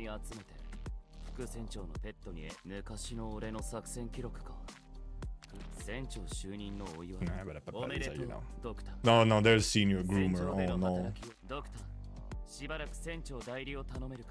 昔のように命令をくれ。旗を上げろ、野郎ども。俺たちが来たことを敵に知らしめてやれ。大砲に弾を込めろ。右舷後方へ向 Dude, け。 pirate thorns 命令を though. 待て。今は一人にしてくれ。どうすべきかは分かっている。ドクター、手を貸してくれ。海風が帆を膨らませたら波が船べりを打つ音が聞こえる。単身は正常。綺麗に映っているな。よし、妥当なデータだ。早速数値は Admiral. Not quite Admiral, maybe. I think he's just Captain. まあいい。とにかく痛快な勝利だ。この喜びを存分に味わう。Oh, wait a minute. 数 This. 値は合っているか。何か違う気も。まあいい。とにかく起動しよう。He has changed. The old thorns would not go be like, whatever, let's have a go. He would not fuck it, we ball. Old thorns does not fuck it, we ball.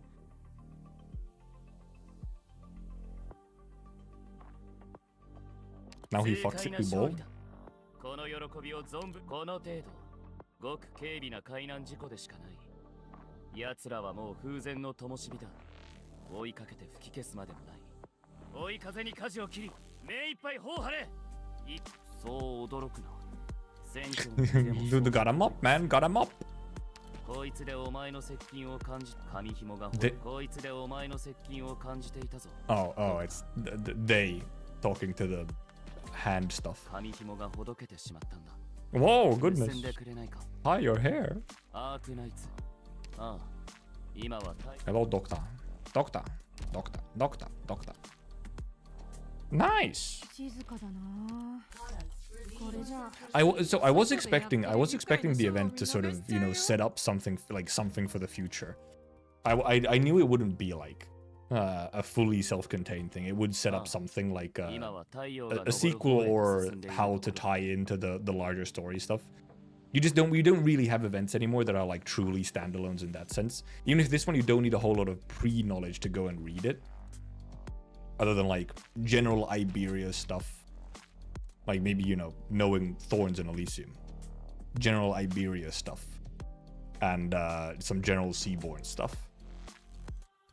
Yeah, we're just so far into the game's lifespan that we don't really get events that are standalones in that way. They all lead into something. But it was actually, I was surprised, or pleasantly surprised actually, how sort of we do get a pretty clear connection to where it's going to be going, which is nice. Because I kind of like it when all these things, you know, start entangling together in that way. And man, what like I said earlier, it really does. There's some, especially obviously earlier on, is a lot more like pirate shenanigans. But every time it starts like you start being like, oh, it's pirate shenanigans, they pull you back to reality with like, oh, the doctor, like our only doctor, got knocked over in the chaos and died. By the way, and like, oh, there's like a history of cannibalism going on. And so on and so on and so on. It's like every time they say, and then they pull you back. And like the entire scene with Juana just killing a bunch of, you know, previous crewmates. Like at one point, essentially family. Just pull you back in like, what the f, Jesus Christ. Oh my, oh shit, right, this is Arknights. What's the rating? I don't really rate events. Mainly because I'm horrible at giving like a number rating to something. I feel overall. Especially in Arknights where so much of the stuff is indeed entangled to like other stuff. Because it would be like, well, at this point it doesn't even make sense to have a rating for like, a rating by itself and rating of how it like is also connected to everything else would be silly. But it's a good event. That's the main thing. And it's not like too long. It's not super long. Because obviously we've had like, you know, every now and then we have just a bunch of long events. And this was just kind of a normal, more average length event. And decent setup for stuff. However, I think the main thing is,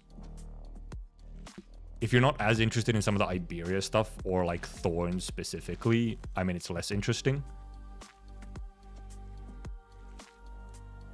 But probably sort of has, you know, enough of something at least. It's not like put it this, it's not like sort of something that I'd be like, oh, this is a must read, right? It's not one of those like this is must read sort of situation where like this is worth reading just for it being what it is, rather than like, hey, if you enjoy the world and all stuff, because obviously it's a bunch more world building and whatnot as well. But if it doesn't like check some of your biases of what you want to see from a story, then must reads for you, I'm curious. Honestly, it's mainly the stuff that's more directly related to like main story and the like overarching story stuff. It's gonna be your Arknights, your Baubles, your Lone Trails. I mean your Undertides and Stultiferas and stuff as well, because that's like a very big plot line.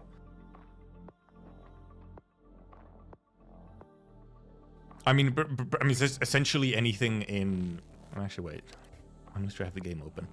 Obviously, I mean anything in here. Essentially, anything here is kind of a must-read because and then you go with, because you know so much of this also goes hand in hand with main story, which to me is a must-read. Not to everyone. Yan events. I'm not a huge fan of the Yan events, honestly. But then also.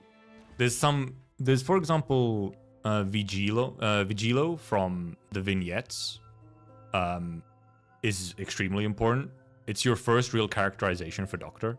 So if you're like reading stuff like in order, as like a beginner or whatever.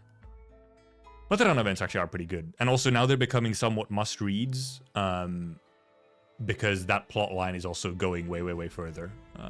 It's getting big. Just read all of them. There's a lot of them that are like, but like Heart of Surging Flame is not that important. Code of Brawl is kind of important for, yes, setting up the Siracusano stuff, but the Siracusano stuff is not as important yet to like overall stuff. Twilight Volumund is like a good event, but is not really necessary to understand anything. Like you don't really like, you're not like lost on what's happening elsewhere. Twilight Volumund is actually like really self-contained, surprisingly. Great Chief Returns is also just like, you know, it's not like super important. Muddy Anneal is important if you read Near Light, which is somewhat important, but these are like not the most important must-reads, at least anymore, in my opinion. Mansfield is minorly important for the Lone Trail arc stuff, but not completely necessary in my opinion. The Yun events are, right now, all the Yun events happen just kind of in their own timeline. So if you don't care about the Yun events, then they're not really must-reads unless they appeal to you.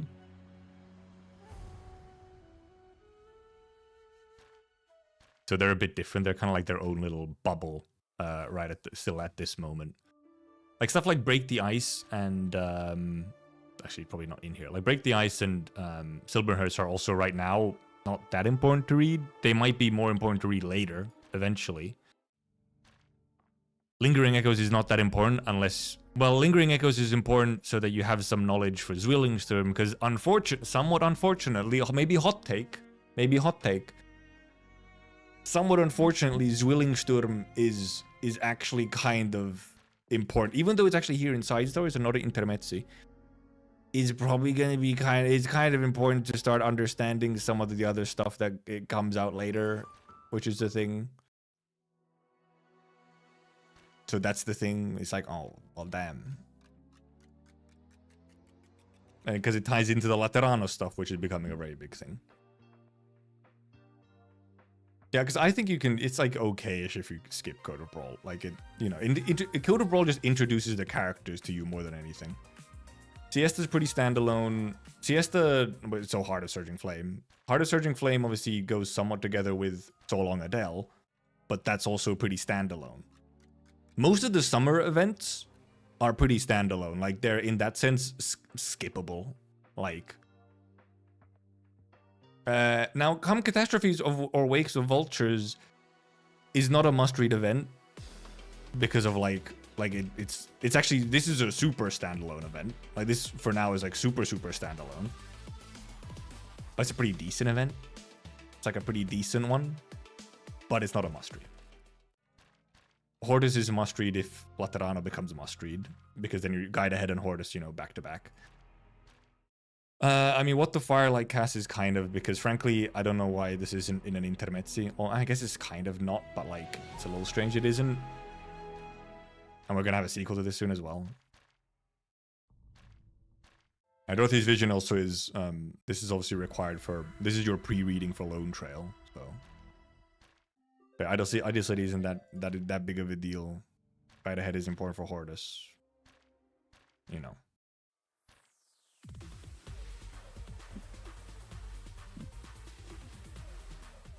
But obviously everything here is like must read because it's like very important big stuff. There's a reason why they're in the separate tab and are always available even before they get a rerun.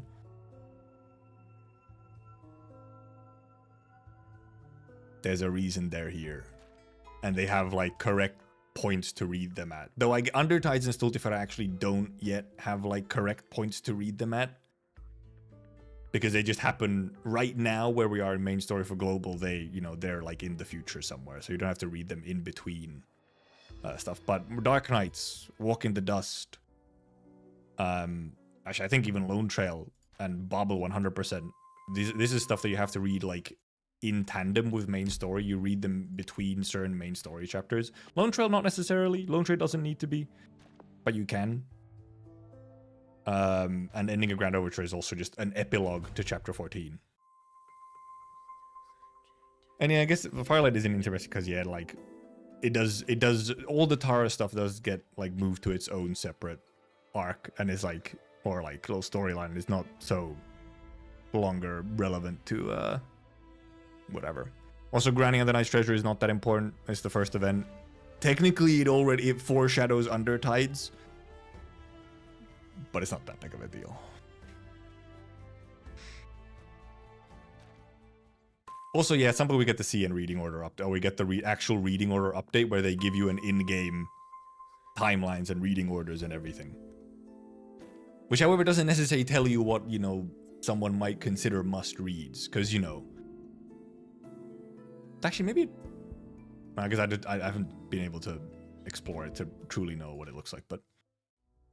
Like, fully, if it actually does put... Because if it just puts all the events at some slot in somewhere, then, you know.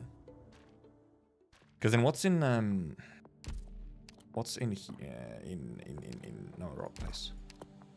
Here! Because then you have, you know, here you have, like, little bits and pieces. You have Operation Intelligence Stories Afternoon. Children of Versus, I mean, is a whole thing. It's like a... You kind of have to read it. Rewinding Breeze, Here Beyond, Fiddling Lights.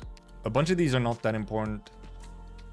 They just like give you little bits and pieces. There's a couple of good ones. Like To Be Continued is good because it gives you little it gives you a bunch of small epilogues for a bunch of other events. Obscure Wanderer leads into like Zwillingstern stuff. This leads into IS4, which is important. To the Grinning Valley actually is pretty important in my opinion. Oh, and Kazdalian Rescue is also somewhat important specifically for IS5. But Grinning Valley actually, I think, my friend is like slowly going through stuff more. I actually told him that, oh, you absolutely should actually read Grinning Valley before Bobble. Surprisingly. When we get chapter 15, 3 months, something like that? A little more? It's 3 months. It's under 3 months from when we get the next Yun event, which is not quite yet. It's like, that's August, I think. IR stories are so important to main story, but also partially non-canon. Well, yeah, because some of them are partially non-canon. Parts of them are non-canon. Parts of them are important to main storyline, and other parts are less important to main storyline. Or just give you a little extra insights and whatnot. Here's the most important vignette event you have. Vigilo is very important. And here's the least important event in the entire game. This thing is a fucking waste of time. Just don't read this. Just don't. Just don't. Absolute waste. I don't know what they were thinking with this shit. This is maybe the only thing that's actually genuinely bad. Like story and reading wise. This is the one event that is actually bad in the game. You mean Absolute Sinner? It's so dumb. It's so useless. What is it about? It's like a fucking fever dream where it's just like Neon is like making a shitty movie. It's just Neon making a really shitty movie. It's nonsensical. It doesn't lead into anything. The only thing it does is like very quickly and badly introduces Neon. That's all it does. It's incredibly useless. Literally just going right into the Dusk event gives you a better introduction to Neon than this fucking event. This event that launched for Neon's banner. It's ridiculous. John Bean wants to know your location. What do you mean does it lead into anything? It just doesn't.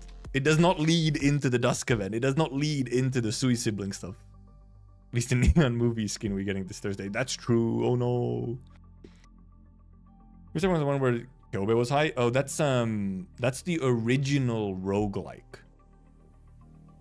So that doesn't exist. That only exists in the original. No.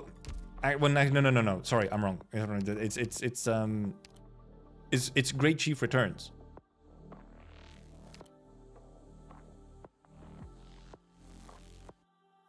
It did give us a preview of Lava Altar, I guess, yeah. It's Great Chief Returns, technically. Like, Kobe is there in Great Chief Returns, and she disappears and has mushrooms.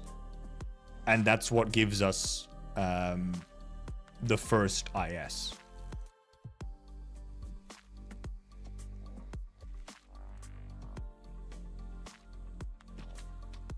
Remember something like an ending called Kobe's Fungus? Yeah, that's IS. That is the original IS that released with the rerun of Great Chief Returns.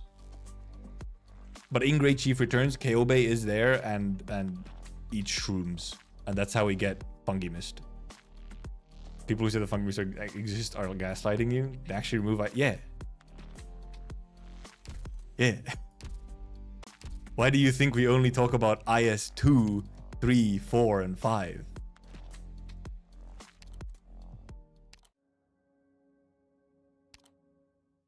This is IS2. It's the permanent, because the first original IS1 was not a permanent event.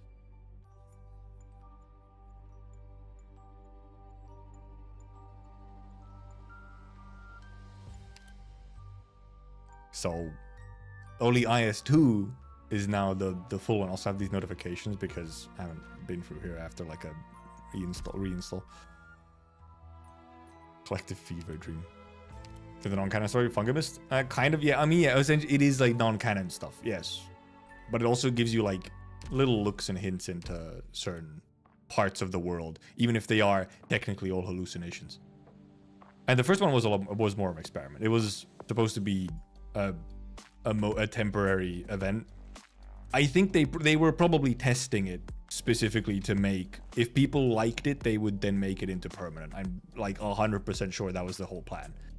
But they didn't want to do just IS1 as a permanent mode because it got old pretty quickly, at least to me. Yeah, like IS2 has some huge improvements to the original IS. So, and because they've done this multiple times where they have an event that is. It's a temporary event for like a new game mode, and then it later becomes permanent. Same thing with Reclamation Algorithm. This is RA2 because the original was temporary. Want to play the game for more than nostalgia or anything? Maybe, I don't know. Maybe it's something they give us. Who knows?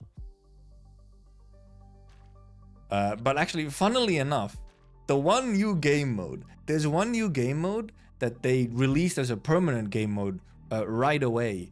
They didn't do like a trial run of it. And it's fucking SSS. Of all things, it was SSS that they decided, yep, this will be instantly a permanent mode with resetting rewards. We will not do a trial run of this one. Shaking my head. where the first RA take place. Actually, same place. First RA was also Sargon. But it was also like, almost like even smaller than IS1. But yeah, it was also Sargon. Sargon is a huge place, and it was a good theme for them to use.